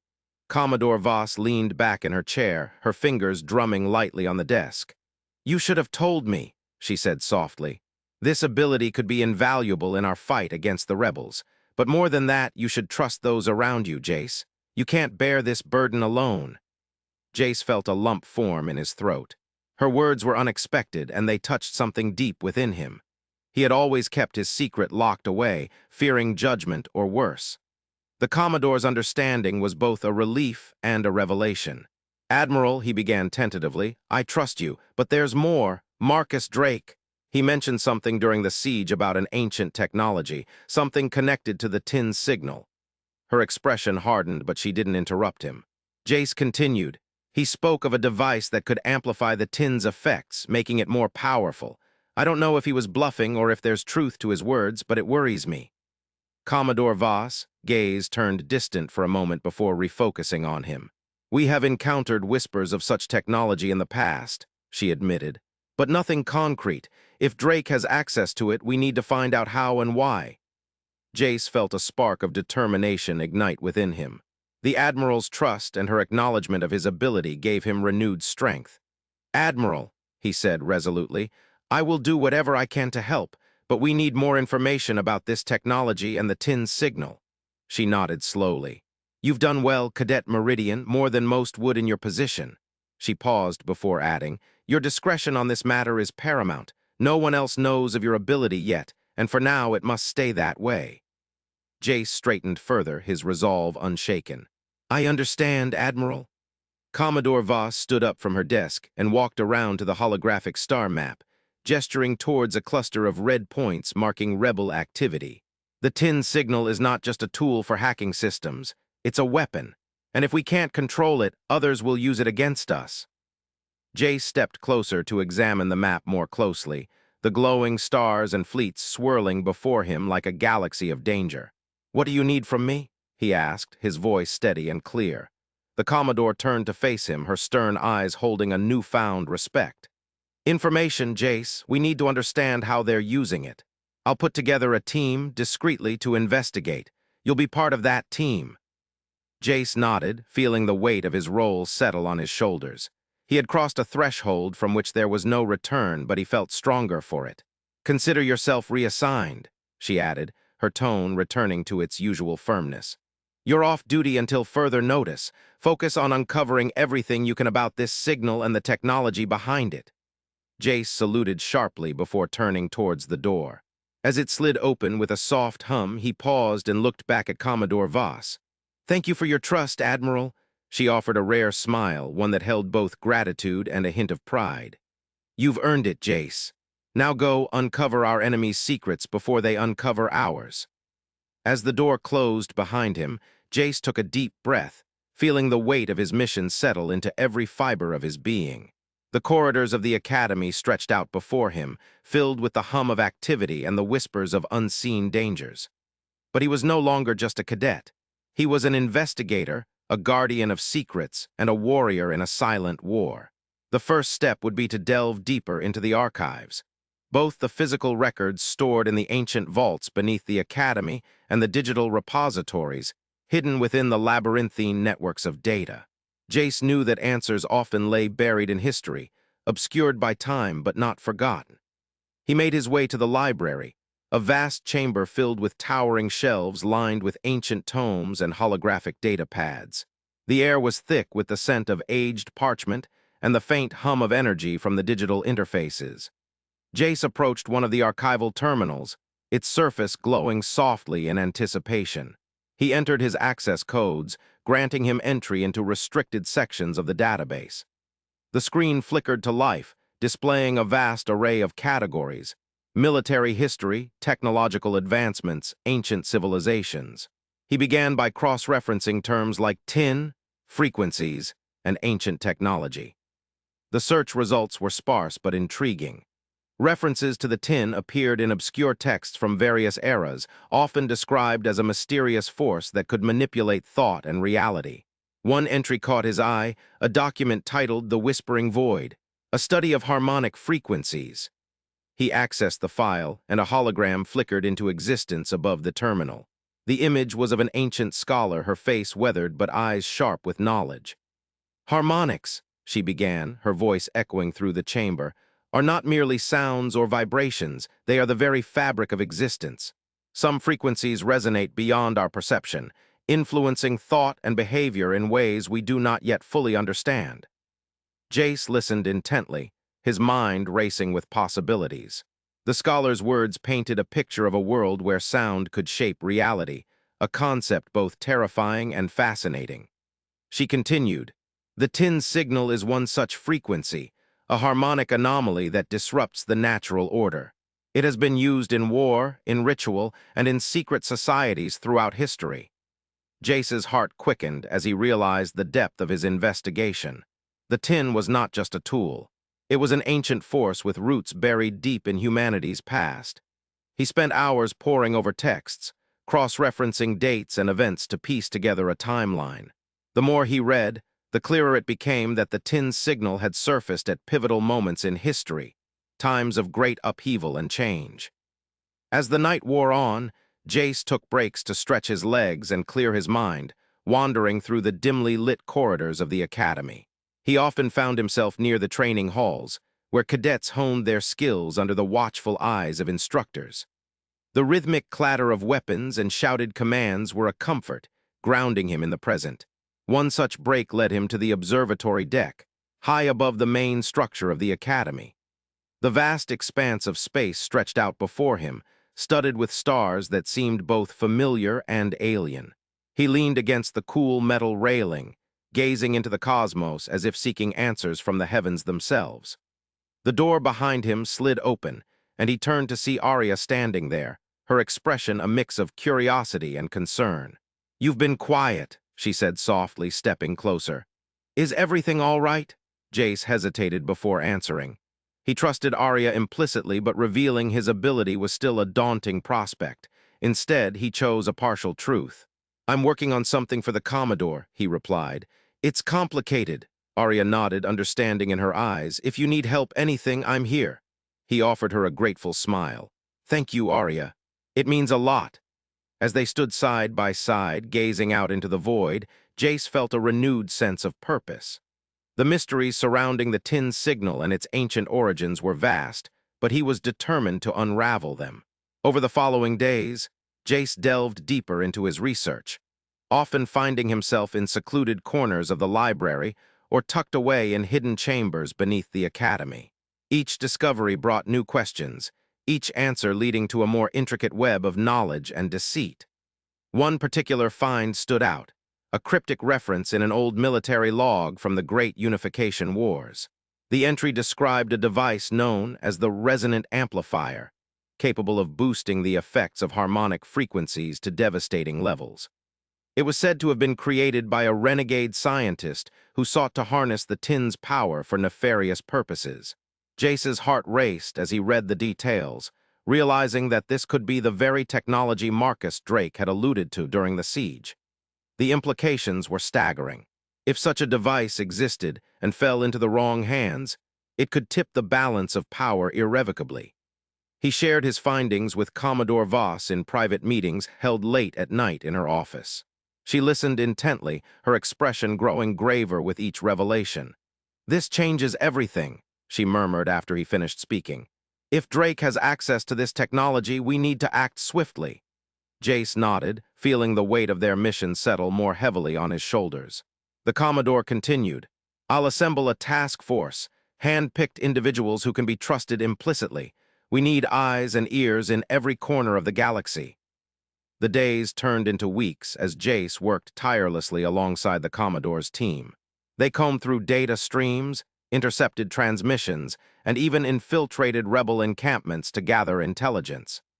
Each piece of information was a puzzle piece, slowly forming a clearer picture of their enemy's capabilities. One evening, after a particularly grueling session, Jace found himself back in the observatory deck. The stars above seemed to shimmer with newfound significance, each one a beacon of potential knowledge waiting to be discovered. A soft rustle behind him announced Aria's arrival. She approached silently and stood beside him, her gaze fixed on the cosmos. "You're pushing yourself too hard," she said gently. Jace sighed, rubbing his temples. "I know, but we can't afford to slow down." She turned to face him, concern etched on her features. "What's really going on, Jace? You've been different since the siege." He hesitated before deciding to share more than he had initially intended. "I sensed something during the battle," he began, "a frequency that disrupted our systems and clouded our minds." Aria's eyes widened in surprise. "You mean, like a psychic attack?" Jace nodded. "It was more than that. It was ancient, powerful. The Commodore knows about it too. She called it the tin signal." Aria listened intently as he recounted his discoveries, from the ancient texts to the resonant amplifier, and felt a chill run down her spine. "Jace," she whispered, "this is terrifying, and you're at the center of it all." He offered her a small smile. "I have to be, it's my responsibility now." She reached out and squeezed his hand, offering silent support.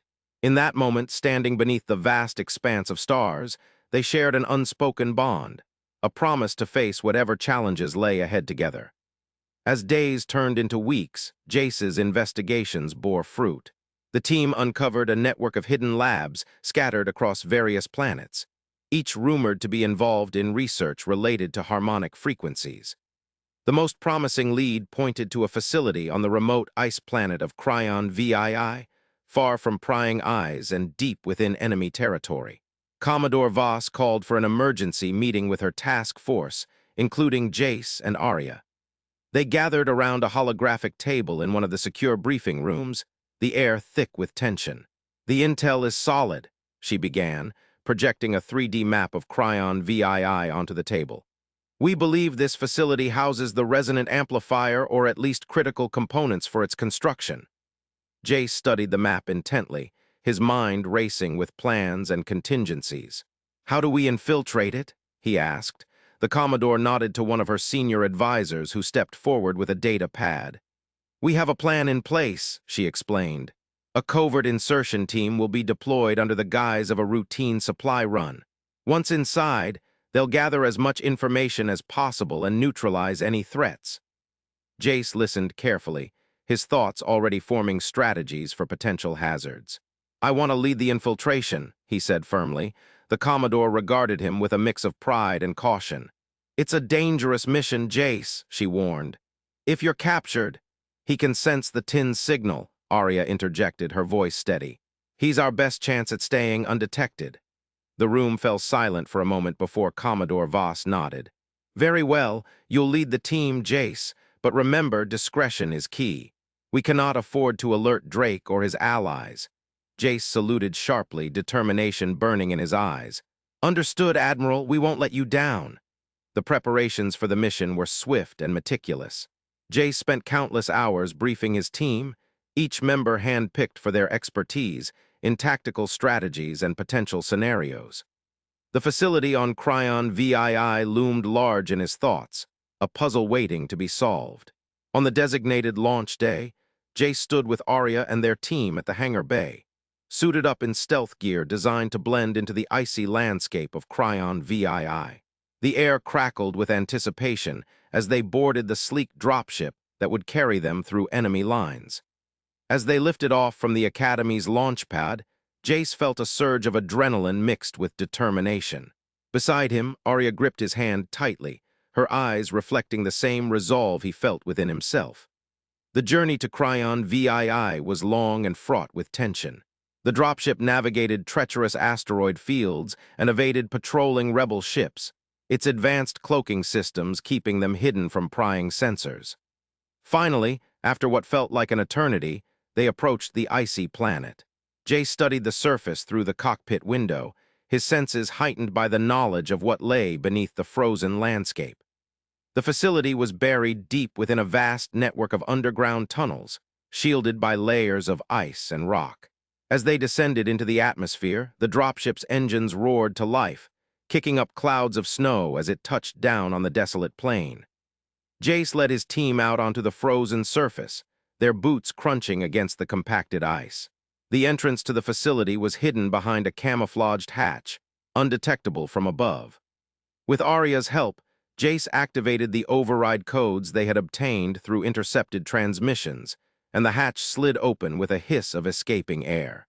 The tunnel beyond was dimly lit, the walls lined with glowing panels that cast eerie shadows on the icy surfaces. They moved cautiously, weapons at the ready as they ventured deeper into the facility. Jace's heightened senses picked up faint vibrations in the air, a humming resonance that sent shivers down his spine. They encountered minimal resistance along their path, indicating either effective infiltration or a lack of guards. Both possibilities unnerved him. As they reached the central chamber, Jace could feel the tin signal pulsing with greater intensity, like a heartbeat throbbing through the very fabric of reality.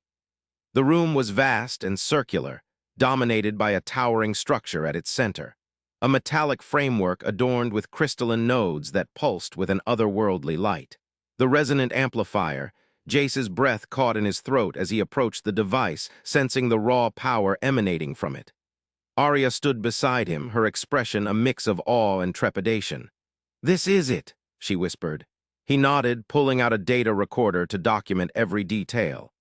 As they worked swiftly but methodically, collecting samples and scanning components, Jace couldn't shake the feeling of being watched, a sensation amplified by his heightened senses. Suddenly, alarms blared through the chamber, piercing the silence with their shrill cries.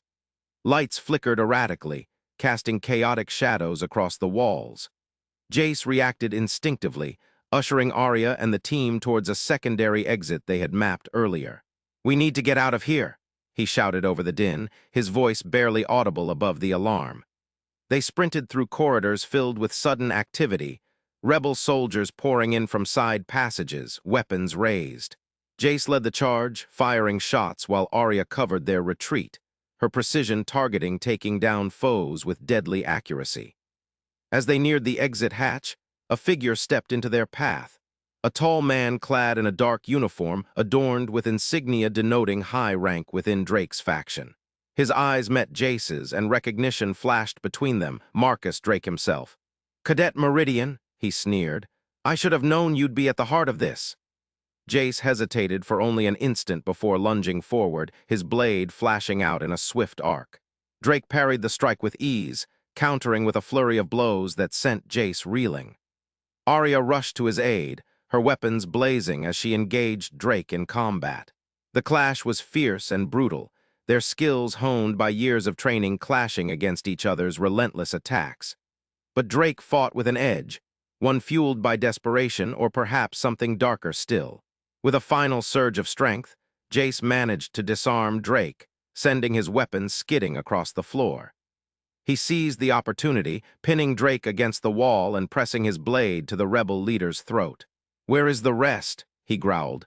"What else do you have planned?" Drake laughed, a chilling sound that echoed through the chamber despite the chaos around them. "You think this is all there is? The tin is merely a tool, Cadet. There are forces at play far beyond your comprehension." Jace's grip tightened on his blade, but Drake continued with maddening calm. "You can't stop us," he whispered. "The tide has turned, and soon all will bow before the true masters of the universe." A sudden explosion rocked the chamber, sending debris flying through the air. Jace was knocked back by the force, his hold on Drake broken as alarms blared louder still. Seizing the moment, Arya dragged Jace away from the fight, urging him towards the exit hatch. They burst out onto the frozen surface, their team rallying around them as they sprinted for safety. Behind them, the facility shuddered and groaned before collapsing in a cascade of ice and metal. The dropship loomed overhead, its engines roaring to life as they scrambled aboard, their mission complete but fraught with unanswered questions. As they lifted off from Cryon VII's surface, Jace couldn't shake the echo of Drake's words, "True masters of the universe." What did he mean? Who were these masters, and how deep did their influence run? The journey back to the Academy was silent save for the hum of the dropship's engines. Jace sat in grim contemplation, his mind racing with implications and uncertainties. Commodore Voss awaited them upon their return, her stern gaze softening slightly as she greeted them. They recounted every detail of their mission, from the discovery of the resonant amplifier to their confrontation with Drake, and shared the data they had collected. The Commodore listened intently, her expression growing graver with each revelation. When they finished speaking, she nodded solemnly. "You've done well," she said, "but this changes everything." Jace felt a knot form in his stomach as he realized the weight of their discoveries. The tin signal was just the beginning, an ancient force harnessed by unknown entities for nefarious purposes. Commodore Voss turned to face him, her eyes holding a mix of pride and concern. "You've proven yourself invaluable, Jace," she said softly. "Your ability is a gift, a dangerous one, but it's also our greatest asset." He nodded, feeling the weight of responsibility settle more heavily on his shoulders. "From now on," she continued, "you'll be part of an elite task force dedicated to uncovering the truth behind the tin and those who wield its power. This won't be easy, but I have faith in you." Jace stood at attention, determination burning in his eyes. Beside him, Arya offered a reassuring smile, one that spoke volumes without words. As they left Commodore Voss' office hand in hand, Jace felt a sense of purpose renewed within him. The path ahead was fraught with danger and uncertainty, but he was ready to face it head-on. The mysteries surrounding the tin signal and its ancient origins were vast, but Jace Meridian was no longer just a cadet. He was a guardian, a seeker of truths hidden beneath layers of time and deceit. And with each step forward, he drew closer to unveiling the secrets that threatened not only his world, but all existence itself. In the heart of the Federation's Strategic Command Center, nestled deep within the fortress-like structure of the stellar nexus, Chapter 14 unfolds in a chamber bathed in the cold glow of holographic displays. The air is thick with an unspoken tension, a mixture of anticipation and dread that clings to every surface like static electricity. Commodore Arya Voss sits rigidly behind her obsidian desk, her silver hair cascading down her shoulders like a frozen waterfall. Her stern eyes reflect the dancing lights of tin ship schematics and human brain scans, neural implants pulsating with an eerie luminescence. Across from her, Jace Meridian shifts uncomfortably in his seat, his dark blue cadet uniform contrasting sharply with the dimly lit room. His short blonde hair is tousled, as if he's run his fingers through it one too many times, and his green eyes dart nervously between the holograms and the Commodore's impassive face. The room hums with a low-frequency throb, the heartbeat of the command center pulsing around them like an unseen entity. Commodore Voss leans forward, her fingers laced together on the desk. She doesn't mince words. Her voice is as precise and measured as a metronome. "Jace, what I'm about to reveal is classified at the highest level. It involves our understanding of the tin threat and how it has evolved over decades." Jace swallows hard, his Adam's apple bobbing visibly in his throat. He nods silently, braced for impact. The tin, she begins, her gaze never wavering from his, have been infiltrating the Federation since long before any of us were born. They're not just a distant alien menace. They've been among us, manipulating events from the shadows. Jace's breath hitches, but he remains silent, absorbing every word. Their strategy is both insidious and brilliant, Voss continues. They use what we call proxy races, humans who have been modified to respond to tin control signals. These individuals are unwitting pawns in their grand scheme. A shiver runs down Jace's spine as he visualizes the vast network of unsuspecting humans, their minds tainted by alien influence. The siege of Zenith-4 wasn't merely a territorial grab, Voss explains, her voice taking on a somber tone. It was a test. The tin wanted to see if their signal could control entire human populations. They sought to understand the limits of their control and the extent to which they could manipulate us.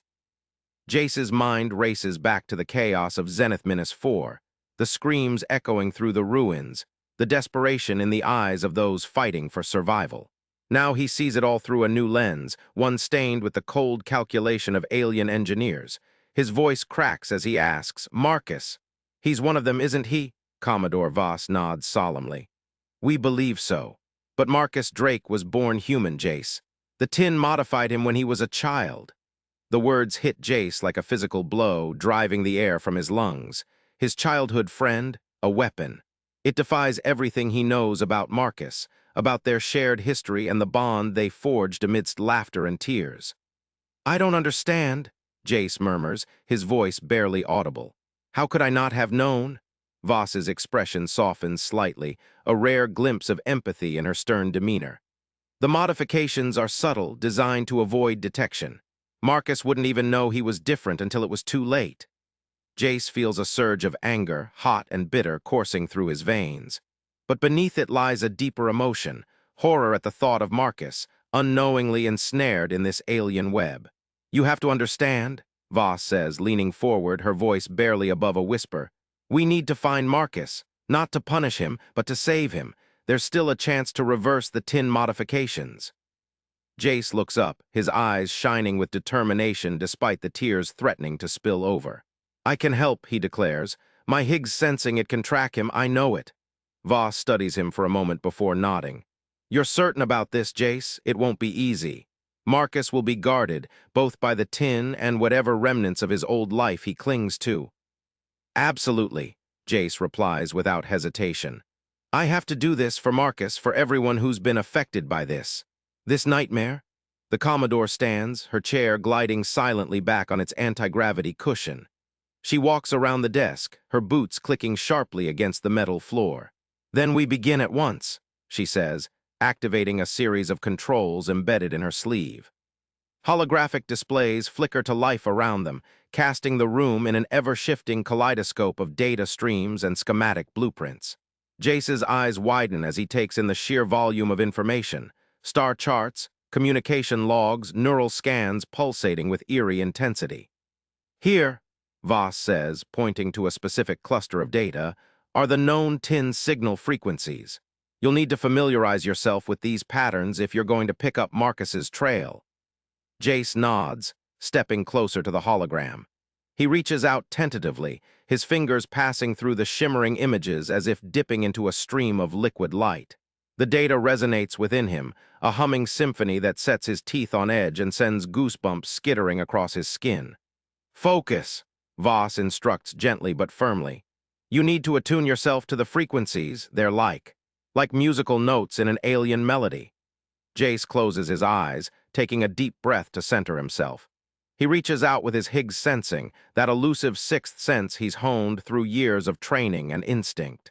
The hum intensifies, vibrating within him until it feels as if every cell in his body is resonating at the same frequency. When he opens his eyes again, the holographic data has transformed into a pulsating web of light before him, threads weaving through space and time, connecting stars and planets like beads on an intricate cosmic necklace. He can see the tin signals now, jagged spikes of interference against the smooth flow of stellar energy. "Marcus," he whispers, his voice barely audible over the hum. "Where are you?" The web shifts subtly beneath his gaze, tendrils reaching out as if guided by an unseen hand. One strand pulses brighter than the rest, a beacon in the sea of data. "That's him," Jace says, pointing to the throbbing thread. "I can feel it. He's scared." Voss watches him closely, her expression inscrutable. "Good," she murmurs. "Now follow it. Let your senses guide you." Jace nods, his focus narrowing down to that single point of light. He steps forward, following the thread as it weaves through star systems and nebulae until it snaps taut, pulling him toward a specific location. "Zenith-5, he breathes, recognition dawning in his eyes. "He's on Zenith-5. Voss's brow furrows slightly, but she doesn't question him. Instead, she activates another hologram, this one displaying detailed maps of the planet's surface. "Narrow it down further if you can," she instructs. Jace concentrates harder, his breath coming in short gasps as he navigates the labyrinthine pathways of tin signals and planetary energy fields. The thread leads him deeper into Zenith-5's atmosphere, skimming over vast oceans and towering mountain ranges before settling on a sprawling complex nestled within a dense jungle.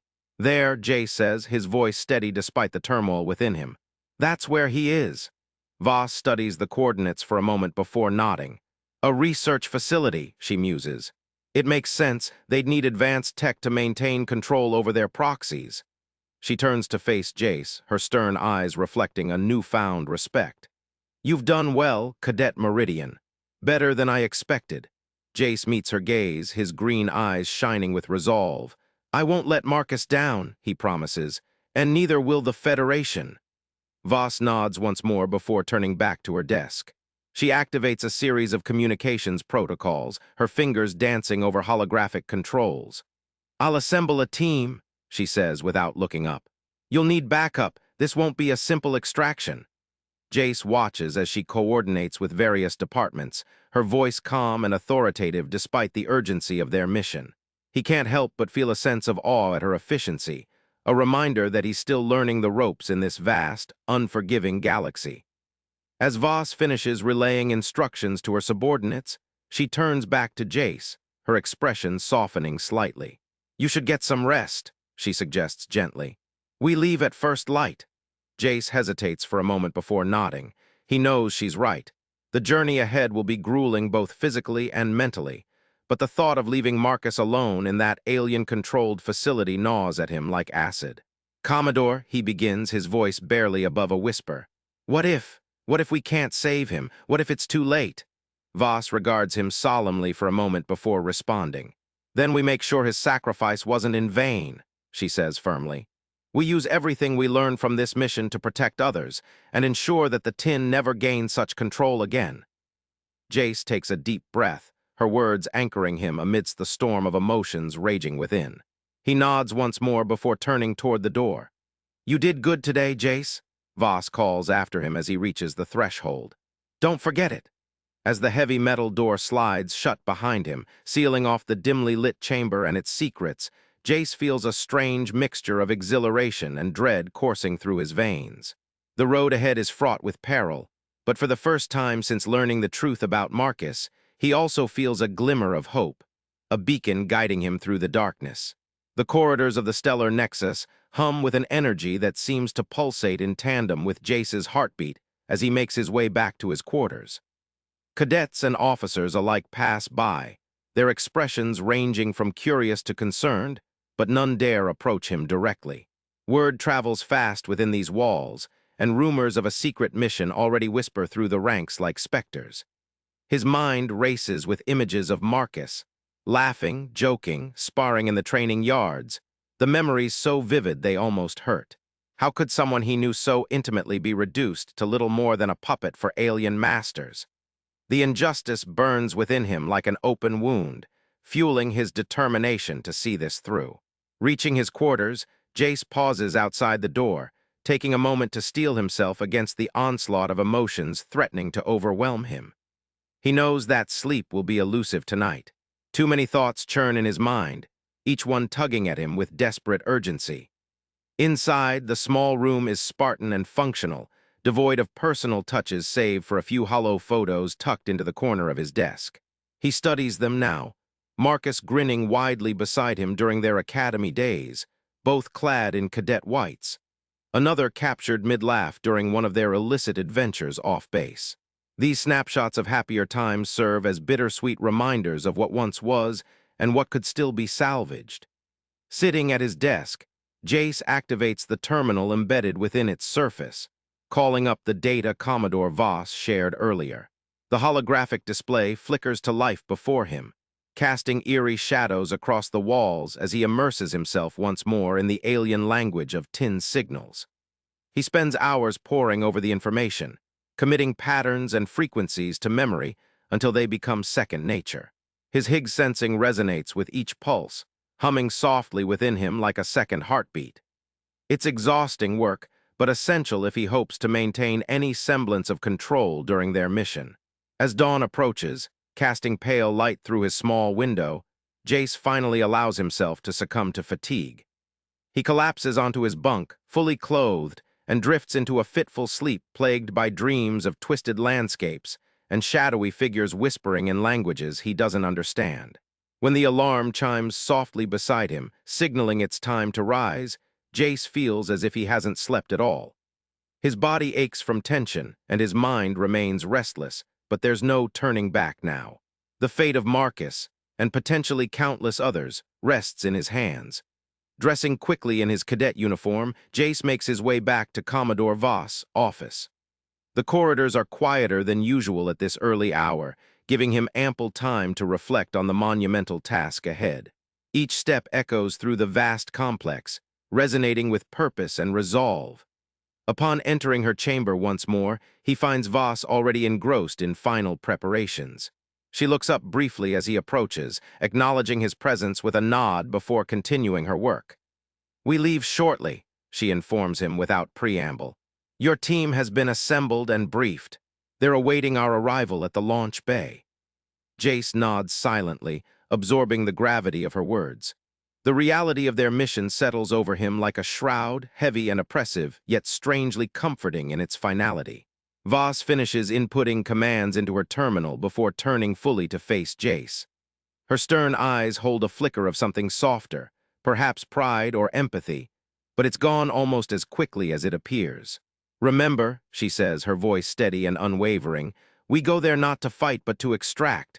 Avoid confrontation unless absolutely necessary." Jace swallows hard, his throat tight with nervousness. He knows that avoiding conflict will be easier said than done. The tin won't relinquish their prize without a struggle. "I understand," he replies firmly. "We'll do whatever it takes." Voss studies him for a moment longer before nodding once more. She activates a small device pinned to her collar, opening a secure communication channel with their awaiting team. "Status report," she commands sharply. A voice crackles through the comms unit, clear and authoritative despite its digital distortion. "All systems nominal, Commodore. Team assembled and ready for deployment." Voss acknowledges the update with a curt nod before turning back to Jace. "Let's move out," she orders. Together, they make their way through labyrinthine corridors toward the heart of the stellar nexus, the launch bay. The air grows colder as they descend deeper into the structure, the hum of machinery and distant echoes of activity creating an almost ritualistic atmosphere. As they approach the vast chamber housing numerous starships, Jace's breath catches in his throat at the sight before him. Towering vessels bristle with weaponry and advanced shielding, their sleek hulls glinting under harsh artificial light.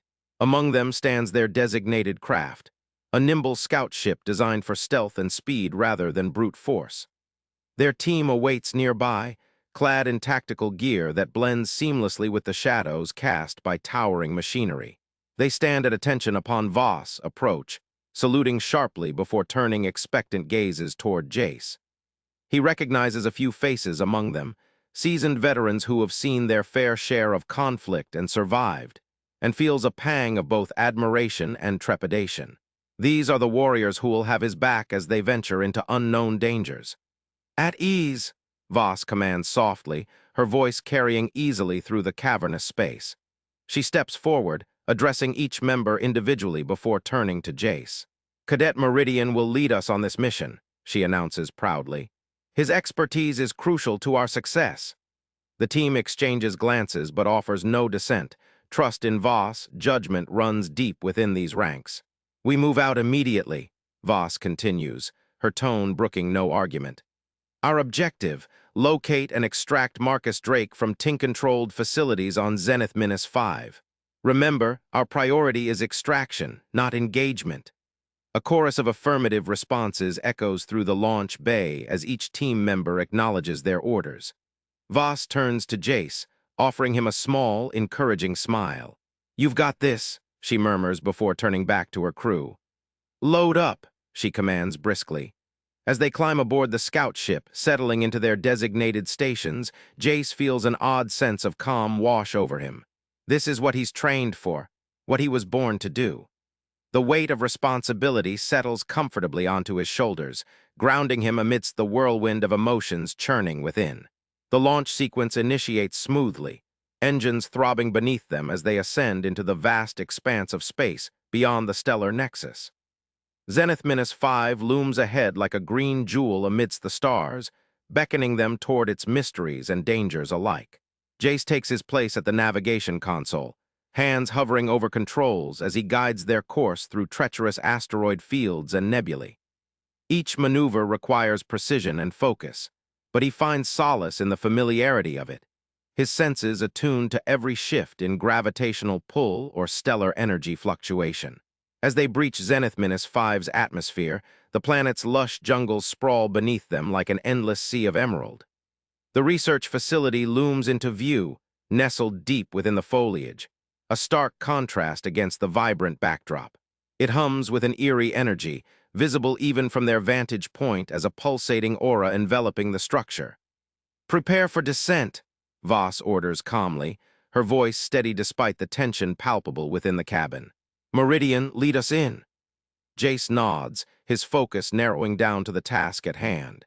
He navigates them through dense canopies and turbulent air currents until they touch down gently on a cleared landing pad near the facility's perimeter. The team disembarks swiftly, forming up around Jace as they approach the towering walls encircling the complex. His Higgs sensing thrums loudly now, resonating with the tin signals emanating from within, an unsettling symphony that sets his teeth on edge. "Stay sharp," Voss whispers, her voice barely audible over the rustle of leaves and distant hum of machinery. "We don't know what awaits us inside." They move cautiously along the perimeter, scanning for weak points or hidden entrances. Jace's senses guide them unerringly toward a narrow access tunnel concealed beneath tangles of vines. "Here," he murmurs, pointing to the camouflaged entryway. "This is our way in." Voss nods, signaling two team members forward to breach the entrance. They work quickly and silently, disabling security measures with practiced efficiency before slipping inside. The corridor beyond is dimly lit, casting eerie shadows that dance ominously along cold metal walls. The air hangs heavy with an acrid scent, a mixture of ozone and something more sinister, underlying it like a malignant undertow. Jace leads them deeper into the labyrinth, his Higgs sensing pulsing stronger with each step. They encounter sporadic resistance, drones patrolling corridors or automated turrets hidden within recesses. But their team adapts seamlessly, neutralizing threats with surgical precision. As they delve further, the facility's true nature reveals itself in chilling detail. Rows upon rows of stasis pods housing human figures suspended in eerie silence.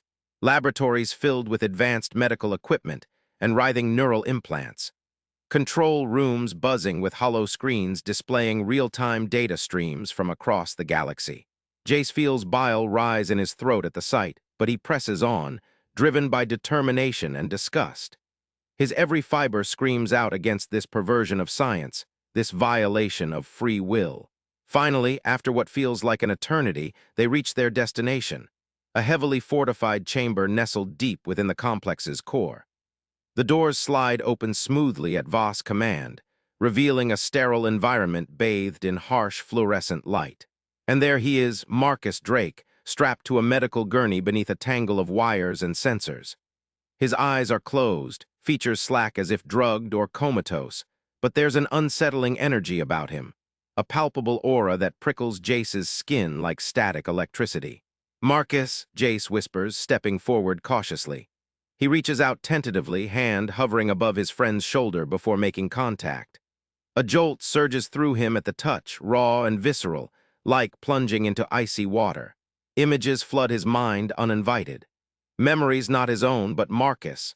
Fragments of pain and confusion interspersed with snippets of alien command structures echoing through darkened corridors. Jace reels back, gasping for breath as he struggles to disentangle himself from the onslaught. Voss catches him, steadying him with a firm grip while concern etched deeply into her features. "You all right?" she asks sharply, scanning him for injuries. Jace nods shakily, taking deep breaths until his vision clears and equilibrium returns. "I'm fine," he insists hoarsely. It's overwhelming." Voss studies Marcus critically before turning back to Jace. "We need to get him out of here," she says firmly. "Can you manage that connection long enough to stabilize him?" Jace swallows hard, steeling himself against the residual shockwaves still rippling through his system. He nods resolutely, stepping closer to Marcus once more. This time he braces himself for impact, reaching out with deliberate slowness until fingers brush against warm skin. The connection snaps into place instantly, stronger this time, clearer, but bearable now that he knows what to expect. With careful precision, Jace navigates the tangled web of neural pathways within Marcus' mind, seeking out and neutralizing tin signal nodes like minesweepers clearing a field. It's excruciating work, each severed link sending shudders through his own consciousness. But he perseveres, driven by desperation and love for his friend. Minutes stretch into hours as Jace toils tirelessly, his team standing vigilant around him, weapons at the ready against any threat that might disrupt their mission. Finally, after what feels like an eternity, the last node fades away, leaving only silence in its wake. Marcus stirs weakly on the gurney, eyelids fluttering open to reveal glazed blue eyes staring blankly upward. Jace pulls back gently, breaking contact as he watches relief wash over his friend's features, confusion giving way to recognition as Marcus focuses on him. "Jace," he murmurs hoarsely, voice little more than a rasp. "What? What happened?" Tears sting Jace's eyes as he smiles down at him, relief overwhelming in its intensity. "You're safe now," he promises softly. "We've got you." Voss steps forward, her expression softening slightly as she addresses Marcus directly. "Cadet Drake, we need to move quickly," she says gently but firmly. "Can you stand?" Marcus nods weakly, attempting to push himself upright with trembling arms. Jace supports him, helping him off the gurney and onto unsteady feet. Their journey back through the facility passes in a blur, a haze of adrenaline-fueled urgency mixed with cautious vigilance. The team moves swiftly, but carefully, ever mindful of potential hazards lurking within shadows or around corners. As they emerge from the access tunnel into blinding sunlight, Jace feels an almost dizzying sense of disbelief, relief mingling with lingering dread as he guides Marcus toward their awaiting vessel. Every fiber of his being screams out against leaving this place untouched, but Voss' words echo through his mind. "We use everything we learn from this mission to protect others." They board the scout ship without incident, settling into their seats as engines hum to life beneath them.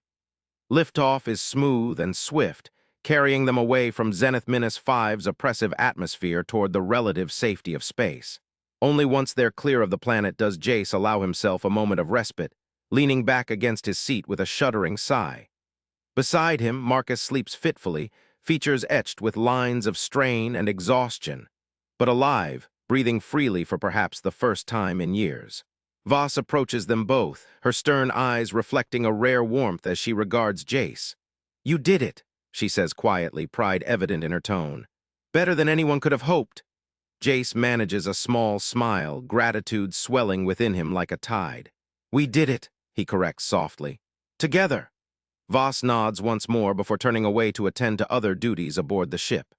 As they continue their journey back toward Federation territory, Jace takes Marcus' hand gently in his own, holding tight as if afraid that letting go might shatter this fragile reprieve.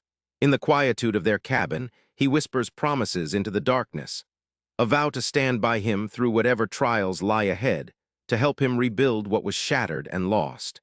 For now, though, there's only this moment, this fleeting sense of triumph amidst unending conflict.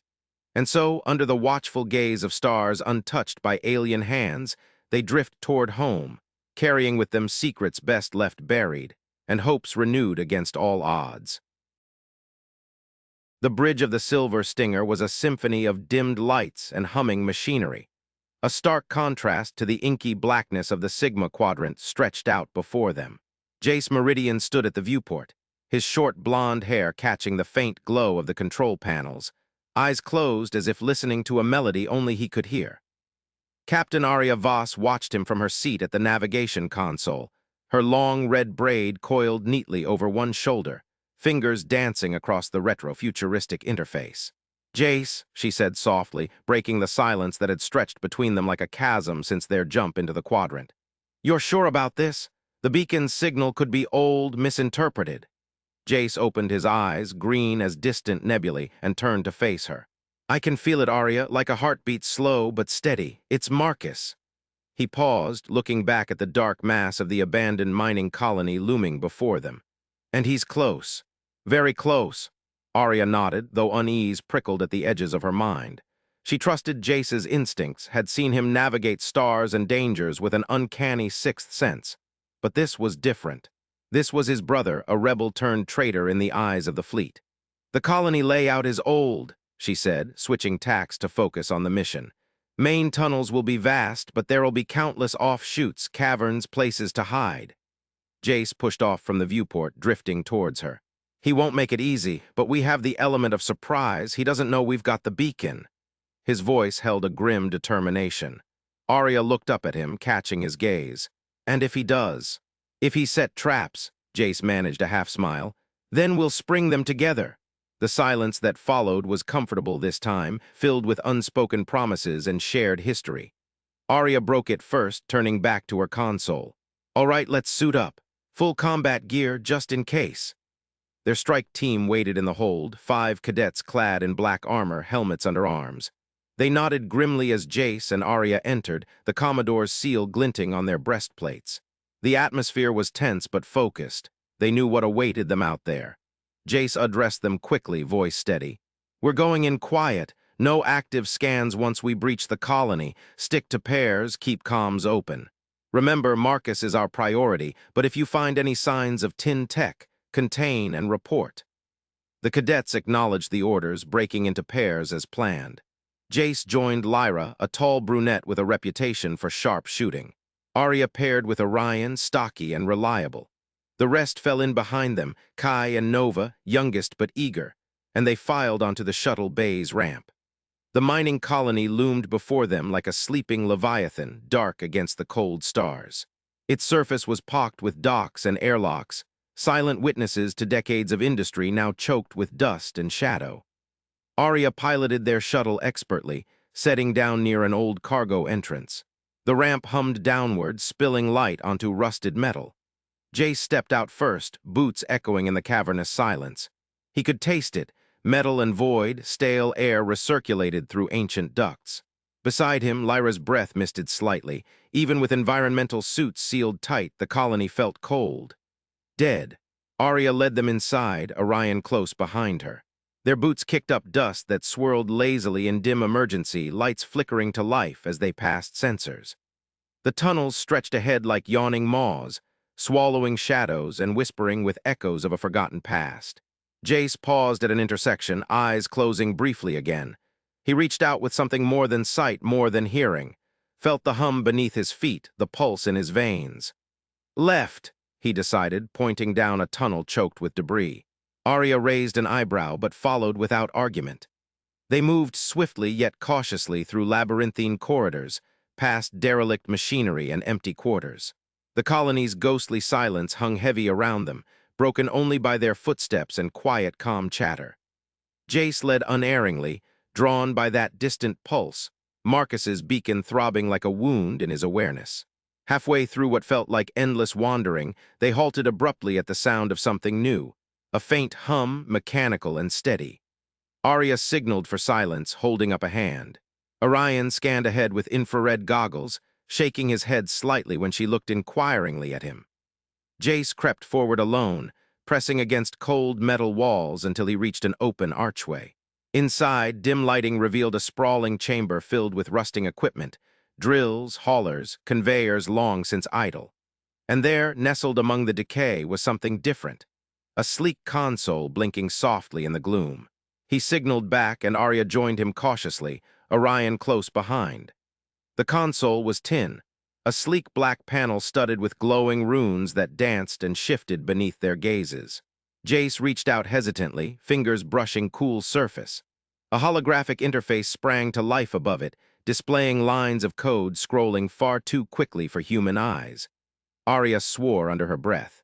"This isn't just a beacon," she murmured. "It's a relay. Marcus has been using this colony as a hub." Jace nodded grimly. "And there's more." He pointed to another archway leading deeper into the chamber. A faint blue glow emanated from within, casting eerie shadows on corroded walls. They pressed onward, finding themselves in what must have once been a control room.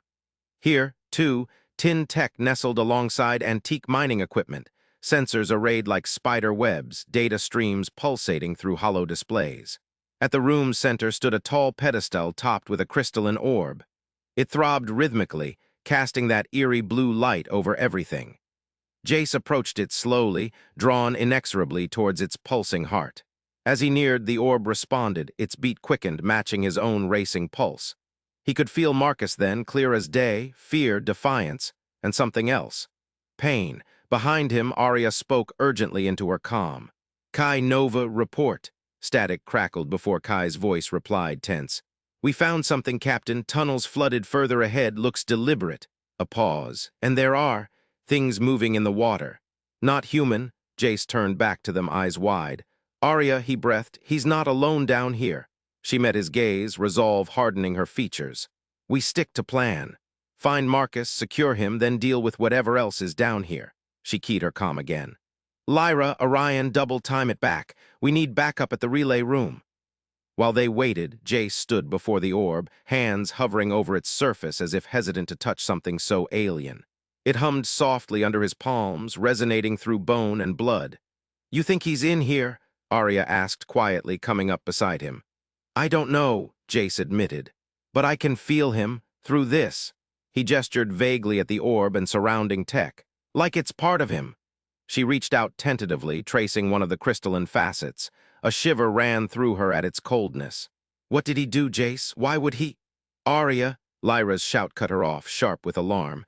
They spun around to see Lyra and Orion rushing back into the room, weapons raised. "Movement ahead," Orion panted. "Multiple contacts." Jace's grip tightened on his blaster. "How many?" Lyra shook her head. "Too many, and they're fast." She glanced at Arya. "We should fall back, Captain. Regroup." Arya hesitated only a moment before nodding. "Back to the shuttle, we regroup and reassess." But as they turned to leave, the room plummeted into darkness. Every light, tin or otherwise, blinked out simultaneously, leaving them blind in sudden blackness. Panic surged through Jace. He fumbled for his helmet lamp, flicking it on just as a harsh buzz filled the air. Lyra swore loudly, raising her blaster towards something unseen. "Contact! Multiple contacts!" Blasts of energy lit up the darkness, silhouettes darting between shadows too swift to be human. Arya shouted orders, voice steady amid chaos. "Form up! Back to back!" Jace fought blindly, lashing out with stun blasts while trying desperately to pinpoint Marcus's signal amidst the chaos. The Higgs field screamed around them, distorted by whatever entities swarmed from the tunnels, creatures of shadow and sound, writhing on the edge of perception. Then, abruptly, they were gone. One moment clashing against unseen foes. Next, standing alone in starlit silence broken only by ragged breaths. The orb still pulsed blue at their feet, untouched amidst carnage. Arya looked around warily. "What? What happened?" Jace shook his head, stunned. But something felt different now, off-kilter. He reached out with senses heightened by adrenaline, searching, and found him. Marcus. "Jace," Arya warned as he started forward, drawn towards a narrow corridor leading deeper still. But he couldn't stop, wouldn't. This was it, the end of the hunt. They followed him down winding paths, past pools of stagnant water teeming with eerie bioluminescence casting flickering shadows. The air grew colder, heavier, until finally they stepped into a vast cavern lit only by scattered crystals embedded in walls and ceiling. And there he was, Marcus Drake, slumped against far wall, gaunt frame barely visible under tattered rebel gear. His eyes, once vibrant like Jace's own, were sunken hollows staring blankly ahead. Wires snaked from ports implanted along spine and neck, feeding into a bulky tin device humming softly beside him. Jace approached slowly, heart-pounding. Marcus didn't react, seemed not to notice them at all. When Jace knelt before him, close enough to touch, he saw the truth etched deeply into his brother's face. Marcus was barely alive. Behind him, Arya murmured, "Oh gods!" "Jace!" He reached out tentatively, fingers brushing Marcus' cheek. It was cold, clammy. So unlike the boy who used to wrestle with him on their mother's kitchen floor, laughing till tears streamed down their faces. "Marcus," he whispered hoarsely, no response, just that distant stare lost somewhere far away. Jace looked back at Arya, desperation clawing at his chest. "Arya, what did they do to him?" She shook her head grimly. "I don't know." Her gaze fell on the tin device, revulsion clear in her voice. "But we need to get that thing off him." Together, they worked carefully around Marcus' prone form, disentangling wires and removing ports with surgical precision learned from countless simulations. Each one revealed raw, weeping flesh beneath, a sight that made Jace's stomach churn.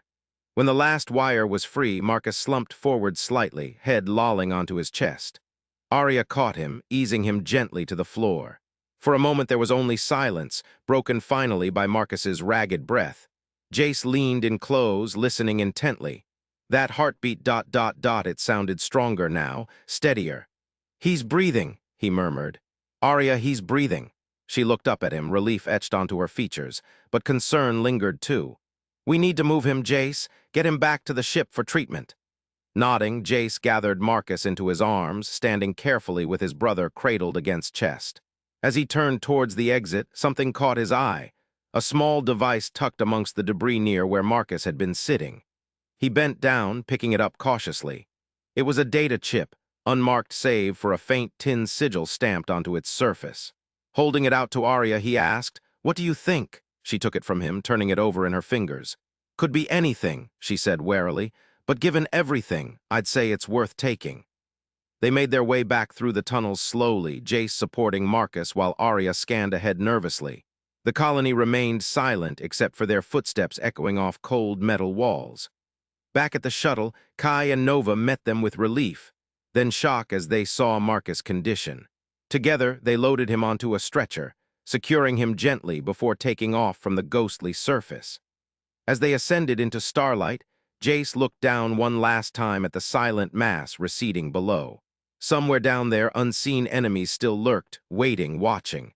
But for now, Marcus was safe. That was enough. He turned back to Arya, finding her watching him intently. Their eyes met, and in hers he saw reflected every emotion churning within: relief, fear, uncertainty, and something more profound. A bond forged deeper still amidst darkness and danger. "We did it," she said softly, reaching out to squeeze his hand. "We found him." Jace nodded, managing a small smile despite exhaustion gnawing at edges of awareness. They had found Marcus, alive, but what lay ahead remained shrouded in uncertainty. For now, though, there was only this moment. Victory hard-won amidst cold stars and whispered shadows. In the quiet hum of the shuttle's engines, Jace leaned back against his seat, cradling Marcus' hand in his own. Beside him, Arya did likewise, her fingers entwined tightly with his as they drifted together towards home. The hunt was over, at least for now. But new questions rose from ashes of old certainties, echoing through vastness of space unseen. What had Marcus become, and what price would they pay to bring him back? Only time would tell. In the heart of the colony, where the air grew thin and the walls closed in like the ribs of some ancient beast, Jace Meridian descended into the abyss.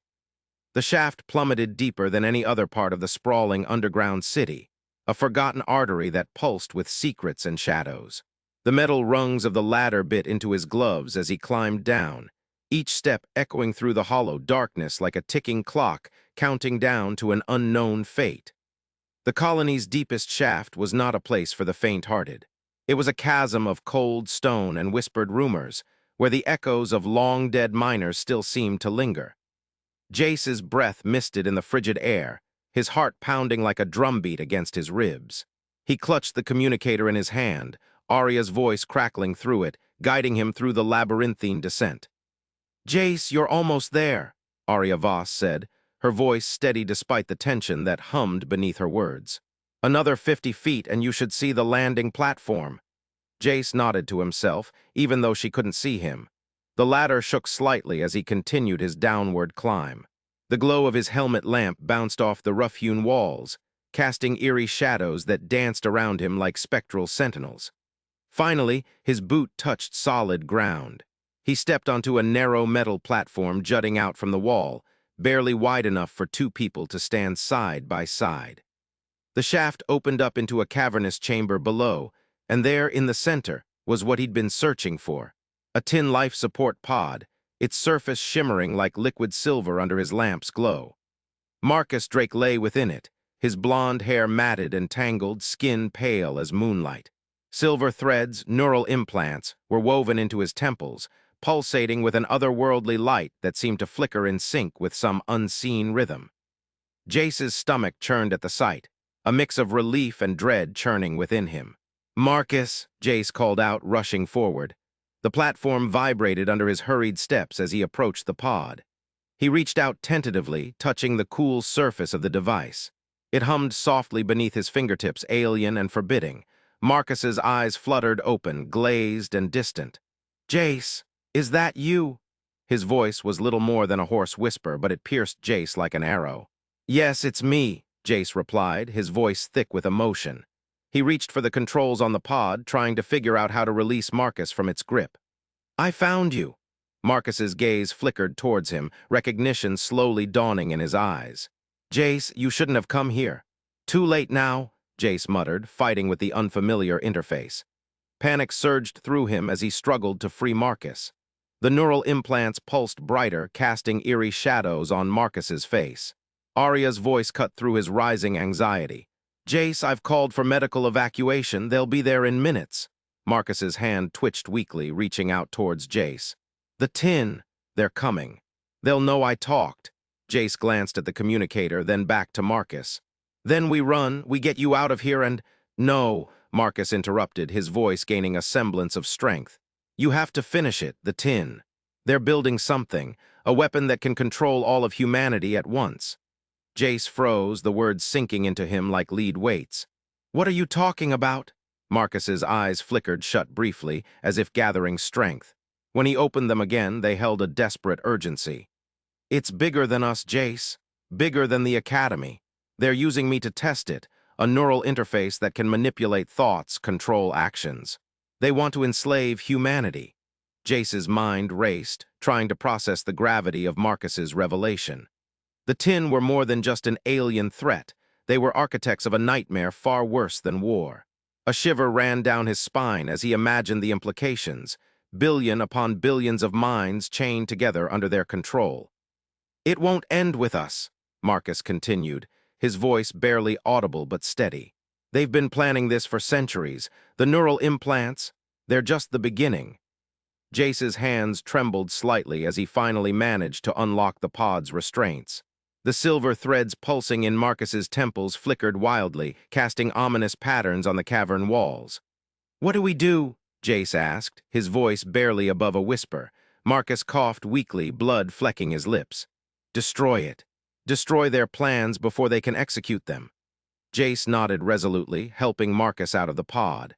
The younger Drake was light as a feather, his body frail and gaunt from weeks, maybe months of captivity.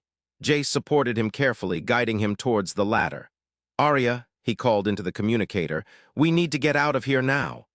"Evac team is en route," Arya replied, urgency in her voice. "They should be at your level soon." Jace looked back at the pod one last time before ascending the ladder, Marcus's weight heavy against him despite his frail form.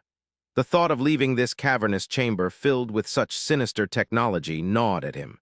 As they climbed, Jace couldn't shake off the sense of being watched, surveilled by unseen eyes hidden in the shadows. He quickened their pace, every rung feeling like a race against time itself. Marcus's breath hitched painfully in his chest, but he pressed on, fueled by determination and desperation. The shaft narrowed as they ascended, the air growing warmer with each step.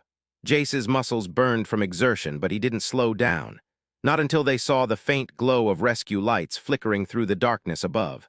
Arya's voice echoed around them once more. Jace, you're almost there. He looked up, catching sight of the evacuation team descending a ladder from above. Their uniforms glinted metallic under harsh floodlights, and relief washed over him like a wave. Marcus's grip on his shoulder tightened slightly, a silent acknowledgement of their rescue. The evac team reached them swiftly, their movements efficient and practiced.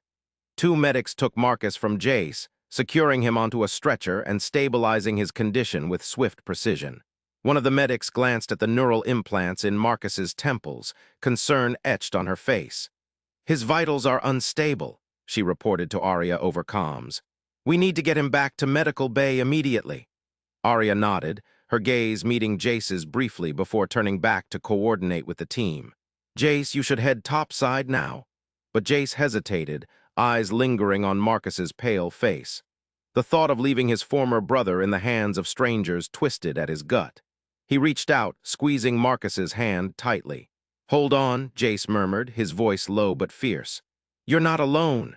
Marcus offered a faint smile, his grip weak but steady against Jace's. I know. As the medics began their ascent with Marcus, Jace climbed after them, following Arya, who led the way up. The shaft seemed to stretch endlessly above them, each rung feeling like an eternity as they ascended back towards the colony's upper levels. When they finally emerged into the bustling activity of the medical bay, chaos enveloped them. A flurry of doctors, nurses rushing around with urgency that mirrored Jace's internal storm. Marcus was immediately whisked away to a sterile operating room while Arya and Jace stood outside, watching through glass doors as medics worked frantically. Jace, Arya began softly, turning towards him. You did it. He nodded, but his gaze remained fixed on the scene behind the glass. Yeah, I found him. His voice trailed off, weighed down by the gravity of Marcus's revelations echoing in his mind. Arya placed a comforting hand on his shoulder. You need to rest. Jace shook his head firmly. I can't rest. Not yet. He needed answers. He needed to understand this weapon, the Tin's ultimate plan, and how he could stop it. The implications were staggering. Humanity hung in the balance, and Marcus's warning rang clear as a bell. Jace, Arya pressed gently, her voice firm yet gentle. You've done all you can for now. He looked at her then, seeing the concern etched onto her face. No, he replied resolutely. I have to do more. Arya hesitated before nodding slowly. Then let's start by finding out everything we can about these neural implants and what they're capable of. Jace agreed silently, his mind already racing ahead to their next steps. They couldn't fight an enemy they didn't fully understand, but he was determined to learn every detail, uncover every secret hidden within the Tin's machinations. The medical bay hummed around them, a beehive of activity and urgency. Jace stepped closer to the glass, watching as Marcus was surrounded by medical personnel. The neural threads pulsed ominously in his temples, a stark reminder of the battle they were now embroiled in, a war against an enemy capable of enslaving minds. Arya, he murmured, still focused on Marcus, I need access to every piece of information we have on these implants. She nodded without hesitation. I'll get you everything available. But first, before she could finish, alarms blared through the medical bay. Red lights flashed ominously, casting an eerie glow over the chaos unfolding inside. What's happening? Jace asked, alarm surging in his veins. Arya grabbed her communicator, pressing it to her ear as she listened intently. Her face paled as she turned back to him, urgency etched into every line of her expression. The Tin, she said grimly. They're attacking the colony. Jace's heart pounded wildly against his chest. The timing was too perfect, too sinister. They'd found Marcus, and now the Tin struck back with a vengeance.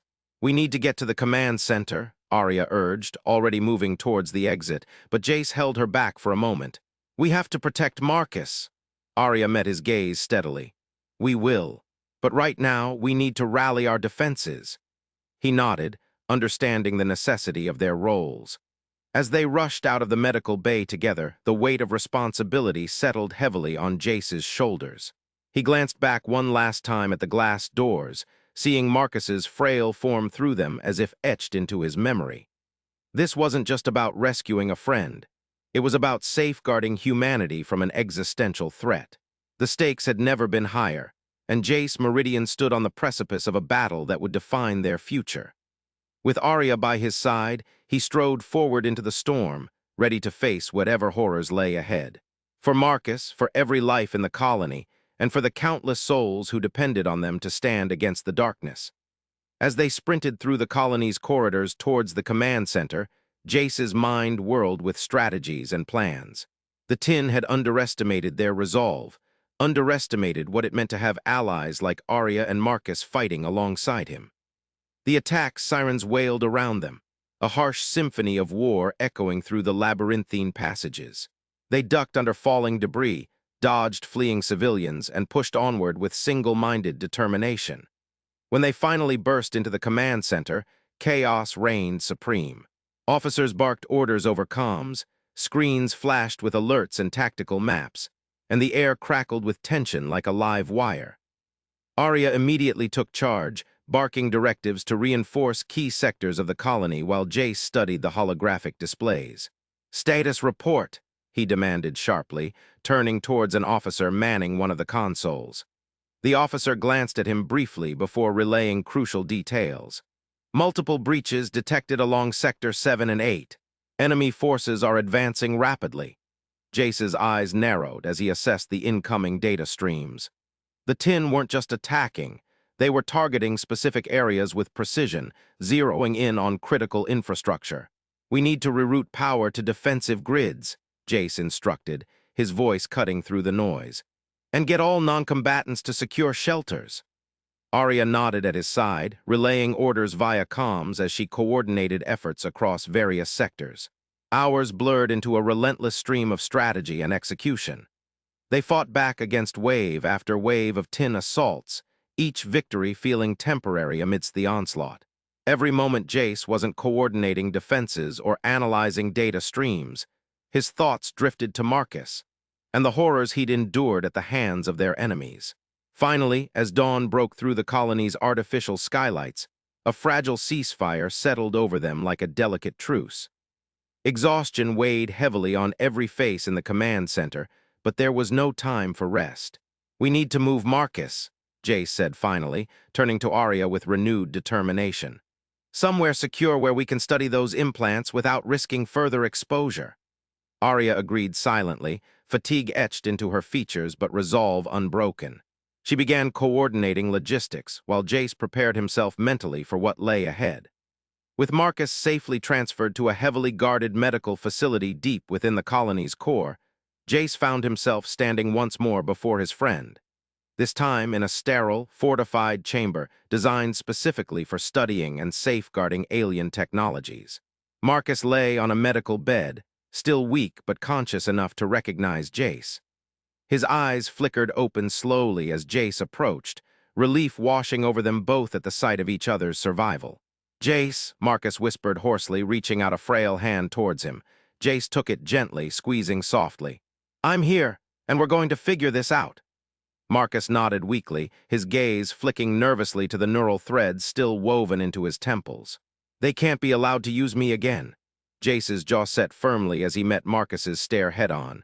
"They won't, I promise you that."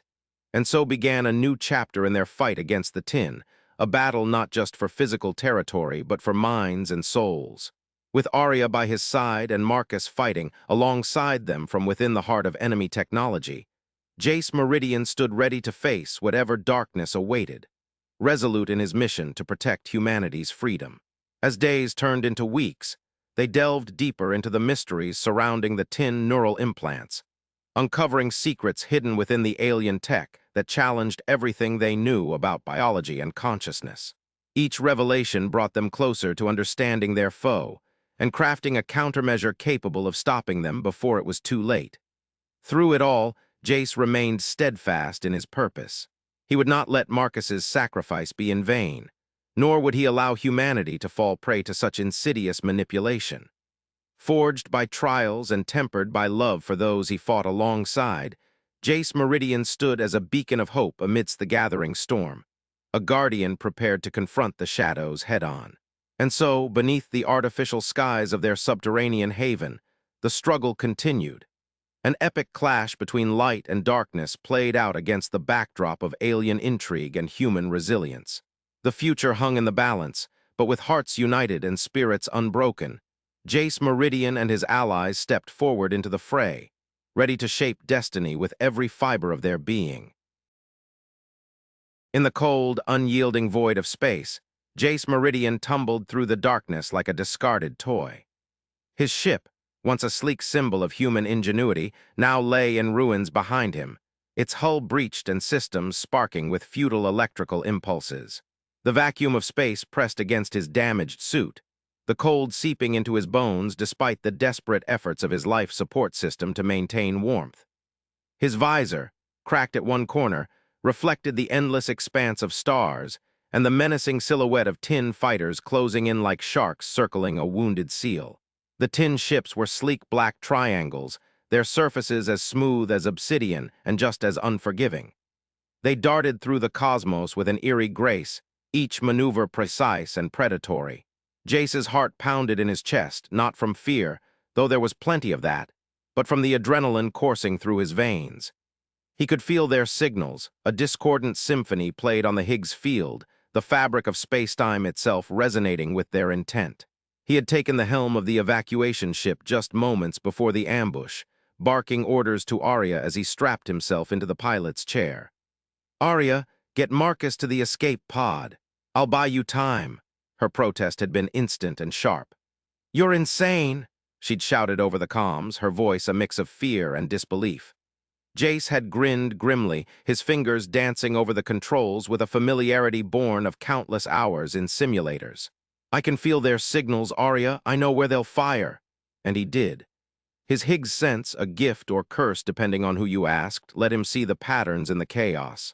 It was like hearing a melody amidst static, a rhythm that guided his hands and eyes. He dodged missile after missile, the ship groaning under the stress of sudden evasive maneuvers. The tin were relentless, their attacks coming in waves, but Jace met each one with a calculated dance, weaving through the maelstrom of destruction. "Jace, we're almost to the pod." Arya's voice crackled through his comms, barely audible over the alarms blaring in the cockpit. He could picture her, face flushed, eyes wide as she helped Marcus into the narrow confines of the escape vessel. Marcus, with his easy smile and quick wit, had been Jace's best friend since they were kids. Now he was a target for alien abduction. But Jade Tin kept coming. Every time Jace thought he'd shaken them off, another wave appeared on his sensors, their black triangles slicing through the darkness like knives. A missile clipped the ship's port wing, sending a shower of sparks and debris into space. The controls jolted under his hands, resistance building as systems began to fail.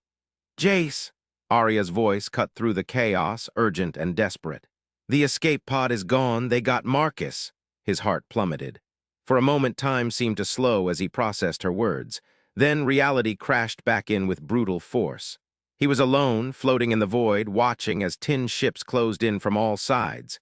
Their signals pulsed around him, a chorus of malevolence that threatened to overwhelm his senses. Arya's voice came again, tinny and distant through the comms. Jace, can you hear me?" He forced himself to respond, his breath fogging up the cracked visor. "I'm here, Arya, I'm still here." His suit's life support beeped a warning, oxygen levels dropping rapidly. He could see his own breath misting inside the helmet, each exhalation a stark reminder of his mortality. The stars seemed to spin around him as he tumbled through space, the tin ships growing larger in his vision. Then, amidst the chaos, something else pierced the Higgs field, a new signal familiar yet impossible. It sang with a resonance that made Jace's heart ache. He reached out with his senses, straining against the pain and fear to latch onto it. A voice echoed through his mind, clear as if spoken beside him. "Jace, I told you I'd always have your back." He blinked, eyes watering from the cold and shock. Through the cracked visor, a figure materialized in front of him, a ghostly apparition against the backdrop of stars. Kale Torres, with his broad build, short black hair, and that scar on his chin, scarred from a fight long ago. Jace's breath hitched. Kale had been gone for months, presumed dead after their mission to the outer rim went awry. But there he was, reaching out as if to touch Jace's face. "Kale," Jace stammered, his voice barely more than a whisper, The figure smiled, eyes reflecting galaxies. "Hey, kiddo." Jace's mind raced, trying to reconcile the apparition with reality. Was this some trick of the Higgs field, a hallucination born of oxygen deprivation and trauma? "You're not real," he muttered, more to himself than Cale. "You can't be." Cale's smile didn't waver. "Maybe not in the way you think. But I'm here now, Jace, and we need to move fast." Jace's gaze flicked between Cale and the closing tin ships. Their signals pulsed ominously, like heartbeats counting down to his demise. "How?" he asked, desperation edging his voice. "How are you doing this?" "Later," Cale said, urgency in his tone. "For now, trust me." Jace hesitated, then nodded. Trust wasn't something that came easily these days, but something in Cale's presence. A warmth, a familiarity, compelled him to believe. Cale gestured towards the nearest tin ship, its triangular hull glinting menacingly. "Focus on their signals. Let me guide you." Jace closed his eyes, blocking out the visual assault of space and ships. He reached into the Higgs field, feeling for Cale's presence alongside the tin's malevolent patterns. There it was, a beacon amidst the chaos. Cale's voice echoed in his mind, steady and calm. "Left, now right, hold steady." Jace moved, his body responding to Cale's guidance with an instinctual fluidity. He darted between the tin ships, their missiles streaking past him by hairbreadths. It was like dancing on a razor's edge, every movement precise and deadly. Arya's voice broke through the comms again, filled with hope this time. "Jace, what are you doing?" He grinned despite himself, adrenaline surging through his veins. "Buying us some time." The tin ships began to change formation, their signals shifting in response to Jace's unpredictable movements. Cale's guidance became more complex, weaving them through narrow gaps and evading coordinated attacks. "You're learning fast," Cale commented, pride evident in his voice. Jace couldn't help but laugh, a sound tinged with hysteria. "You taught me well." As they darted between the ships, Jace felt a sudden surge of power, something beyond his usual Higgs sense. It was as if Cale's presence amplified his abilities, allowing him to see not just where the tin would strike, but how to counter it before it happened. One by one, the tin ships retreated, their signals fading into the void like ghosts vanishing at dawn. Jace floated in space, panting heavily, his suit's life support beeping warnings that grew more urgent with each passing second. "Cale," he whispered, looking around for any sign of his friend. The ghostly figure materialized again, closer this time. "You did it, Jace." Relief washed over him, followed by a wave of exhaustion. His limbs felt heavy, movements sluggish as he reached out to touch Cale's face, only to have his hand pass through thin air. "I'm not real," Cale said softly, reading the confusion in Jace's eyes. "Not like you think," Jace nodded, accepting it with a resignation born of recent hardships. "So, what are you?" "Projections through the Higgs field, a remnant of me, maybe. I don't know how it works exactly." "But why?" "Why now?" Jace asked, desperation creeping back into his voice. Cale looked away towards the distant stars. "I promised I'd always have your back, remember, when you needed me most." Jace felt a lump form in his throat. He swallowed hard, forcing down the emotions threatening to overwhelm him. There would be time for that later, if there was a later. "You need to find Arya," Cale said, his voice firming with resolve. "She's your best chance." Jace nodded, already planning their next move. The escape pod, if it still functioned, might offer sanctuary while they figured out how to rescue Marcus, or at least evade the tin long enough for help to arrive. But Cale's words lingered in his mind. Your best chance. It wasn't just about survival anymore, it was about answers. Answers that might explain why Cale was here and what role Jace played in this cosmic dance of fate and technology. "We'll find you," he whispered to the ghostly figure. "We won't let them take Marcus without a fight." Cale smiled sadly. "I know, but for now, focus on Arya. She needs you." Jace took one last look at Cale before pushing off from his spectral form, propelling himself back towards where he thought the escape pod might be.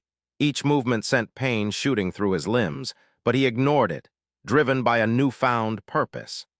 As he drifted through space, guided by Cale's lingering presence in the Higgs field, Jace couldn't shake the feeling that this was just the beginning. The tin wouldn't give up so easily, they never did, but neither would he, and with Cale's spectral guidance, perhaps there was hope after all. Arya's voice crackled through the comms again, louder now and clearer. "Jace, where are you?" He reached out with his Higgs sense, feeling for her signal amidst the cosmic noise. There it was, a beacon of warmth amidst the cold void. "I'm coming," he promised, steering himself towards her coordinates. "Hold on, Arya. I'm almost there." And as he drifted closer to what he hoped would be safety, Jace held onto Kale's words like a lifeline, a promise from beyond death that gave him strength to keep fighting. Because in this vast, unforgiving universe, sometimes all you had was each other, and the echoes of those who'd gone before. The stars twinkled above him, indifferent witnesses to human strife and triumph. But for Jace Meridian, they were more than just distant suns.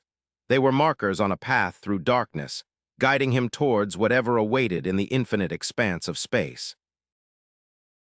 In the hushed silence of a sterile chamber, Jace Meridian stirred awake, his green eyes fluttering open to reveal a world starkly different from any he had known. The room was bathed in an eerie glow, white walls stretching infinitely around him, humming with an energy that resonated through every fiber of his being. It was as if he lay within the heart of some vast, slumbering machine, its pulse steady and relentless. His uniform, a dark blue cadet's garb, was pristine, unmarked by the battles and trials that had led him here. The air was crisp, carrying a faint metallic tang that prickled his nostrils. He blinked several times, trying to clear the fog from his mind, and it was then that he saw Kale. Kale Torres stood at the foot of Jace's makeshift bed, his form translucent and shimmering like a mirage on a desert horizon. The glow emanating from him cast ethereal shadows on the chamber walls, dancing with an otherworldly luminescence. His broad build was familiar, yet alien in this spectral state, and there was something haunting about the scar on Kate's chin. It seemed to pulse with its own inner light. "Kale," Jace whispered, his voice barely more than a breath. The name tasted strange on his lips, laden with memories of camaraderie and loss. "You're dead."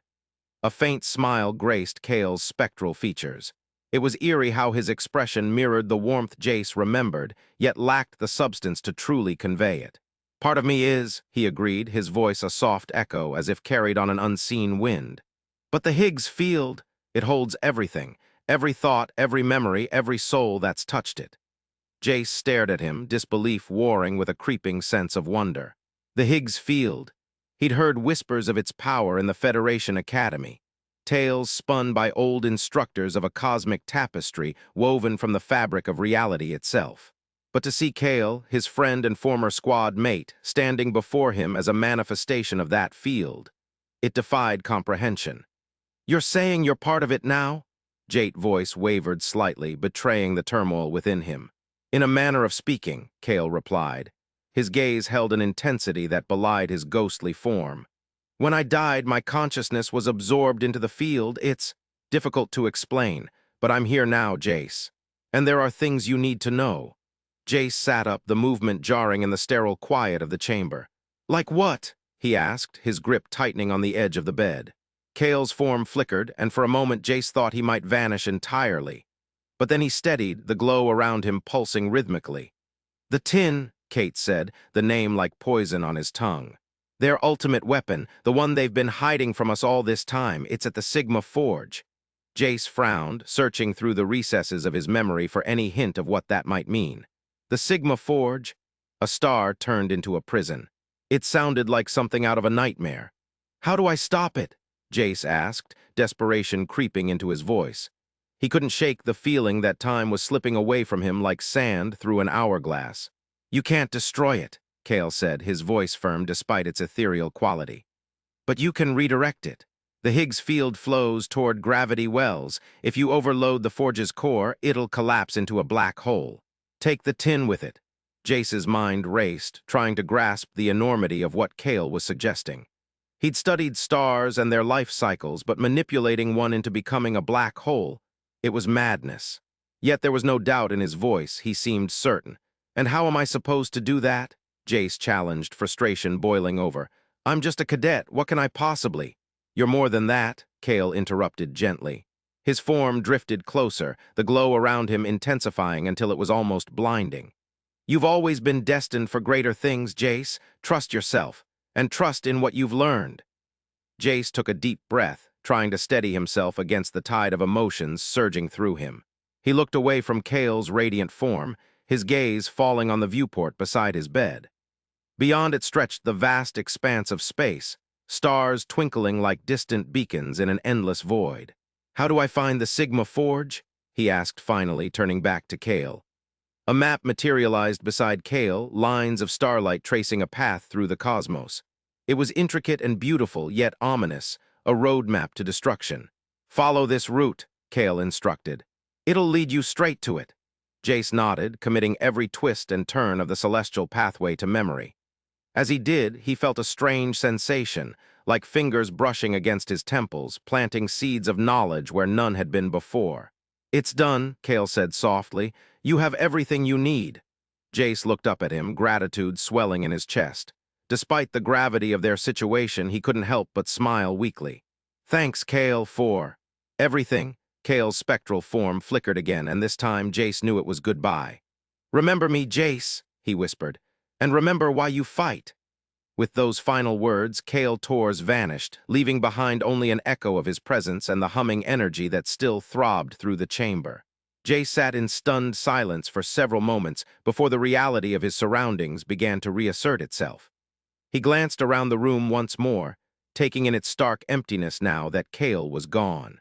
Then, with a deep breath, he swung his legs over the side of the bed and stood up. His first steps were tentative, testing the strength in his limbs. But as he moved towards the viewport, he felt a surge of determination coursing through him. He had a mission, a purpose beyond anything he'd ever known. And whatever lay ahead at the Sigma Forge, he would face it head-on. As Jace reached the viewport and pressed his palm against the cool glass, another figure caught his eye. Captain Arya Voss slept soundly beside him, her long red hair cascading over the pillow in a fiery cascade. Her hazel eyes were closed, lashes casting shadows on her cheeks, and she clutched one of his hands as if even unconsciousness couldn't pry them apart. Arya, she'd been through so much with him already, seen things no soldier should ever have to endure. Yet here she was, steadfast by his side despite the odds stacked against them. Guilt gnawed at Jace.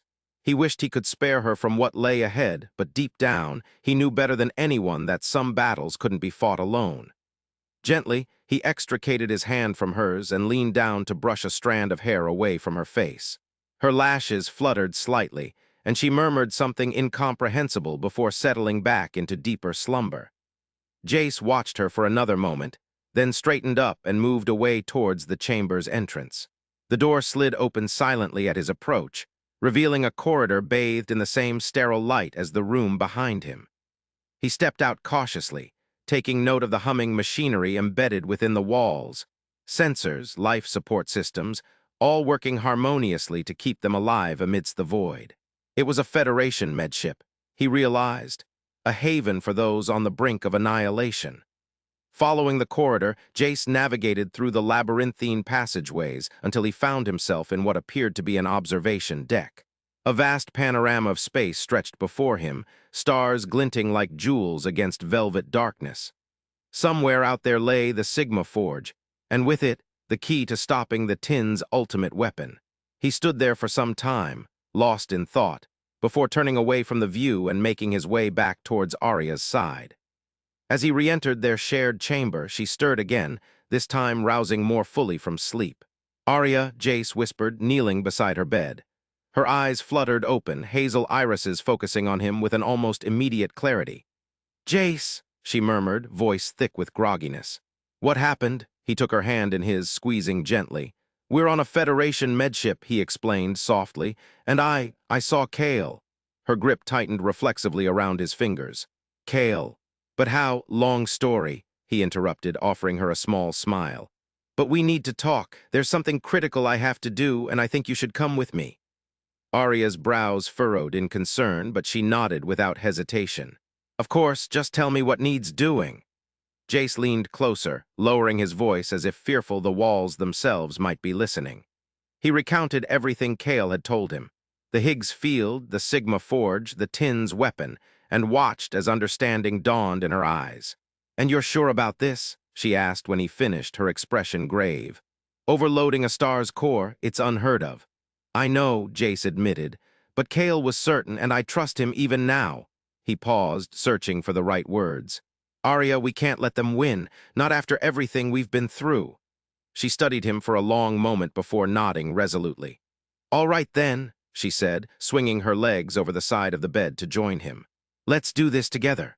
Together they rose and prepared themselves for what lay ahead, gathering supplies and checking their gear with methodical precision. The weight of their mission settled heavily upon them both, but there was also a quiet strength, an unspoken bond forged through fire and trial. As they made their way towards the ship's bridge, Jace couldn't shake off the lingering sensation of Cale's presence. It was as if his friend walked beside him still, guiding each step with unseen hands. And though fear gnawed at the edges of his resolve, he pushed forward, driven by purpose and hope. The bridge was a bustling hive of activity when they arrived. A dozen officers manning consoles, charts flickering to life under their skilled touch. Captain Lyra Alaris stood at the center, her stern features softened by lines etched from years of command. She turned as Jace and Arya approached, recognition flashing in her eyes. "Cadet Meridian," she acknowledged, nodding respectfully towards them both. "And Lieutenant Voss, good to see you on your feet." Jace returned her nod with equal formality. "Ma'am, we need access to navigation and tactical systems. There's something urgent we have to address." Captain Alaris raised an eyebrow, but gestured for them to follow her without further questioning. Leading them to a private console nestled behind the main control panel, she activated several hollow displays that sprang to life before them. "Here," Jace said, pulling up the star map Cale had shown him earlier. Lines of starlight traced intricate paths through cosmic expanse, culminating in a single pulsating point, the Sigma Forge. "We need coordinates for this location." Arya leaned in beside him, cross-referencing celestial charts with practiced efficiency until she isolated their target. "Got it," she murmured, inputting the data into the navigation system. Captain Alaris watched them work silently, her expression inscrutable. Once they'd finished, she turned to face them both directly. "Care to enlighten me on what exactly we're dealing with here, Cadet?" Jace took a deep breath, choosing his words carefully. "Ma'am, the Tin have developed an ultimate weapon, a device capable of annihilating entire worlds. It's housed within a star they've converted into a prison, the Sigma Forge." The captain's eyes widened slightly before hardening back into resolve. "And your plan is?" "To overload its core," Jace continued steadily. "Collapse it into a black hole and take the Tin with it." Silence hung heavy in the air for several heartbeats before Captain Alaris spoke again, her voice barely above a whisper. "You realize what you're asking, don't you? To manipulate a star. It goes against every principle of stellar physics we've ever known." "I do," Jace said firmly. "But this isn't just about physics anymore. It's about survival for all of us." She studied him intently, searching for any sign of doubt or hesitation. Finding none, she nodded slowly. "Very well then, I'll rally the crew and set a course for your coordinates. But mark my words, Cadet, if we're going down this path, it had better be worth every life on board." As Captain Alaris moved away to begin mobilizing her team, Jace felt Arya's hand slip into his once more, a silent promise of support through whatever trials lay ahead. With each passing moment, anticipation coiled tighter within him. He thought back to Cale's words, the Higgs field flowing toward gravity wells, and wondered if perhaps there was more truth in those ancient myths than anyone had ever imagined. After all, here they were, hurtling through the cosmos towards a destiny written in starlight.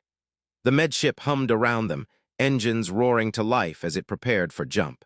Through the viewport ahead, stars blurred into streaks of color before snapping back into focus, then vanished entirely, replaced by the swirling maelstrom of hyperspace. Jace stood at the console, Arya beside him, watching as their journey unfolded before them like some grand cosmic tapestry. And though fear lingered at the edges of his consciousness, he met it head-on, fueled by determination and the ghostly echoes of Cale's guidance. Hours blurred into days as they traversed uncharted territories, navigating treacherous stellar currents with precision born from both instinct and training. Jace lost track of time, consumed entirely by the rhythm of their voyage, a relentless march towards an unknown future. During rare lulls in activity, he found solace in quiet conversations with Arya, or simply standing side by side, gazing out into the abyss beyond the viewport. In those moments, words seemed unnecessary. Their bond spoke volumes more than any language ever could. Then one evening, amidst the hum of machinery and flicker of hollow displays, an alert blared through the bridge, a piercing shriek that cut cleanly through the din. Jace's heart leapt into his throat as he whipped around to face the source. Captain Alaris standing rigid before a tactical console, her expression grim. "Incoming transmission," she announced, voice cutting through the sudden hush like ice. "From an unidentified vessel, it's tin." A chill ran down Jace's spine, but he stepped forward resolutely, joining Arya at the captain's side. Together they watched as a holographic display flickered to life above the console, a figure materializing within its glow. The tin commander stood tall and imposing, armor glinting menacingly under harsh artificial light. His eyes burned with malevolence, fixed unblinkingly upon them through the void of space. "You intrude upon sacred grounds, Federation scum," he growled, voice laced with venom. "Turn back now or face annihilation." Jace felt Arya tense beside him, but his own resolve held fast. He took a deep breath before stepping forward, meeting the tin's gaze unflinchingly. "Your threats hold no power over us," he replied steadily. "We come seeking an end to your tyranny, and we won't be deterred."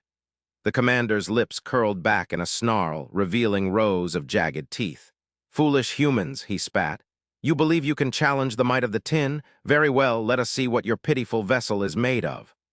With that, communication severed abruptly, leaving only static hissing from the console's speakers.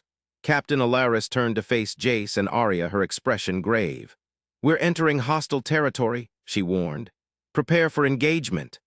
Around them, officers sprang into action, consoles lit up with tactical feeds as weapon systems powered online. The medship shuddered slightly underfoot, engines surging in anticipation of battle. Jace stood at the heart of it all, Arya by his side, and felt a strange calm descend upon him. This was what he'd been trained for, to face adversity head-on, no matter how daunting the odds. And though uncertainty gnawed at the edges of his mind, there was also an unshakable certainty. Kale's presence lingering just beyond sight, guiding each step towards destiny. As they plunged deeper into enemy territory, Jace found himself drawn back to memories of their shared past. The trials and tribulations that had forged them into who they were today. Through laughter and tears, victories hard-won and defeats bitterly tasted, there'd always been a bond between them, a promise unspoken yet unwavering. And now, as stars blurred into streaks once more around them, he held onto that bond like a lifeline, clinging to the belief that somehow, someway, they would prevail. The first volleys of battle erupted without warning, a barrage of plasma bolts scorching through hyperspace towards their vessel. Alarm klaxons wailed through corridors and decks alike, but Captain Alaris' voice cut cleanly through the chaos, barking orders with precision born from decades of experience. "Evasive maneuvers," she commanded, hands dancing over control panels. "Return fire, target those coordinates." Jace watched in awe as Federation tactics unfolded around him, a symphony of precision and skill honed over countless generations. Beside him, Arya worked alongside officers manning defensive systems, her fingers flying over consoles with practiced ease. And through it all, Jace stood sentinel, a silent guardian watching over his crewmates' efforts from the bridge's center. In those moments, time seemed to slow, to stretch out into an eternity where every heartbeat counted, every decision weighed against the scales of fate itself. Hours passed like minutes, chaos giving way to methodical counterattacks, each volley met with calculated response. And though their pursuers never let up, neither did Jace or those around him. Their resolve remained unbroken, fueled by determination and the knowledge that failure was not an option. Then, just as suddenly as it had begun, silence fell. An eerie stillness broken only by the hum of machinery and soft beeps echoing through corridors once filled with alarm. Jace looked around, heart pounding in his chest, searching for any sign of what lay ahead. "Status report," Captain Alaris demanded sharply. One by one, officers turned towards her, relief etched onto tired faces. "Hostiles retreating," came the unanimous reply. "We've driven them off." A collective sigh swept through the bridge, tension dissipating like mist under morning sun. But even amidst celebration, Jace felt a nagging unease. Something wasn't right. He approached Captain Alaris cautiously, waiting until she acknowledged him before speaking softly. "Ma'am," he said, leaning close so only she could hear. "This can't be over yet." Her gaze met his steadily, understanding passing between them unspoken. "You're right," she murmured back. "But for now, let's see what damage we've sustained and how best to proceed." As they moved through the ship assessing casualties and repairs, Jace couldn't shake the feeling of impending doom gnawing at him, like shadows lurking just beyond sight, waiting for their moment to strike. Days turned into weeks as they continued onward towards the Sigma Forge. Each mile gained hard-fought against unseen adversaries. Yet despite relentless pursuit, no further engagements occurred, not even whispered echoes through static-filled comm channels. And so, amidst this strange calm, Jace found himself grappling with doubts, questions gnawing at him like rats in darkness. What if Kale had been wrong? What if there was no way to stop the Tin's weapon after all? But then he'd look at Arya, a beacon of strength beside him, and remember why they fought. For every life lost, for every world saved, for hope itself. Finally, after what felt like an eternity adrift amidst stars, a familiar hum echoed through the medship's corridors, the gentle thrum of deceleration signaling their approach to destination. Jace stood at the viewport once more, hands pressed against cool glass as he gazed out into cosmic abyss.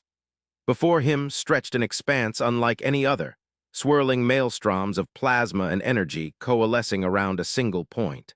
The Sigma Forge. A shiver ran down his spine as he took in its magnitude, a living testament to both cosmic power and Tin cruelty. How could anyone hope to harness such force, to bend it to their will?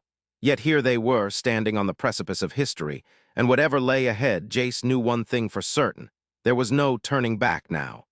Captain Alaris joined him at the viewport, her expression grave yet resolute. "We've reached our destination," she announced softly. Beside them, Arya stepped forward, shoulders squared in silent determination. Together they stood, three souls bound by fate and forged through fire. And as Jace turned towards his companions, he saw reflected in their eyes the same unyielding resolve that burned within himself. "We do this together," he said quietly, voice steady despite turmoil raging inside him. "No matter what happens." Arya nodded, reaching out to clasp his hand tightly in hers, a silent vow of support through trials yet unknown. And beside them, Captain Alaris straightened her stance, readiness etched onto every line of her face. "Then let us proceed," she declared firmly, "for the Federation and for all who stand against tyranny." With those words ringing clear and true, they moved as one towards their vessel's heart, ready to confront whatever horrors awaited them within the Sigma Forge. In the cold expanse of the cosmos, where stars burned like lighthouse beacons in the eternal night, the Sigma Forge loomed as a monstrosity defying nature's laws. Jace Meridian gripped the controls of his sleek, blue-engined fighter, eyes locked onto the dying star that pulsed with an unnatural rhythm. The Higgs field screamed around him, a symphony of chaos and energy that only he could navigate. The fleet hung in orbit behind him, a constellation of steel and fire, ready to unleash their fury. "All ships open fire," Commodore Arya Voss's voice boomed through the comms, her tone as unyielding as the void itself. Jace watched as the Federation's armada erupted into action. Laser cannons strobed, painting trails of light against the darkness. Plasma torpedoes streaked towards the swarm of tin triangle ships, exploding in brilliant flashes that briefly outshone the dying star. Jace's fighter shuddered as he punched through the initial wave of defensive constructs surrounding the forge. The Tin's creations were nightmarish amalgamations of metal and energy, shaped like twisted crystals or jagged shards, their surfaces crawling with malevolent intelligence. He wove his craft through the maelstrom, feeling the Higgs turbulence like a storm battering his senses. "Jace, you're clear to descend," Commodore Voss's voice cut through the cacophony. "We'll hold them off up here." Arya, younger but no less formidable in her own right, chimed in over the comms from her position aboard the flagship. "Come back to me, Jace," she said, her tone urgent yet soft, a rare moment of vulnerability from the stoic captain. "Always," he replied, his voice steady despite the turmoil raging around him. He trusted Arya to keep their forces coordinated. He had a different mission. His fighter dove into the heart of the forge. The star's core was a writhing maelstrom of plasma and radiation, but Jace could see past the fiery chaos. There, at the center, was the tin control structure, a sprawling black framework pierced with glowing red nodes like malignant eyes. It seemed to drink in the star's agony, converting it into something darkly purposeful. As he approached, Jace Higgs Field's scream intensified, a razor-edged wail that tore at his consciousness. He gritted his teeth, fighting to maintain focus. The control structure loomed closer, its geometry defying logic, angles, and planes intersecting in ways that made his vision swim. And then he saw him, Marcus Drake, suspended within the structure, hooked to the control system by tendrils of living metal. His blonde hair hung lank and sweat-soaked against his pale face, eyes closed as if asleep or unconscious. Jace's heart clenched. Marcus had been his friend, his rival in training, a brother-in-arms. Now he was a pawn in the tin's game. Jace hesitated at the edge of the control structure, his fighter hovering like a mosquito over a monstrous beast. He could destroy it all, unleash every weapon at his disposal, and reduce the forge to stardust. But Marcus, he couldn't leave him behind, not if there was any chance to save him.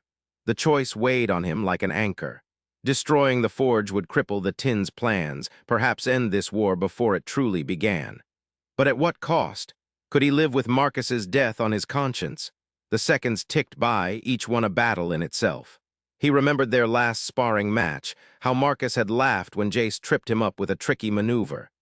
"You cheat, Meridian," he'd shouted, grinning despite the loss. And then there were the quiet moments, late-night talks under the artificial stars of the Academy's recreation deck, dreams and fears laid bare. Jace made his choice. He reached out, fingers dancing over controls to extend a grappling tether from his fighter.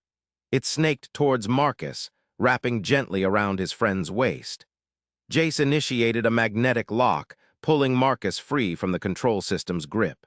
The forge shuddered in response, its red eyes flickering wildly. Alarms wailed through Jace's comms, warning of sudden power surges and system failures. The tin were not pleased with his interference, but he didn't falter. Instead, he guided his fighter backwards, towing Marcus away from the core. As they retreated, the star's pulse grew more erratic, its screams in the Higgs field turning into a cacophonous roar. Jace's teeth rattled in his skull. Blood trickled from his nose where capillaries burst under the strain. He pushed onward, determined to escape the forge before it consumed them both.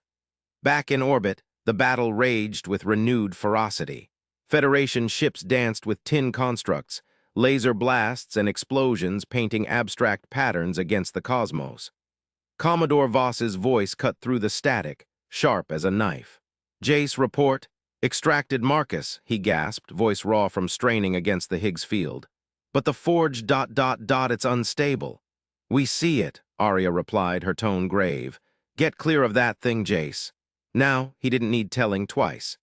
With a final surge of power, his fighter broke free from the star's gravitational pull, leaving behind the twisted control structure and its dying heart. As they fled, he glanced back at Marcus, still suspended in the tether, face pale but breathing. The forge exploded behind them, a cataclysmic release of energy that dwarfed even a supernova. A wave of pure force slammed into their fighter, sending it spinning wildly. Jace fought to regain control, muscles tensing as he wrestled with the craft's recoil. When finally they stabilized, he looked back at the Sigma-4, or where it had been. All that remained was an expanding cloud of debris and energy, slowly dissipating into the void. The tin weapon was no more, but so too were countless enemy ships destroyed in the blast. Above them all, Federation vessels began to regroup, their formations shifting like schools of metal fish. "Jace," Arya's voice, tentative yet relieved, "you made it." "Yes," he panted, relaxing his grip on the controls. "We both did." There was a pause before she spoke again, softer now. "Bring him home, Jace. Bring Marcus back to us." He nodded, though she couldn't see it. Looking at Marcus's still form, he felt a mix of relief and unease. They'd won this battle, but the war was far from over. And what state would they find their friend in? The tin's control hadn't been gentle. Its influence could leave lasting scars.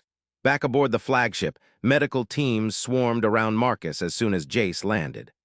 Arya stood nearby, watching with concern etched into her features. When Jace emerged from his cockpit, she pulled him close, her embrace fierce despite the crowd of officers and crew. "It's over," he murmured, holding her tightly. "For now," she nodded against his shoulder.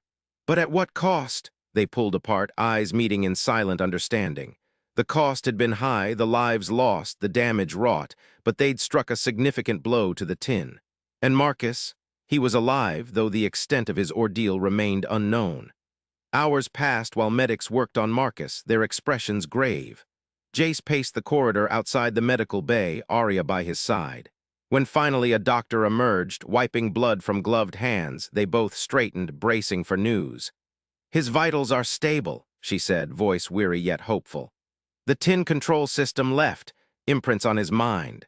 We'll need time to understand them fully, but he's alive." Jace let out a breath he hadn't known he'd been holding. Alive was enough for now. Commodore Voss joined them later, her stern face softened by relief. "Good work, both of you," she said, clapping each on the shoulder. "The fleet is regrouping. We'll need to reassess our strategy moving forward." Arya nodded. "The tin won't take this lying down." "No," Jace agreed. "But neither will we." He looked back towards the medical bay, where Marcus lay recovering. "We'll be ready for whatever comes next." As they stood there, amidst the hum of the ship and the distant echo of battle, a sense of unity bound them together. They were warriors, survivors, guardians of the galaxy against an ancient and relentless foe. And as long as they breathed, they would fight. In the quiet moments that followed, Jace found himself thinking about Marcus, not just his friend's ordeal, but also their journey ahead. The Sigma Forge might be destroyed, yet its legacy lingered. They'd faced death and triumph within its fiery core. Now they carried those experiences with them into whatever lay beyond the dying star's ashes. The battle for the Sigma Forge was won, but war's tide never truly ebbs. There would always be more stars to defend, more nightmares to confront. And through it all, Jace Meridian stood ready to face whatever darkness lurked in the cosmos' vast expanse. For he knew now, as surely as he knew his own name, that some battles aren't fought just for victory, but for those who stand beside us when the stars fall dark. In the heart of the Sigma Forge, where the air thrummed with an otherworldly hum and the walls pulsed with raw stellar energy, Jace Meridian stepped into a chamber that defied the boundaries of human comprehension.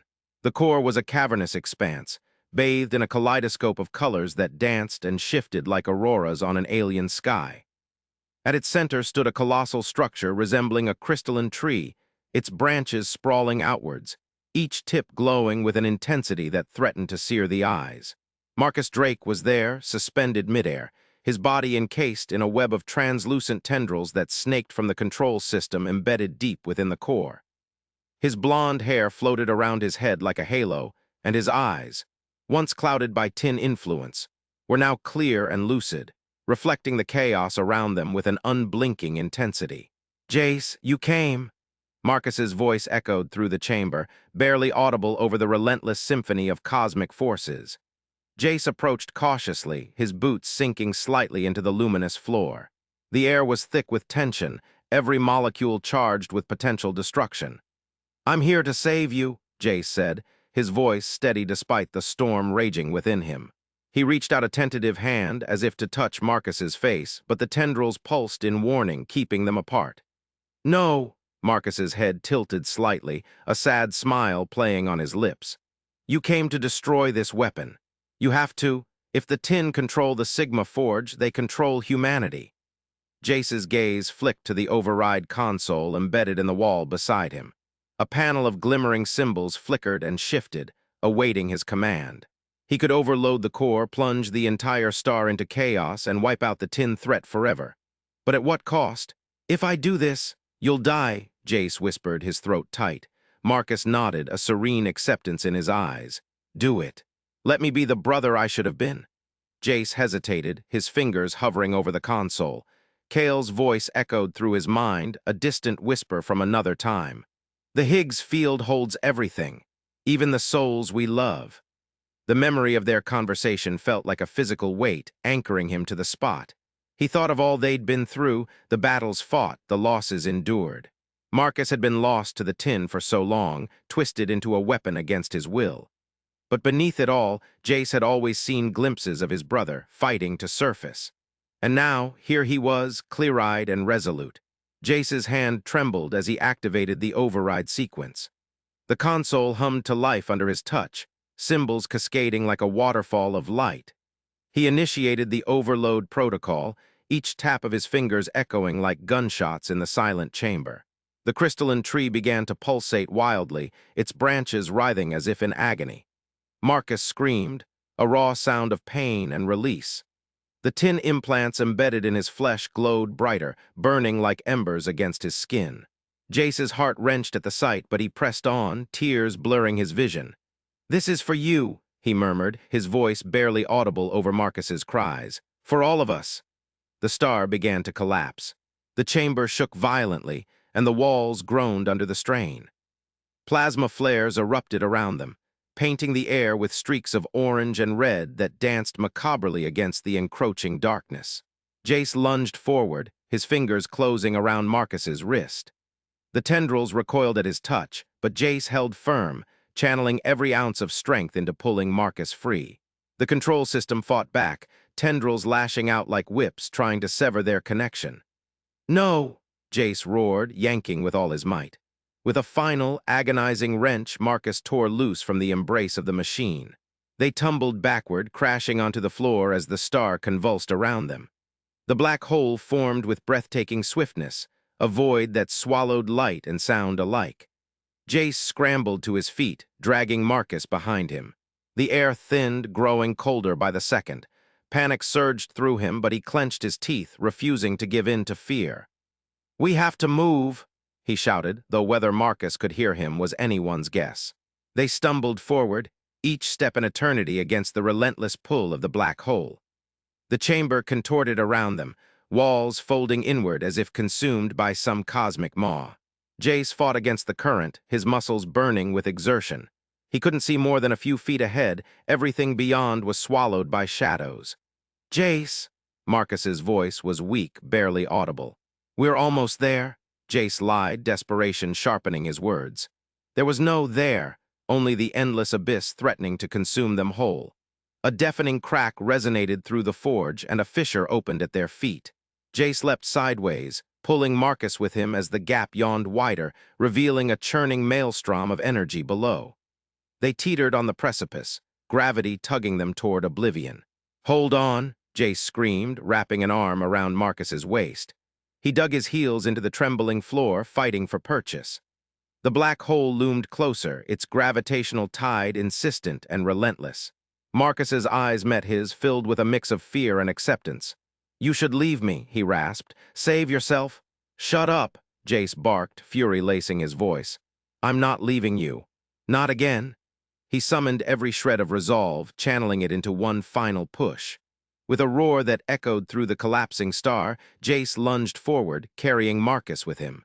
They skidded across the unstable surface, racing against time and gravity. The exit tunnel loomed ahead, a narrow shaft leading out of the core, and Jace poured every ounce of strength into reaching it. They tumbled inside just as the chamber behind them disintegrated, swallowed by the insatiable black hole. The walls groaned and shifted, threatening to crush them beneath their weight. Jace propelled them onward, his body fueled by adrenaline and desperation. The tunnel seemed endless, a nightmarish gauntlet of twisting shadows and flickering light. Each breath was agony, each step an eternity, but Jace didn't falter. He clung to Marcus, his grip unyielding, as they hurtled through the heart of destruction. Then, abruptly, they were out, spilled onto solid ground amid a blast of starlight and cold air. The Sigma Forge loomed behind them, a dying star convulsing in its final throes. Jace collapsed beside Marcus, his lungs heaving for breath, body shaking with exhaustion. He rolled onto his side, eyes locked on the star. It pulsed ominously, tendrils of dark energy lashing out like whips before succumbing to the inevitable collapse. The black hole expanded, swallowing everything in its path, warships, debris, and remnants of the tin fleet alike. Jace watched, numb with shock and relief. They'd made it. Somehow, against all odds, they'd escaped the Sigma Forge's fiery embrace. Marcus stirred beside him, a soft groan escaping his lips. Jace turned quickly, his heart leaping into his throat, Marcus's eyes fluttered open, hazy but conscious. "Hey," Jace whispered, brushing a lock of hair from Marcus's forehead. "You're all right." Marcus managed a weak smile. "I feel." Different, his voice was raw, barely audible. "The implants, it feels like they're gone." Jace nodded, relief flooding through him. "They burned out when I overloaded the core. You're free, Marcus." "Truly free?" A shiver ran through Marcus's body, and he winced. Jace supported him gently, helping him sit up. They remained there for a moment, side by side amidst the ruins of battle, watching as the Sigma Forge succumbed to its fiery demise. "It's over," Marcus whispered, his gaze fixed on the collapsing star. "The tin! They won't come back from this." Jace didn't respond immediately, lost in thought. The war against the tin had defined so much of their lives, years spent fighting an enemy they barely understood, losing friends and family along the way. And now it was over. The cost had been immense, but perhaps worth it for a chance at peace. "We did it," Jace said finally, his voice soft with wonder. "We actually did it." Marcus looked at him then, clear-eyed and resolute. There was no trace of the tin influence left in him, just his brother whole and alive. A wave of emotion crashed over Jace, threatening to overwhelm him. "You didn't have to come for me," Marcus said quietly. "You could have left me there." Jace shook his head, a sad smile tugging at his lips. "Never. You're my brother, Marcus. No matter what happened, no matter how dark it got, I couldn't leave you behind."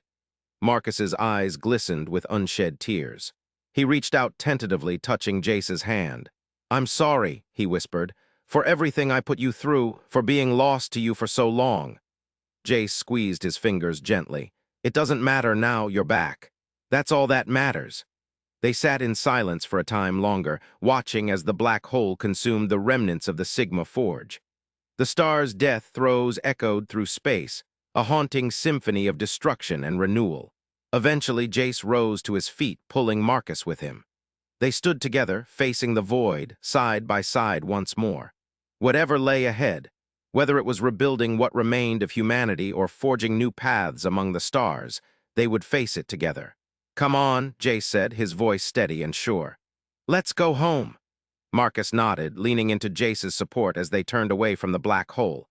Their journey wouldn't be easy. There were wounds to heal, both physical and emotional. But they had each other now, a bond forged in fire and tempered by loss. As they walked away from the Sigma Forge, leaving its fiery grave behind, Jace felt a sense of peace settle over him. The choice he'd made, to save his brother at any cost, hadn't been easy. It had torn him apart, tested the limits of his resolve. But in the end, it had been worth it. Because sometimes, amidst the chaos and destruction, there were moments of pure, unadulterated humanity. Moments when you chose love over logic, family over duty, and hope over despair. And those moments, Jace realized, were what made life worth living. The hum of the medbay was a steady, soothing drone that filled Jace Meridian's ears as he surfaced from the depths of unconsciousness. His body felt like it had been through a war zone, because it had. The last thing he remembered was the crushing gravity of the black hole, the searing heat of the Sigma Forge's explosion, and Marcus's lifeless form in his arms. He blinked, his vision swimming into focus, revealing the stark white ceiling of the medical facility aboard Arya Voss's ship. Arya was there, her presence a warm comfort beside him. Her fingers were entwined with his, her grip firm and reassuring. Jace turned his head slightly, his green eyes meeting her hazel gaze. She smiled softly, her long red braid cascading over her shoulder as she leaned closer. "You did it," she whispered, her voice barely audible over the hum of medical equipment. Jace's lips curved into a weak smile, but the effort sent a pang of pain through his body. "I almost died." Arya's expression darkened slightly, her thumb gently stroking the back of his hand. "You almost died saving Marcus. That's different." Jace's gaze drifted to the next bed over, where Marcus Drake lay motionless. The tin implants that had once adorned his temples were gone, leaving behind smooth, unblemished skin. But Marcus was far from unscathed. His body was hooked up to a myriad of machines, their blinking lights and steady beeps a stark contrast to the coma that gripped him. Jace's voice dropped to a hoarse whisper. "Is he alive?" Arya finished for him, her tone gentle but firm. "He's in a coma, Jace. The doctors say it's a miracle he made it out of there at all, but he's stable." A shadow crossed the doorway, and Commodore Arya Voss stepped into the med bay. Her silver hair was pulled back into a severe bun, her stern eyes scanning the room before settling on Jace. She wore her rank with an aura of authority that seemed to fill the space around her. "Cadet Meridian," she began, her voice cool and measured, "you've certainly made quite the name for yourself." Jace winced slightly at the mention of his title. The word cadet felt like a distant memory now, overshadowed by the weight of what he had done. "Commodore Voss," he replied, attempting to sit up but finding himself too weak. The Commodore raised an eyebrow, her gaze sharp. "You destroyed a strategic asset without orders." Jace took a deep breath, steeling himself for what was to come. "I saved humanity." The Commodore's eyes narrowed and she stepped closer to the bed. "Prove it." Arya's grip on Jace's hand tightened almost imperceptibly, but he felt her silent support. He looked at the Commodore, his voice steady despite the pain that laced through him. "The Tin Fleet is in retreat. The Sigma Forge is gone, consumed by the black hole. They won't be able to rebuild it any time soon, if ever." Commodore Voss's expression didn't change, but Jace could see a flicker of something behind her stern gaze. Respect, perhaps, or maybe just acknowledgement. "That remains to be seen," she said, her tone unyielding. "For now, the Federation wants to court-martial you." Arya's hand trembled slightly in Jace's grasp, and he could feel her anger rising. He squeezed her hand back gently, silently urging her to stay calm. "The Federation will have its day," Commodore Voss continued, her voice echoing through the sterile medbay. "But for now, you need to focus on recovering. You've been through an ordeal." Jace nodded weakly, feeling a wave of exhaustion wash over him. He watched as the Commodore turned and left the room, her heels clicking sharply against the metallic floor. As soon as she was gone, Arya leaned in closer, her voice low but intense. "We'll figure this out, Jace, together." She let go of his hand only to brush a stray lock of blonde hair from his forehead, her touch tender and reassuring. Jace closed his eyes briefly, savoring the warmth of her fingers against his skin. When he opened them again, she was still there, her gaze filled with a mix of worry and determination that made him feel grounded despite the chaos swirling around them. "Together," he echoed softly. "But what about Marcus?" Arya sighed, her eyes flickering to Marcus's still form. "He's in the best hands we have. The doctors are optimistic, but it could take time." Jace nodded, his thoughts drifting back to the chaos of the Sigma Forge. He remembered the desperate moments as they plummeted toward the black hole, Marcus's lifeless body in his arms and Arya's voice echoing through the comms unit. A beacon of hope amidst the chaos. "He sacrificed so much," Jace murmured, more to himself than to Arya. "For what? So I could almost die for humanity?" Arya's expression softened and she squeezed his hand again. "For something greater," she said firmly. "You both did what you had to do." Jace's thoughts drifted back to the moment when he had made the decision to detonate the forge. The weight of that choice still hung heavy on him, but seeing Marcus lying there, alive despite the odds, gave him a glimmer of hope. "I never thought it would end this way," Jace confessed quietly. "I wanted to be a hero, but now I feel like more of a liability."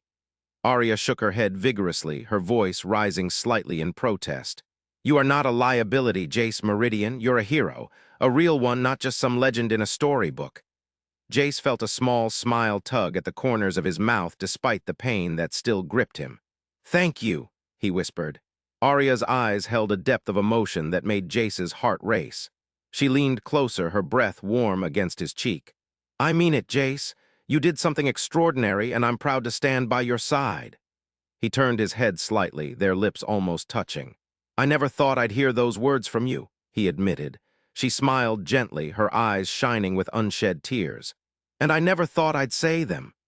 She leaned in further, pressing a soft kiss to his forehead before pulling back, her gaze never leaving his face. Jace closed his eyes again, feeling the warmth of her lips lingering on his skin.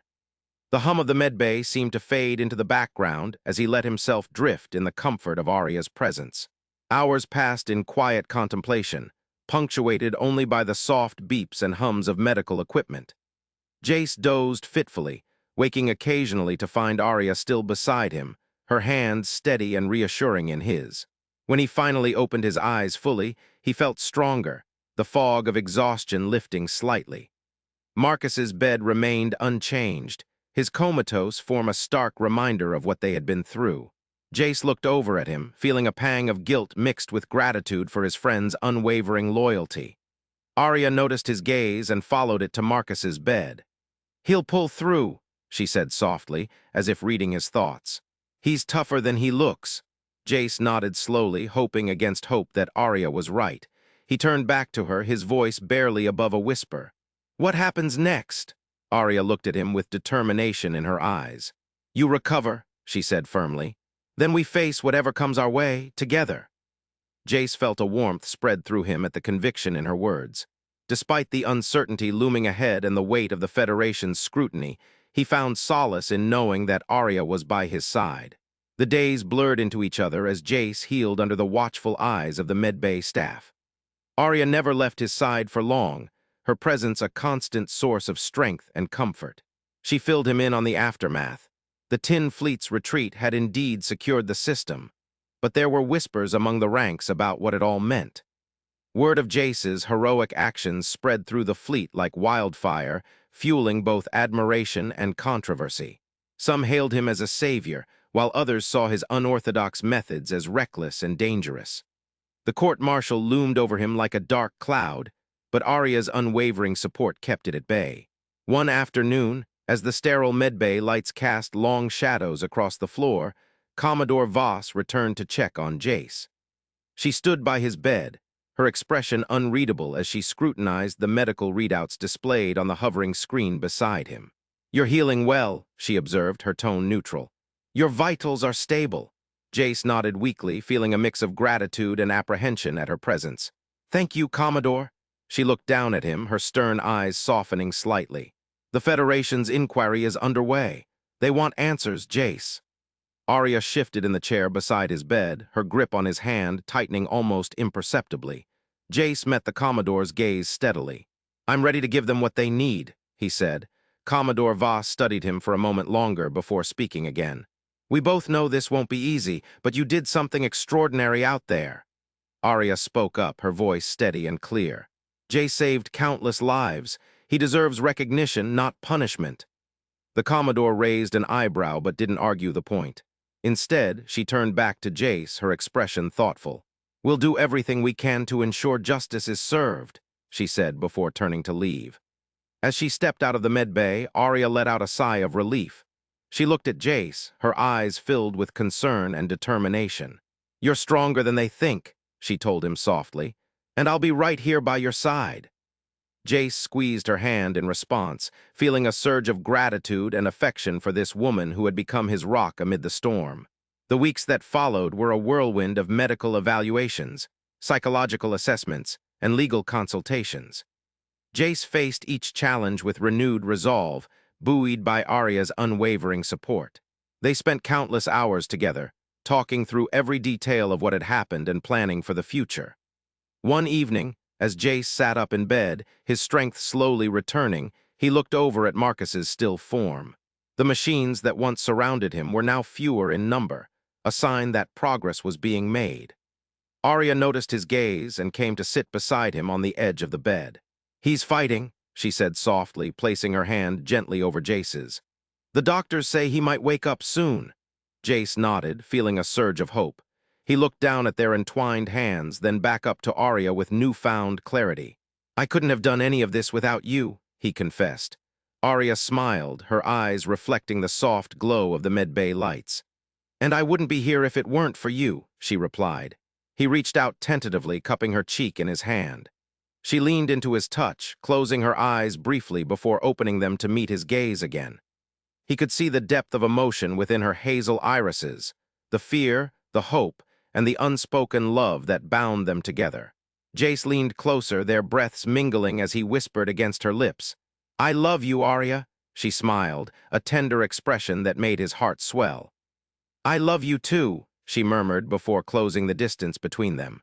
The kiss was soft and gentle, filled with all the unspoken words and shared moments that had brought them to this point. It tasted like hope and redemption, a promise of a future they would face together, no matter what lay ahead. As they pulled apart, their foreheads resting against one another, Jace felt a profound sense of peace wash over him. Whatever challenges awaited, Whether it was the Federation's inquiry or the lingering shadows of the Sigma Forge, they would confront them side by side. In that quiet moment in the med bay, surrounded by the hum of machines and the sterile whiteness of their surroundings, Jace knew that he had found his anchor. And for the first time since waking up from the chaos of battle, he allowed himself to believe that everything might actually be okay. The days turned into weeks, and gradually Jace regained his strength. Arya stayed by his side every step of the way, her presence a constant source of comfort and support. They spent hours talking about everything and nothing, about their future, about Marcus's recovery, and about the trials that lay ahead. One day, as Jace was finally allowed to sit up unassisted, he looked over at Marcus's bed with renewed hope. The machines had been reduced further and Marcus's breathing seemed stronger. It felt like a small victory in the midst of so much uncertainty. Arya noticed his gaze and smiled softly. "He's hanging in there," she said encouragingly. "The doctors say his vital signs are improving." Jace nodded, feeling a sense of gratitude wash over him. He turned back to Arya, his eyes filled with determination. "I want to be by his side when he wakes up," he declared. Arya squeezed his hand reassuringly. "We will, together." As the days went on, Marcus's condition continued to improve steadily. The doctors were optimistic about his chances of waking up soon, and Jace found himself counting down the hours until that momentous event. Finally, after what felt like an eternity, there was a noticeable shift in Marcus's breathing pattern. His eyes fluttered open, revealing confused but alert hazel irises. Arya, who had been sitting by his side, let out a soft gasp of relief and immediately pressed the call button for the medical staff. Jace, still weak but determined, made his way over to Marcus's bed with Arya's help. He looked down at his friend, feeling an overwhelming mix of emotions, relief, gratitude, and a profound sense of connection. "Marcus," Jace whispered, his voice hoarse with emotion. "You're awake." Marcus blinked several times, his gaze focusing on Jace, and then shifting to Arya standing beside him. A weak smile tugged at the corners of his mouth as he managed to croak out a single word. Jace felt tears well up in his eyes but forced himself to keep it together. "You're safe," he said softly, squeezing Marcus's hand gently. "We're all safe." Marcus's gaze drifted back and forth between Jace and Arya before settling on the latter with a look of gratitude. "Thank you," he whispered to her. Arya smiled warmly, her eyes shining with unshed tears. "You're welcome," she replied softly. She looked at Jace, her expression filled with a depth of emotion that spoke volumes about their journey together. As the medical staff rushed in to attend to Marcus, Arya and Jace stepped back slightly, giving them space but staying close by. They watched as the doctors checked his vital signs and ran a series of tests, their expressions growing more optimistic with each passing moment. Once the immediate medical attention was concluded, the doctors turned to Jace and Arya. "He's stable," one of them said reassuringly. "We'll keep monitoring him closely, but it looks like he's on the road to recovery." Jace felt a weight lift off his shoulders as he looked back at Marcus, who now seemed more aware and alert than before. He leaned in closer, whispering into his friend's ear. "You did it," Jace said with a smile. Marcus's eyes flickered open once more, and this time there was a spark of recognition mixed with gratitude. He managed a small nod before closing his eyes again, seemingly exhausted by the effort.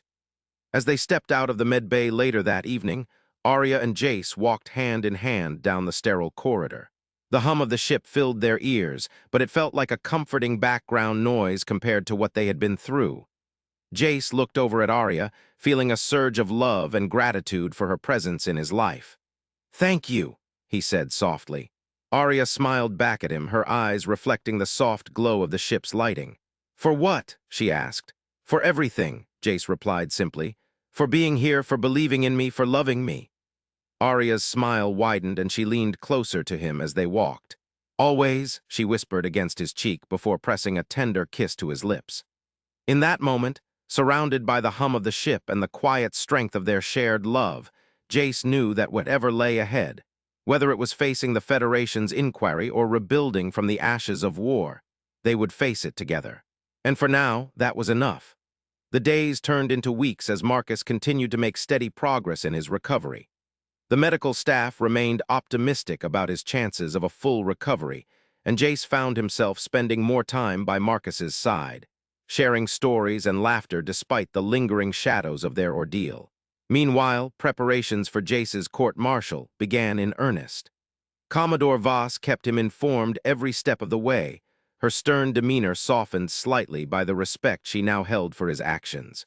The Federation was determined to make an example out of him, but Arya and Marcus stood resolute in their support. One evening, as Jace sat with Arya in the quiet confines of her quarters, they discussed the impending trial. Arya's fingers traced patterns on the back of his hand, a soothing rhythm that helped calm his nerves. "They'll try to paint you as reckless," she warned gently, "but we'll show them otherwise." Jace nodded, feeling a mixture of determination and apprehension. "I'm ready," he said firmly, "as long as I have you by my side." Arya smiled softly, leaning in to rest her forehead against his. "Always," she whispered. The day of the court-martial arrived with all the pomp and ceremony befitting such a significant event. The Federation had assembled some of its highest-ranking officials to oversee the proceedings, their faces stern and unyielding as they listened to testimonies from various witnesses.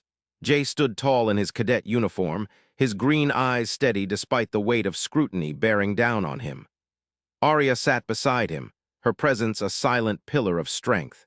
Marcus, though still recovering, had insisted on being present, seated next to Arya with a look of unwavering support etched onto his face. Commodore Voss stepped forward to deliver her testimony first, her voice echoing through the chamber as she recounted the events leading up to the destruction of the Sigma Forge. She spoke of Jace's bravery and quick thinking under immense pressure, painting a picture that left no doubt about his heroic actions.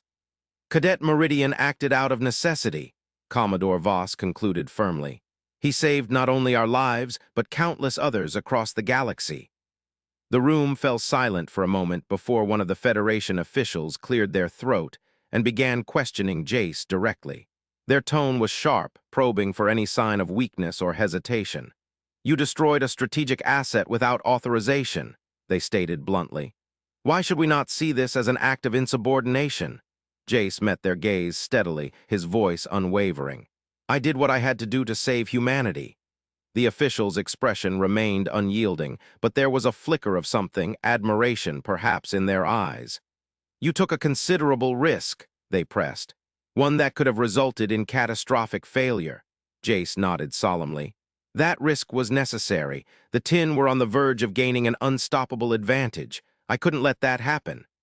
The chamber fell silent once more as the officials conferred among themselves.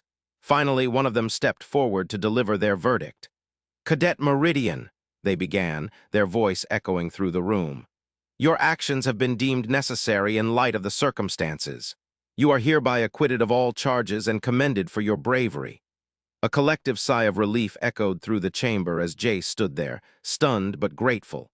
Arya squeezed his hand tightly, her eyes shining with pride. Marcus leaned over to shake Jace's hand, a wide grin splitting his face.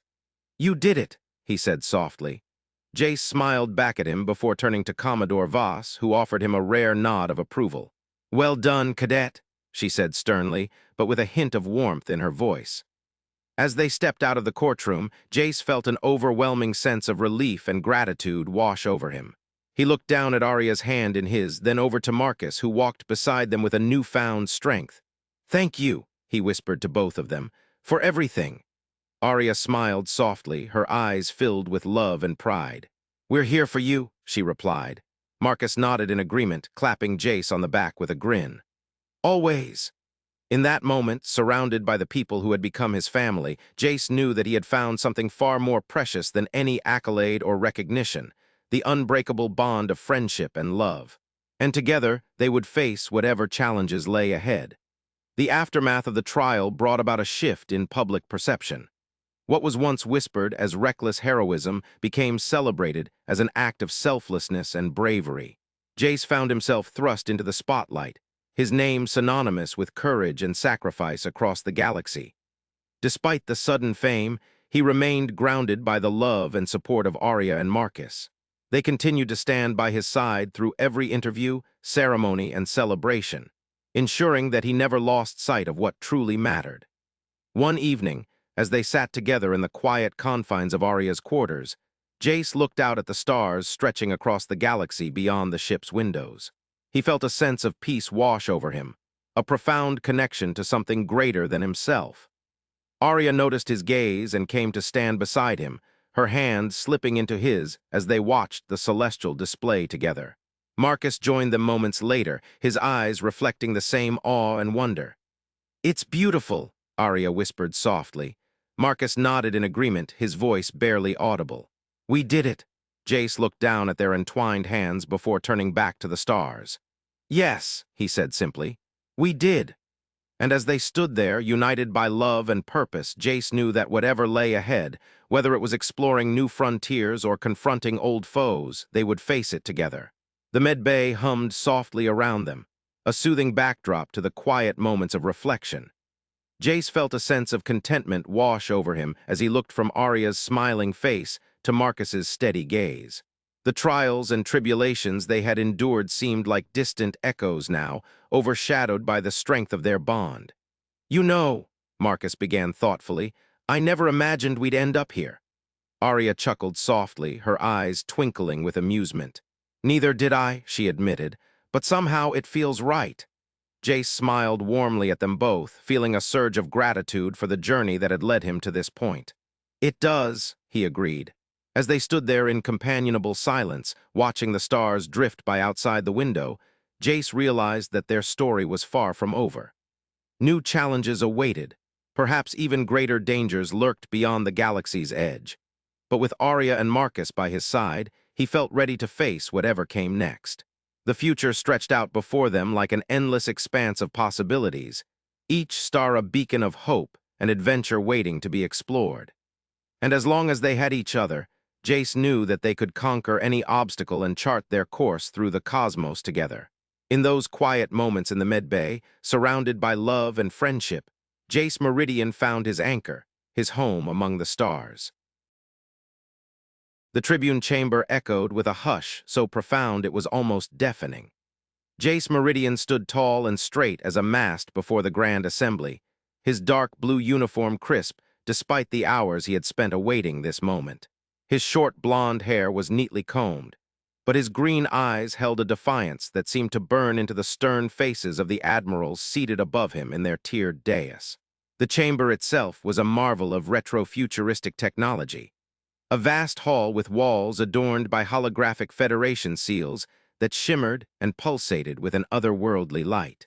The air hummed softly with the energy of advanced tech, yet the atmosphere was thick with tension, as palpable as the weight of the galaxy itself. At the center of it all stood Jace, his expression a mask of resolve. Behind him, the chamber stretched out in a semicircle of seats filled with spectators, officers, civilians, and even a few journalists from the Federation's premier news outlets. Their gazes were fixed on him, some curious, others skeptical, but all awaiting the unfolding drama. Commodore Arya Voss sat at the apex of the tribunal, her silver hair pulled back into a severe bun, her eyes sharp as she peered down at Jace through her glasses. "Cadet Meridian," she began, her voice clear and commanding despite its age. "You stand before this tribunal accused of destroying a strategic asset without orders.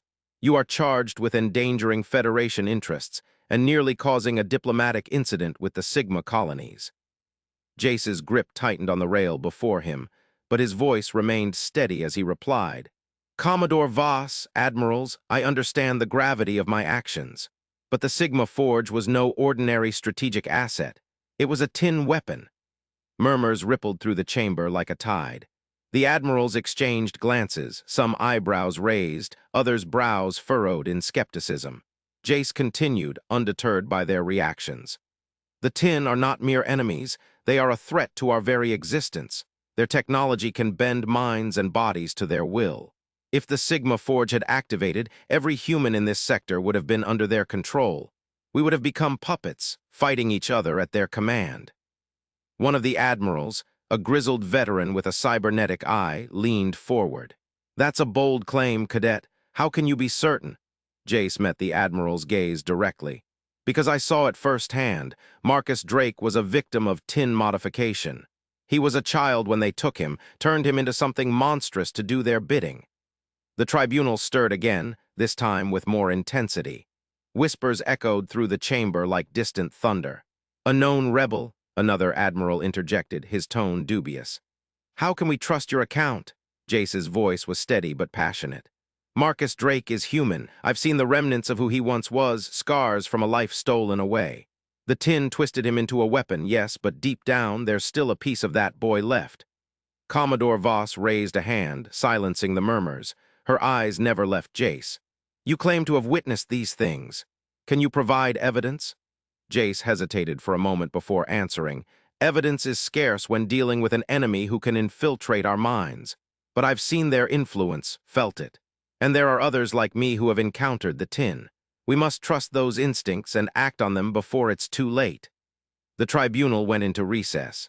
Jace was escorted out of the chamber by 2 guards, their boots echoing against the polished floor. He found Arya waiting outside, her uniform pristine despite the long hours of the trial. "How did it go?" she asked, concern etched on her young features. Jace managed a small smile. "I told the truth," Arya nodded, though her expression remained troubled. "You always do." They stood in silence for a moment before Commodore Voss emerged from the chamber, her face inscrutable. Jace braced himself, his heart pounding as if he were about to plunge into battle. "The tribunal has reached a verdict," Commodore Voss announced, her voice echoing down the corridor. Jace's breath hitched, and Arya reached out, grasping his hand in silent support. "Not guilty," Commodore Voss began, and Jace felt a surge of relief, but she continued. "But on one condition." The words hung heavy in the air. Jace's grip tightened around Arya's hand. "You will be reassigned," Commodore Voss declared. "No longer a cadet, but an agent of the Federation's Covert Operations Division. Your experiences and insights are valuable, but you must work under the direct supervision of Admiral Kyne." Jace absorbed the news, his mind racing through the implications.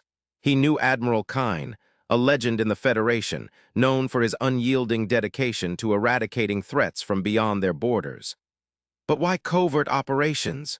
Jace asked, trying to keep the tremor out of his voice. Commodore Voss looked at him with a mixture of respect and caution.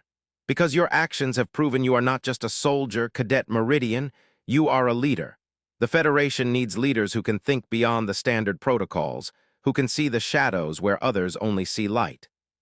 Jace nodded slowly, understanding sinking in. This was not a punishment, but an elevation, a testament to his growth from cadet to someone capable of shaping the future. "And Marcus Drake?" Arya asked softly, her voice barely audible. Commodore Voss turned to her. "He will be evaluated by our medical team. If what Cadet Meridian says is true, we owe it to him and to ourselves to understand the extent of tin modifications and find a way to counter them." Jace felt a deep sense of gratitude welling up within him. He had fought not just for his own vindication, but for Marcus, a child torn from his life and twisted into a weapon. As they walked away from the tribunal chamber, Arya looked up at Jace with a mixture of pride and apprehension. "You've changed," she said, "in a good way." Jace smiled down at her, feeling a warmth that belied the cold corridors of the tribunal complex. "So have you, we both have." The next few days were a whirlwind of debriefings, medical evaluations, and strategic briefings. Jace found himself thrust into a world far removed from the structured life of a cadet. One where shadows lurked in every corner and allies could be enemies in disguise. Admiral Kyne was a formidable figure, his presence commanding yet fair. He listened intently as Jace recounted his experiences, probing for details with a precision that left no room for ambiguity.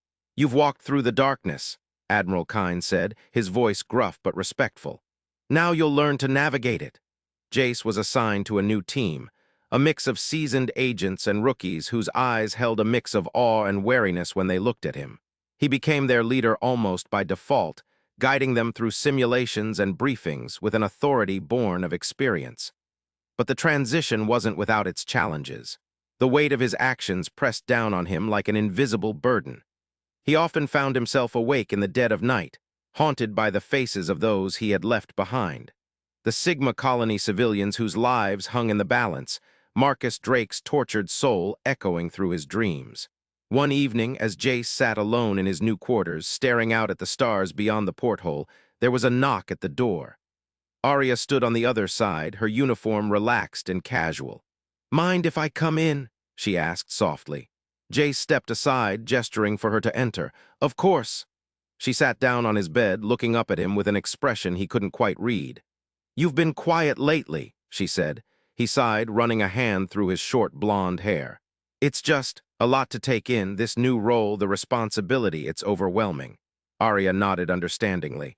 "I get it, but you're not alone in this. You have me and now a whole team that looks up to you." Jace managed a small smile. "You make it sound easy." "It's not," she admitted.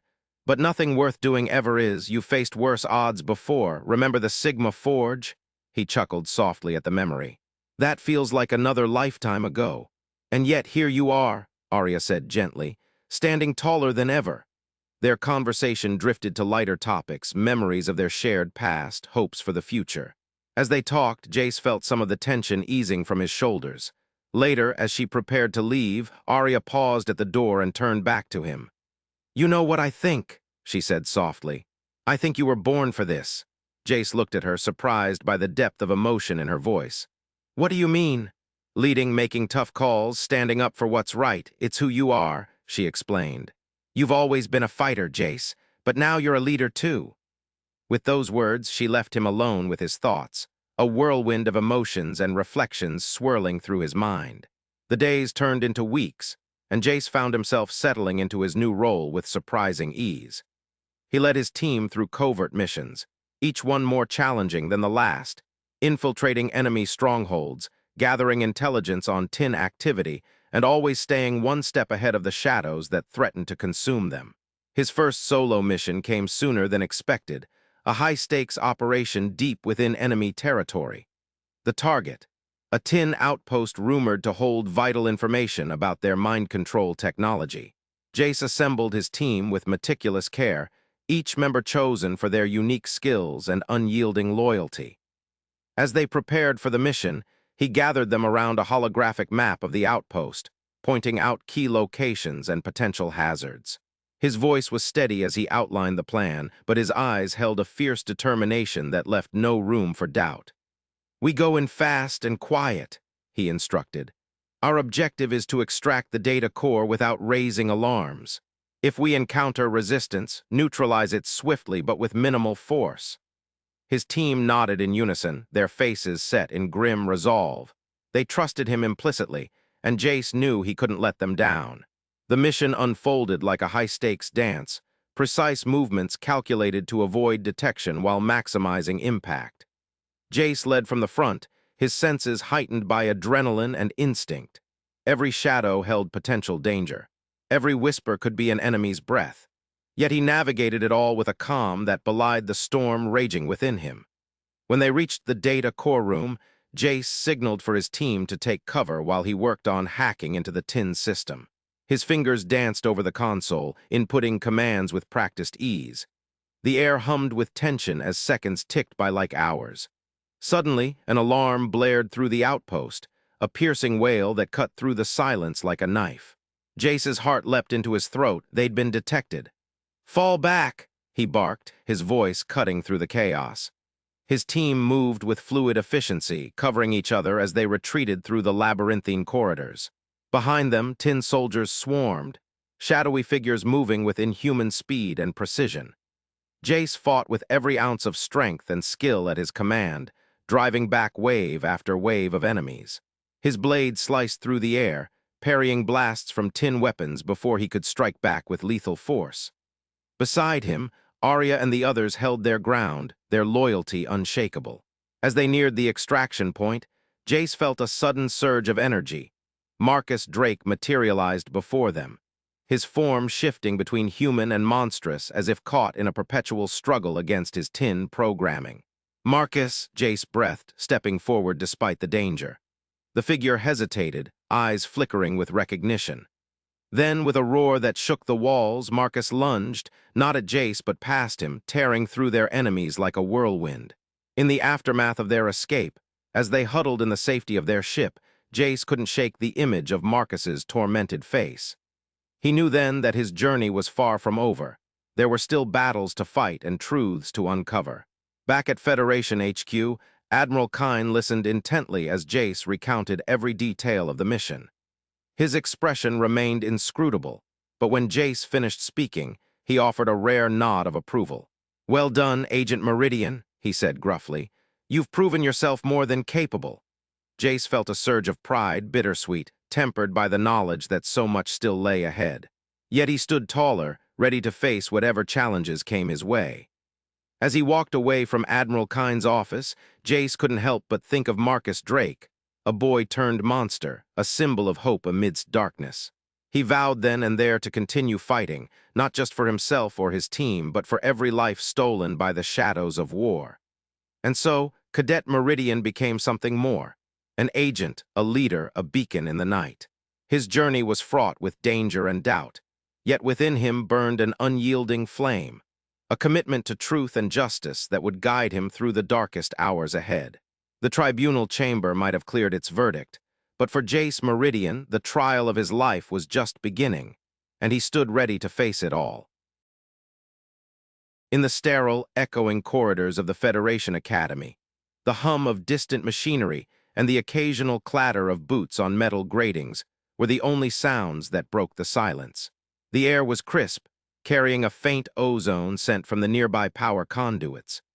Jace Meridian walked briskly beside Commodore Arya Voss, his new officer's uniform still feeling foreign against his skin. The silver insignia of his lieutenant's rank glinted under the harsh fluorescent lights, a stark contrast to the dull gray of the academy walls.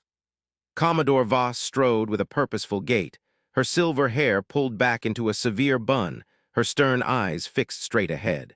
Jace struggled to keep pace, his heart pounding with a mix of excitement and trepidation. He had been summoned from his quarters without explanation, dragged from the familiar comforts of his cadet life into this new, uncertain territory. "Commodore," Jace began, trying to hide the nerves in his voice, "you said there was a special assignment." The Commodore slowed her pace but didn't look at him. "Yes, Meridian. A unique opportunity, one that the Federation has never offered before." They turned a corner, and the corridor opened into a larger chamber. Holographic displays flickered to life as they entered, casting eerie shadows on the walls. At the far end, a massive viewport revealed the sprawling expanse of the starscape beyond, an endless canvas of black velvet speckled with diamonds. "Jace Meridian," Commodore Voss said, turning to face him finally. "You will lead a new unit." Jace's eyes widened. "A whole unit? I'm 19. The Commodore's gaze was unyielding. "And you're the best pilot I've ever seen. The 10 are coming, Cadet. They'll keep coming. We need people like you." Jace felt a lump form in his throat.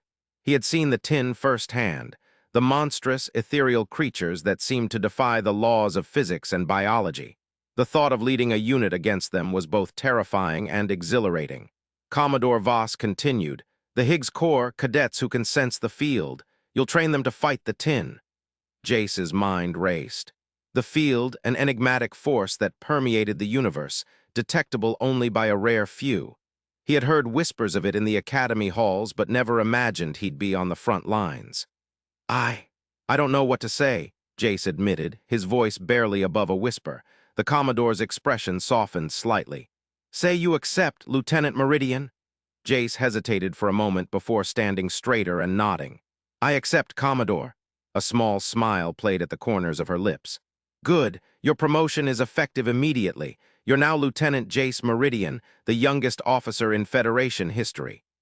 As the words sank in, Jace felt a surge of pride mixed with overwhelming responsibility. He was no longer just a cadet. He was an officer, a leader. The door to the chamber slid open, and Captain Arya Voss stepped in, her long red braids swinging with each stride. She wore her officer's uniform with an elegance that made Jace catch his breath. Her hazel eyes met his, and for a moment, time seemed to stand still. "Captain," Commodore Voss acknowledged her daughter with a nod. "You've just witnessed the promotion of our newest lieutenant." Arya glanced at Jace, a mix of pride and something deeper in her gaze. "My father just made you an officer," she said softly. Jace couldn't help but smile. "Your father just made me your colleague." Arya stepped closer, her voice low so only he could hear. "Don't let it go to your head, Lieutenant." Before Jace could respond, Arya leaned in and pressed her lips gently against his. It was a brief kiss, tentative yet filled with unspoken promises. When she pulled away, her cheeks flushed slightly, and Jace felt a warmth spread through him that had nothing to do with the Academy's heating system. Commodore Voss cleared her throat gently, breaking the spell. "Congratulations again, Lieutenant Meridian. Your new quarters and briefing materials will be ready by tomorrow morning." "Dismissed," Jace saluted sharply, his heart still racing from Arya's kiss. "Yes, Commodore, thank you."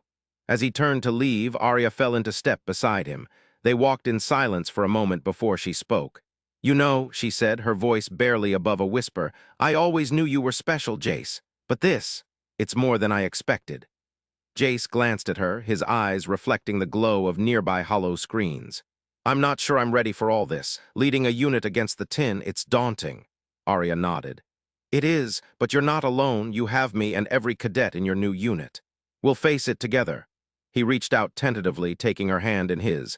It felt natural, right? "I'm glad we're on the same side," he said. She smiled, squeezing his hand briefly before releasing it. "Always." They parted ways at the intersection of their corridors, each lost in thought. Jace returned to his new quarters, a small but well-appointed room with a viewport overlooking the stars. He changed out of his uniform, the weight of his new rank settling over him like a cloak. As he lay on his bunk, staring up at the ceiling, thoughts of Marcus Drake crept into his mind. Marcus had been a friend, a comrade in arms during their time in the rebellion. But since waking from his coma, something felt off. The next morning, Jace found himself in the medical bay, standing over Marcus's bed. His former friend lay there, pale and still, eyes open but distant. "Marcus," Jace said softly, pulling up a chair beside the bed. "It's me, Jace." Marcus turned his head slowly, his gaze unfocused. "Jace." "Who's Jace?" A pang of sorrow struck Jace. He had hoped that seeing him would trigger some memory, but Marcus seemed more lost than ever. "I'm your friend," Jace tried again. "We fought together against the tin." Marcus blinked slowly, confusion etched on his face. "Tin? I don't remember any of that." Jace's heart ached. He had seen comrades fall in battle, but this erasure of memory, of shared history, was something else entirely. "You were hurt," Jace explained gently. "You've been in a coma for a while, but you're awake now, and we'll figure out what happens next." Marcus looked around the room, his gaze landing on the sterile white walls and humming medical equipment. "Where am I?" "The Federation Academy," Jace replied. "You're safe here." Marcus nodded vaguely, still seeming distant. "Safe, good." Jace stayed for a while longer, trying to coax memories from Marcus with stories of their shared past. But each attempt met with blank stares and shrugs. Finally, Jace stood up, placing a hand on Marcus's shoulder. "I'll come back soon, okay? We'll get through this together." As he left the medbay, Jace felt a heavy weight in his chest. Marcus's loss of memory was a bitter pill to swallow, but it only reinforced his resolve. The corridors of the academy buzzed with activity as cadets hurried between classes and training sessions. Jace walked purposefully toward his new quarters, stopping briefly at the hollow console outside his door. A message flickered to life. "Briefing materials ready for download." He tapped the console, initiating the transfer. His datapad hummed softly as it received the encrypted files. Inside, he found detailed profiles of each cadet in the Higgs core, names, ages, sensory abilities, and psychological evaluations. Each one was a potential asset, a life under his command. Jace spent hours poring over the data, committing names to memory and familiarizing himself with their unique skills. When he finally looked up from his datapad, the Academy's lights had dimmed for the night cycle, casting long shadows across his room. Exhaustion tugged at him, but there was still one more task before he could rest. He stood, donning his uniform once more, and headed to the training simulator. The simulator was a vast chamber filled with holographic projections that responded to neural commands. Jace stepped inside, and the doors sealed behind him. Instantly, he was enveloped in a swirling vortex of stars and nebulae, a digital recreation of space itself. He focused his mind, calling up the controls for his simulated fighter. The familiar hum of engines filled his ears as the cockpit materialized around him. Before long, He was weaving through asteroid fields, dodging enemy fire, and executing complex maneuvers with ease. This was where he belonged, among the stars, commanding a ship designed for battle. But leading people was different from flying solo. He needed to trust these cadets, to guide them not just as pilots, but as warriors against an otherworldly foe. The simulation ended abruptly, leaving Jace standing alone in the dimmed chamber. He took a deep breath, steeling himself for what lay ahead. Over the next few days, Jace dove headfirst into his new role. He met with each cadet individually, gauging their abilities and integrating them into tactical drills. Some were gifted at predicting enemy movements. Others could sense disturbances in the field with uncanny precision. Together, they formed a formidable team. One evening, after an intense training session, Jace found himself back in the simulator. This time, he was joined by Arya. She materialized beside him, her avatar perfectly rendered in holographic detail. "Ready for another run?" she asked, grinning. Jace nodded, returning her smile. "Always." They launched into the simulated battlefield side by side, their ships dancing through space like acrobats. Every maneuver was flawless, every coordination seamless. It felt natural, almost effortless. As they flew, Arya's voice came over the comm. "You're doing great out there, Jace. The cadets look up to you." "Thanks," he replied, trying to keep his tone casual despite the warmth spreading through him. "I couldn't do it without you." The simulation ended with a resounding cheer from their virtual squadmates. Jace and Arya stepped out of their cockpits, faces flushed with exhilaration. "You know," she said softly, "I think we make a good team." Jace looked at her, seeing more than just his colleague. He saw a partner, someone who understood the weight on his shoulders. "We do." She took a step closer, reaching out to tuck a stray lock of hair behind his ear.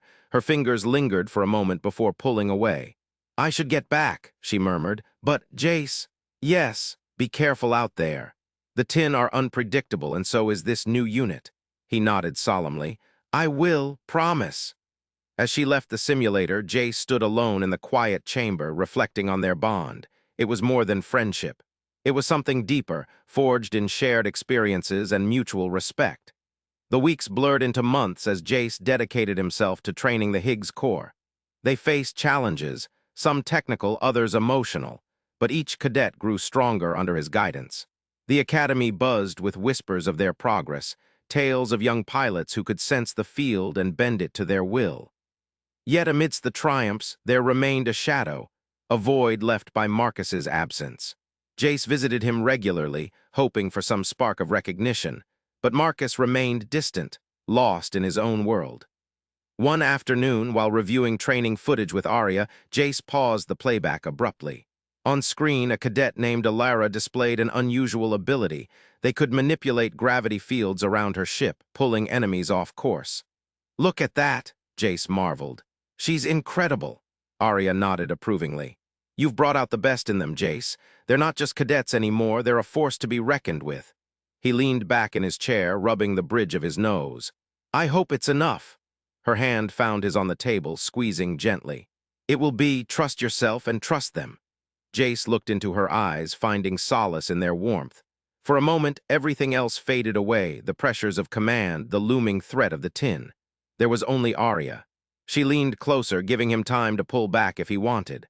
When he didn't, she pressed her lips softly against his. It was different from their first kiss, more intentional, more profound. When they pulled apart, Arya rested her forehead against his. "You're not alone in this," she whispered. "Never forget that."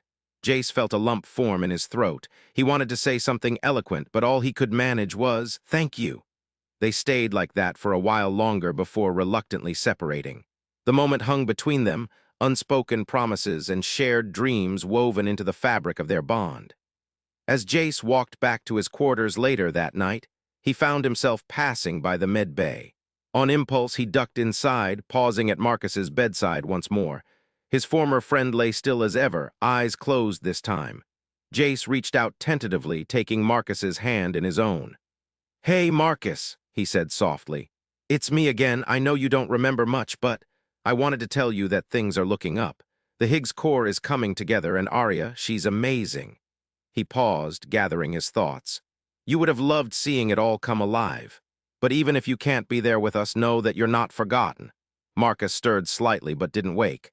Jace squeezed his hand gently before releasing it. "Get better soon, okay?" he murmured. "We need you back." With a heavy heart, Jace left the medbay, stepping out into the cool corridors of the academy. Above him, stars twinkled through the viewport, reminders of the vast universe awaiting their fight. Tomorrow would bring new challenges, new triumphs. But for now, he allowed himself a moment of peace, a bittersweet reflection on what had been lost and what was yet to come. The road ahead was uncertain, fraught with danger and doubt. Yet amidst it all, there was hope, the unwavering belief that together they could face whatever the tin threw at them. Jace Meridian stood tall under the starlit sky, ready for the battles ahead. He was no longer just a cadet. He was Lieutenant Jace Meridian, leader of the Higgs Corps, guardian of the stars, and partner to Arya Voss, his beacon in the darkness. In the heart of the Astrius Academy, beneath the gleaming spires and humming reactors, lay a chamber pulsating with an energy both ancient and new. The training room was a sprawling expanse of polished metal and vibrant holographic displays, bathed in the cool, sterile light that seemed to emanate from every surface.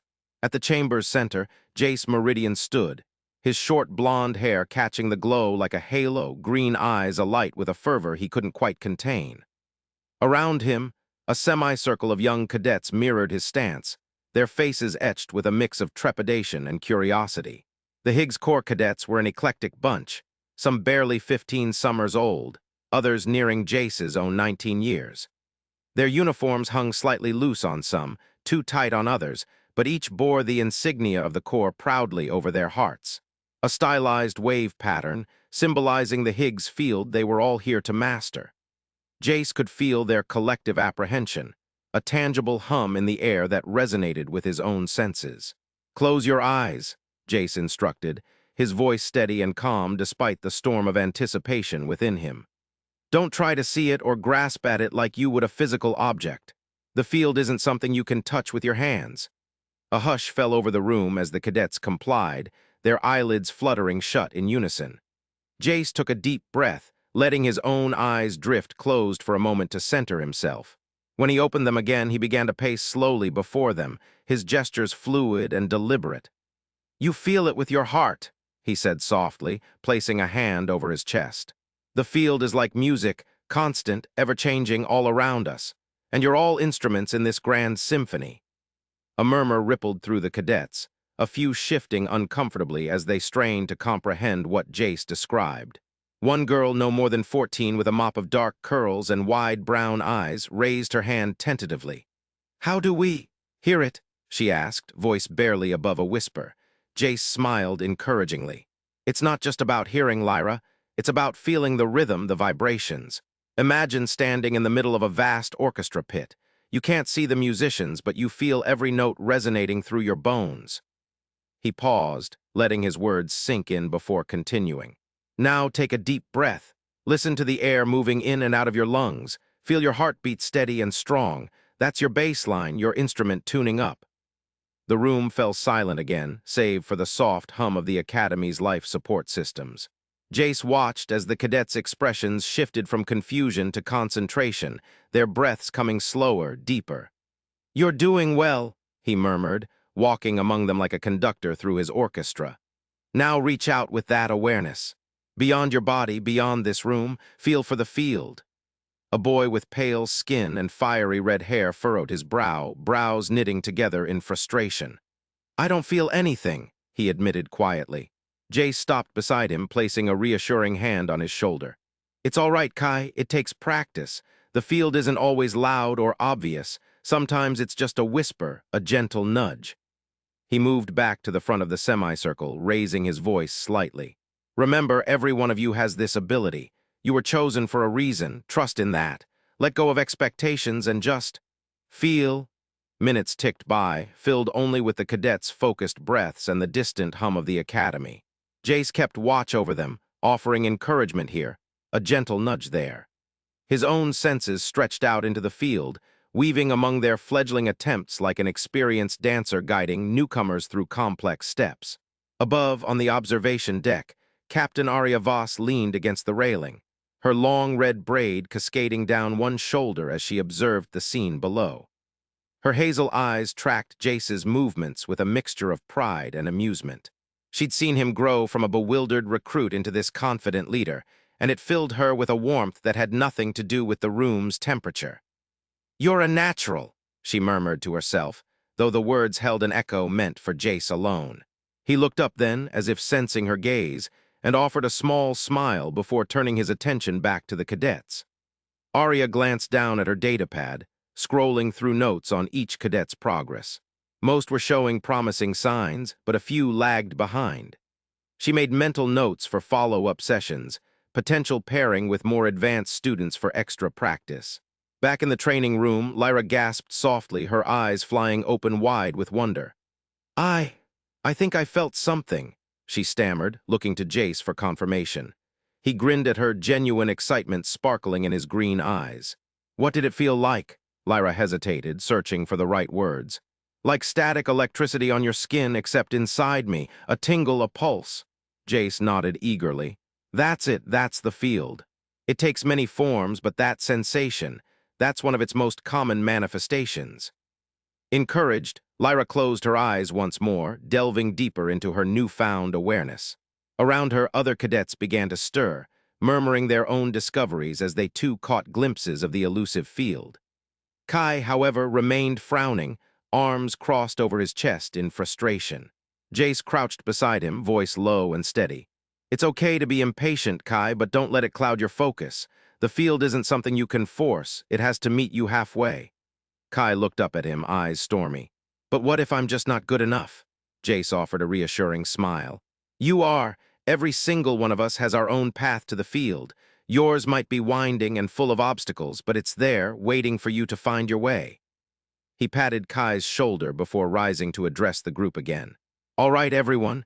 Take a few deep breaths, ground yourselves back in this reality. Well done today. You've all made incredible progress." As the cadets began to stir, stretching cramped muscles and blinking away the remnants of their trance-like states, Jace felt a familiar sensation prickle at the edge of his consciousness. A whisper from the field itself. He paused mid-step, head cocking slightly as he focused inward. "The tin will return." Kale's voice echoed through his mind, resonant and clear despite its ethereal quality. Jace's grip tightened on the datapad in his hand, knuckles turning white briefly before he relaxed, a small smile playing at the corners of his mouth. "Not today," he murmured under his breath, more to himself than anyone else. Today was about new beginnings, not looming threats. Arya watched him closely from above, noting the subtle shift in his demeanor. She'd seen that look before, when Jace received messages from beyond their physical realm. When she descended via the spiral staircase leading down into the training room, he turned to greet her with a grin that seemed brighter than usual. "You're a leader, Jace," Arya said softly, stepping beside him as they both surveyed the cadets dispersing for the day. "Accept it," Jace chuckled lowly, shaking his head slightly. "I'm just a kid who got lucky."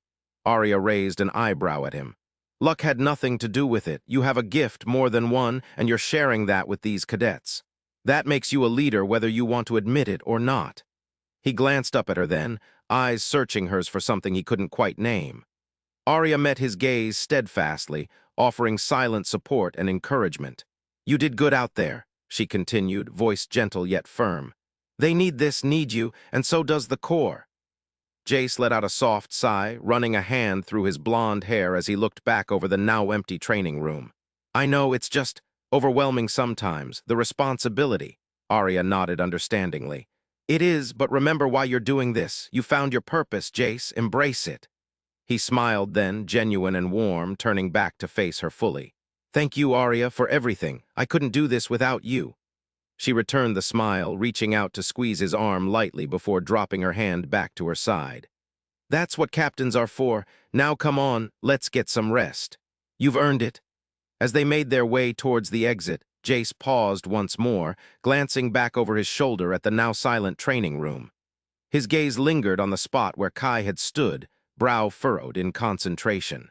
A soft chuckle escaped him as he shook his head.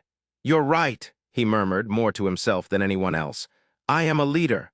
The words held new weight, new significance. They echoed through his mind as they left the chamber behind, resonating with each step down the gleaming corridors of Astrius Academy. In the quiet of his quarters later that night, Jace stood before the floor-to-ceiling viewport overlooking the starscape beyond. His reflection gazed back at him, green eyes reflecting pinpricks of distant light. Behind him, holographic displays flickered to life, displaying data streams and notifications from various departments within the core. But amidst the flurry of information, one thought stood out clear and unyielding. The tin will return. Jace took a deep breath, letting it fill his lungs before exhaling slowly. Fear stirred within him at the memory of those alien creatures, their tendril-like forms writhing through the void like nightmares given form. Yet mingled with that fear was something else, a steely resolve born from months of training, of guiding others through their own journeys into the field. But now, you're not alone.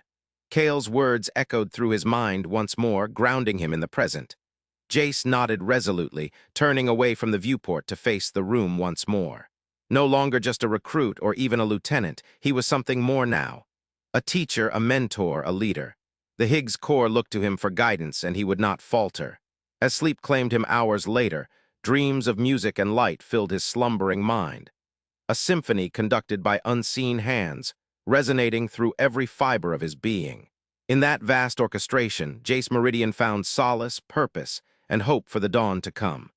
For when the tin returned, and they would, the core would be ready. Ready to face whatever darkness threatened their skies, armed not with weapons alone, but with knowledge, understanding, and unity forged in the crucible of shared experience.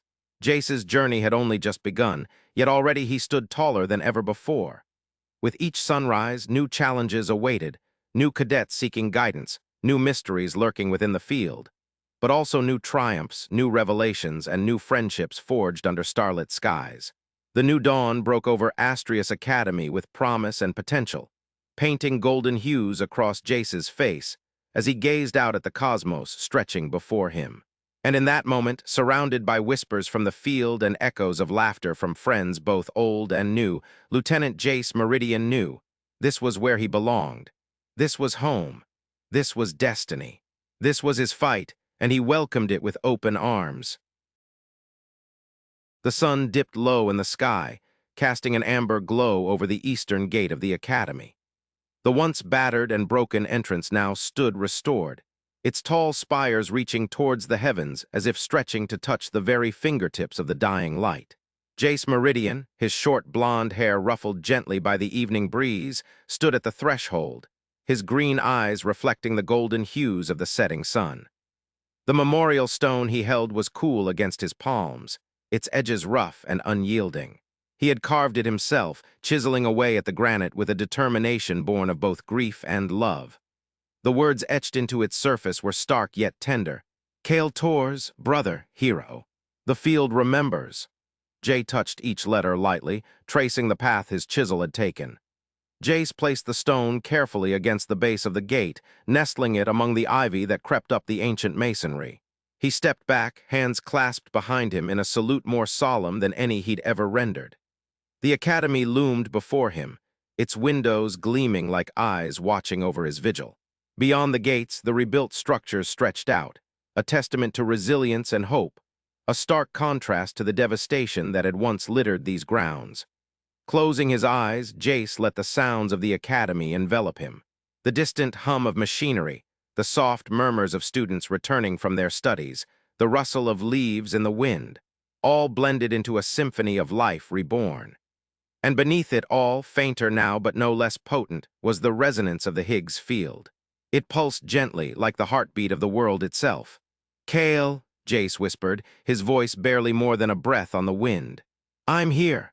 Silence stretched out before him, filled only with the whispers of nature and the distant echoes of students' laughter. Then, so softly that he almost missed it, came a reply. It was Cale's voice, but muted, as if speaking from far away. "Jace." The single word sent a shiver down Jace's spine. He opened his mouth to respond, but no sound emerged. His throat tightened, emotions surging through him like a tidal wave. "You came back," Cale continued, his voice fading in and out like a broken transmission. "I knew you would." Jace took a deep breath, steeling himself against the grief that threatened to overwhelm him. "Of course I did. This is where it all started, and where it ends." "It's not an ending," Cale said softly. Not really. Just a change. Jace nodded, though he knew Cale couldn't see him. I wish things could have been different, that you didn't have to leave. Don't wish for that, Jace. Everything happens for a reason. I'm part of the field now. It's strange, but peaceful, like floating in warm water. Jace swallowed hard, trying to imagine what his brother was describing. And the music, can you still hear it? A soft laugh echoed through the field, barely audible yet filled with warmth. Always, it's louder than ever. The songs of the stars, Jace, they're beautiful. Jace's eyes stung with unshed tears. He blinked them away, focusing on the memory of Cale's smile, his laughter, the way he used to hum tunelessly under his breath when he thought no one was listening. I miss you, he said simply. I know, Cale replied, but I'll always be here in the music. Listen closely, you can hear me. Jace strained his ears, trying to pick out any hint of melody amid the ambient noise. There was a faint hum, almost imperceptible, like the distant echo of a lullaby sung long ago. He concentrated harder, letting the sound wash over him. You're right, he murmured, wonder coloring his voice. I can hear it. Good, Cale said, his voice growing fainter still. Remember that, Jace. Remember me in the music. The words hung heavy in the air between them, a promise and a plea rolled into one. Jace felt a pang of urgency, knowing this might be their final goodbye. Cale, will I ever see you again? He asked, his voice barely above a whisper. There was a pause before Cale answered, his tone gentle yet firm. When you learn to sing, you'll hear me. Jace frowned slightly, puzzled by the enigmatic response. Before he could press further, Cale's voice faded even more, becoming little more than a whisper on the wind. I have to go, Jace. The field ... it's pulling me in, but I'll always be here, in the music. Wait. Jace reached out instinctively, as if he could grasp his brother through the ether. But there was nothing to hold on to except empty air. The last vestiges of Cale's presence dissolved into silence. Jace stood frozen, eyes closed tight against the sting of tears. When he finally opened them, the world seemed different, quieter somehow, yet filled with an underlying harmony that resonated deep within him. He wasn't alone. Arya Voss stepped out from the shadows cast by the Academy's walls, her long red hair braided neatly over one shoulder. Her hazel eyes met his with a mixture of sympathy and understanding. She wore her officer's uniform with an elegance that belied its practical design, the fabric shimmering softly in the fading light. Jace, she said softly, approaching him cautiously. You came here alone? He looked at her then, seeing the concern etched onto her features. A small smile tugged at the corners of his mouth despite the sorrow still clinging to him like a shroud. No, he replied gently. I came here with my brother. Arya's gaze flicked to the memorial stone before returning to Jace's face. She took a step closer, her hand reaching out tentatively until it found his. Her fingers were warm and steady, anchoring him in reality. We're alone now, she said quietly, giving his hand a gentle squeeze. Jace looked down at their entwined hands, feeling a surge of gratitude mixed with the lingering ache of loss. He thought about how far they'd come, from strangers thrown together by circumstance to partners bound by shared trials and triumphs. And now, here they stood, facing an uncertain future side by side. Yes, he agreed, his voice steady despite the turmoil within him. But we're not alone. Arya's expression softened, and she stepped closer still, her shoulder brushing against his arm. Together, they turned to face the setting sun, its golden rays painting their profiles in warm hues. The Academy sprawled out before them, a beacon of hope rising from the ashes of destruction. Jace took a deep breath, inhaling the scent of earth and renewal that seemed to permeate every corner of this place. Above them, stars began to peek through the twilight sky, each one a reminder of Cale's promise, to listen for his voice in the music of the cosmos. You know, Arya said after several moments of silent contemplation, when I first met you, I never would have imagined we'd end up here. Jace chuckled lowly, shaking his head. Neither did I. But sometimes, the most unexpected paths lead us exactly where we need to go. She nodded thoughtfully, her gaze fixed on the horizon as if searching for answers hidden within the dying light. Do you think he's at peace? Jace considered her question carefully before responding. He thought about Cale's words, the music, the field pulling him in, and felt a strange sense of tranquility wash over him. I do, he said finally. In his own way, I think he is. Arya turned to look at him then, her eyes reflecting the fading sunlight like twin embers. She reached up with her free hand, cupping his cheek gently. Her thumb brushed lightly against his skin, tracing the line of his jaw. "Then maybe it's time for us to find our own peace," she murmured, leaning into him slightly. Together, Jace covered her hand with his own, holding it against his face as he turned to press a soft kiss to her palm. The gesture felt both intimate and tender, a silent vow spoken between them.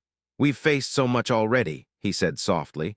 "Loss, betrayal, war, but through it all we've found each other." Arya smiled sadly, leaning into his touch. "And now we face the future, whatever it may hold." Jace nodded, returning her smile with one of his own. There was uncertainty ahead, no doubt about that, but also possibility, hope, and love. He could feel it swelling within him like a tide, stronger than any fear or doubt. "We'll face it together," he affirmed, squeezing her hand tightly. "No matter what comes our way." Arya leaned into his side, resting her head against his shoulder. They stood there for a long moment, watching as the sun dipped lower still, casting long shadows across the academy grounds. The first stars began to twinkle overhead, their distant light a comforting presence amidst the encroaching night. As they gazed out over the rebuilt campus, Jace felt a sense of closure wash over him, a quiet acceptance of Kale's fate and an embrace of the road stretching out before them. He thought about his brother's final words, about learning to sing, and wondered what that meant for him now. Perhaps it was simply about finding harmony within himself, aligning his actions with his beliefs, his heart with his purpose. Or maybe it was something more profound, a deeper connection to the world around him, the universe beyond their tiny corner of it. Whatever it was, he knew one thing for certain. He would carry Kale's memory with him always. The field hummed softly in the background, its melody weaving through the rustle of leaves and distant murmurs of life renewed. And within that symphony, Jace thought he could hear a faint echo, a whisper carried on the wind, a promise made and kept. He closed his eyes briefly, letting the sounds wash over him, feeling Arya's warmth beside him like a beacon in the gathering darkness. When he opened them again, the world seemed brighter somehow, the colors more vivid, the air richer with possibility. "Ready?" Arya asked softly, looking up at him with those warm hazel eyes. Jace nodded resolutely, giving her hand another squeeze before releasing it. He reached out instead to tuck a stray lock of hair behind her ear, letting his fingers linger against her cheek briefly before stepping back. "We're ready," he corrected gently, offering her a small smile. She returned the gesture, her own expression filled with equal parts determination and tenderness. Together they turned away from the eastern gate, leaving the memorial stone and the echoes of Kale's voice behind them. Side by side, hand in hand, they walked back through the academy gates, ready to face whatever challenges lay ahead. The future was uncertain, yes, but for the first time since Kale's sacrifice, Jace felt a glimmer of hope burning within him, a conviction that no matter what trials awaited them on this journey, they would meet them head-on. As they stepped out onto the cobblestone paths illuminated by the soft glow of retro-futuristic lanterns, Jace couldn't help but glance back one last time. The memorial stone stood sentinel at the gate, a silent testament to love and loss etched into stone. And above it, where the first stars began to pierce the velvet night sky, he swore he saw a faint, ghostly figure, Kale's smile lingering like an echo from another realm. Jace turned away again, focusing on Arya beside him, her presence a solid anchor in the swirling maelstrom of his emotions. Together they moved forward into the unknown, their steps echoing through the halls and courtyards of the academy, resonating with newfound purpose and unity. The days that followed were filled with both mundane tasks and profound discoveries. Jace threw himself into his duties as lieutenant, finding solace in structure and routine. He trained new recruits, led patrols through the rebuilt city streets, and attended strategy meetings with other officers, all while keeping a vigilant eye on the ever-shifting currents of the Higgs field. Arya, too, immersed herself in her responsibilities as captain, overseeing repairs to the academy's infrastructure and coordinating efforts to integrate newly rescued students into their ranks. Their paths crossed often during these busy hours, stolen moments amidst chaos where they'd share quick smiles or brief touches that spoke volumes more than words ever could. Yet despite the whirlwind of activity surrounding them, Neither lost sight of the deeper connection forged between them at Kale's memorial. They sought each other out in quieter times, too, sharing meals under starlit skies, wandering hand in hand through lush gardens blooming anew, or simply sitting together in comfortable silence while lost in thought. One evening, as they strolled along the Academy's outer walls, Jace paused at a secluded lookout point overlooking the sprawling cityscape below. The metropolis stretched out beneath them like a glittering tapestry woven from steel and glass, its lights flickering against the darkness like countless tiny constellations. "Look at that," Arya murmured, leaning against the stone parapet beside him. She gestured towards the horizon where towers of shimmering crystal reached skyward amidst swirling mists. "It's almost beautiful." Jace followed her gaze, taking in the sight with fresh eyes. The city had changed drastically since their arrival, transmogrified from battle-scarred ruin to vibrant metropolis before his very eyes. He marveled at its resilience, at how life could persist and even flourish amid such upheaval. "It is," he agreed softly, turning to face Arya. Her profile was bathed in silver moonlight, casting sharp contrasts across her features. She looked both ethereal and grounded all at once, an enigmatic blend of strength and grace. Arya met his gaze then, her hazel eyes searching his own as if looking for answers hidden deep within. "What are you thinking about?" she asked gently. Jace hesitated briefly before answering honestly. "Kale," he admitted, "and how much things have changed since everything happened." She nodded understandingly, reaching out to take his hand in hers once more. Her thumb traced idle patterns across his knuckles, grounding him in the present moment even as his thoughts wandered through memory's labyrinth. "He'd be proud of you," she said softly. "Of both of us. Of what we've accomplished together." A warmth spread through Jace at her words, chipping away at the lingering shadows cast by grief and guilt. He squeezed her hand tightly, drawing strength from her unwavering support. "And I think he'd approve of this," he added hesitantly, gesturing between them. Arya's lips curved into a gentle smile. "Approved, Jace, he knew even before we did." Jace chuckled lowly, shaking his head in bemused affection. "You're right, he always saw more clearly than either of us." She laughed too then, the sound light and carefree despite the weight of their shared past. They stood there for a moment longer, hands entwined, gazes locked, a silent vow renewed beneath the watchful eyes of distant stars. As days turned into weeks, Jace found himself drawn ever deeper into the mysteries of the Higgs field. He spent countless hours poring over ancient texts and consulting with scholars, seeking to understand its intricacies, and perhaps uncover some echo of Kale's presence within its depths. His efforts bore fruit slowly but surely. Under his guidance, cadets began exploring new ways to harness the field's potential, developing innovative technologies that blended cutting-edge science with timeless magic. The academy buzzed with renewed energy, students and instructors alike caught up in a whirlwind of discovery and innovation. Yet amidst all this fervor, Jace remained acutely aware of the delicate balance they tread upon. The field was neither benign nor maligned. It simply existed, indifferent to their struggles yet profoundly influenced by them nonetheless. He vowed silently to tread lightly, respecting its power while striving to unlock its secrets for the betterment of all. Meanwhile, Arya continued her own work, fostering relationships with neighboring settlements and forging alliances designed to safeguard their hard-won peace. She became something of a diplomat, navigating treacherous political waters with diplomacy born of experience tempered by wisdom beyond her years. Together they forged ahead, their bond growing stronger still amidst trials both great and small. And as the seasons turned once more, snow giving way to blossoms, then green leaves yielding to golden hues, so too did Jace and Arya evolve, weaving their lives together like intricate threads in a grand tapestry. One crisp autumn morning, Jace woke early, slipping from their shared quarters before dawn broke fully over the horizon. He made his way silently through familiar hallways, guided by instinct alone towards his destination, Kale's memorial stone. The eastern gate loomed before him as he stepped out into cool morning air, its silhouette stark against a sky painted hues of indigo and saffron. Dew-kissed grass crunched softly beneath his boots, each step echoing through the quietude like a whispered secret shared between friends. Jace approached the stone reverently, tracing its edges with gentle fingers before kneeling before it. The words etched into its surface seemed more poignant now than ever. Kale Tor's brother, hero. He let them sink deep within him, anchoring his spirit amidst swirling currents of memory and loss.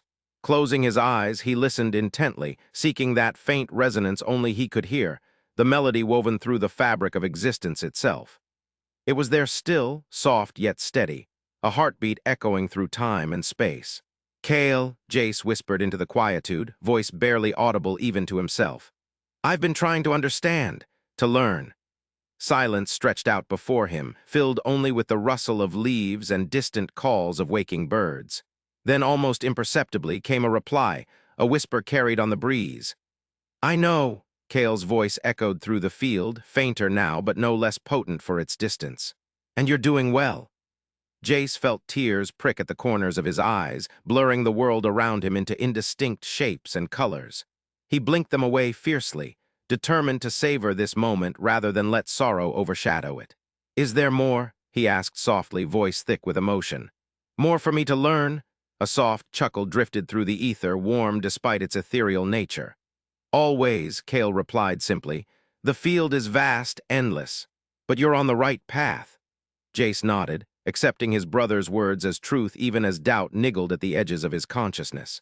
He thought about all he'd accomplished since that fateful day, the friendships forged, lives saved, bonds strengthened, and felt a spark of pride amidst lingering uncertainty. Thank you, he murmured finally, standing once more to face the rising sun. Its golden rays bathed him in warmth, chasing away residual chill and shadow alike. You're welcome, Kale said softly, his voice fading like a melody playing out its final notes. Remember, when you learn to sing. Jace held onto those words tightly, letting them resonate deep within him as Kale's presence dissolved into silence once more. He stood there for several moments longer, bathed in dawn's glow, before turning back towards the academy. Arya awaited him near their quarters, leaning against the doorway with arms crossed casually over her chest. Her gaze met his warmly, concern etched onto her features despite the small smile playing at her lips. You went to see him, she stated rather than asked, pushing off from the doorframe to approach him. Jace nodded, offering her a gentle smile in return. Yes, he confirmed softly. I did. She reached out tentatively, tucking a stray lock of hair behind his ear before cupping his cheek gently. Her thumb brushed lightly against his skin, tracing patterns only she could see. How are you feeling? She asked quietly, searching his eyes for answers hidden deep within. Jace considered her question carefully before responding honestly. Lighter, he admitted finally. Like some burden has been lifted from my shoulders. Arya's expression softened further, and she leaned into him slightly, resting her forehead against his own. They stood there for a moment, breathing each other in amidst the quietude of dawn breaking over the academy grounds. I'm glad, she murmured softly before pulling back just enough to look into his eyes once more. And I'm here for whatever comes next. Jace's heart swelled at her words, filling him with warmth and resolve alike. He reached up then, framing her face gently between his hands, thumb tracing the line of her jaw tenderly. And so am I, he replied softly before leaning down to press a chaste kiss against her lips, a promise whispered silently between them. When they parted once more, Arya's cheeks held a soft flush, and her hazel eyes sparkled brighter than any star above. She took his hand then, lacing their fingers together as naturally as breathing. Come on, she said with a playful tug towards their quarters. Let's face whatever today brings together. Jace chuckled lowly, following willingly along beside her. Together they stepped out onto paths illuminated by the rising sun, ready to embrace whatever challenges lay ahead. The future remained uncertain still, yes, but now there was hope too, a beacon burning brightly within them both. As they walked hand in hand through bustling corridors filled with students and instructors alike, Jace felt an unfamiliar sense of peace settle over him. A quiet contentment born not merely from acceptance, but also anticipation. Whatever trials awaited them on this journey, he knew without doubt that they would face them side by side. And so it was that Lieutenant Jace Meridian and Captain Arya Voss stepped forth into the uncertain dawn, hearts intertwined, spirits unbroken, and ready to sing their songs amidst the symphony of life itself. For in learning to listen, to truly hear, They had found not just each other, but also themselves within the resonant echoes of existence. And thus ends Chapter 25, The Ghost's Farewell. End of audiobook, The Cadets' Crucible. If you enjoyed this audiobook, please like and subscribe.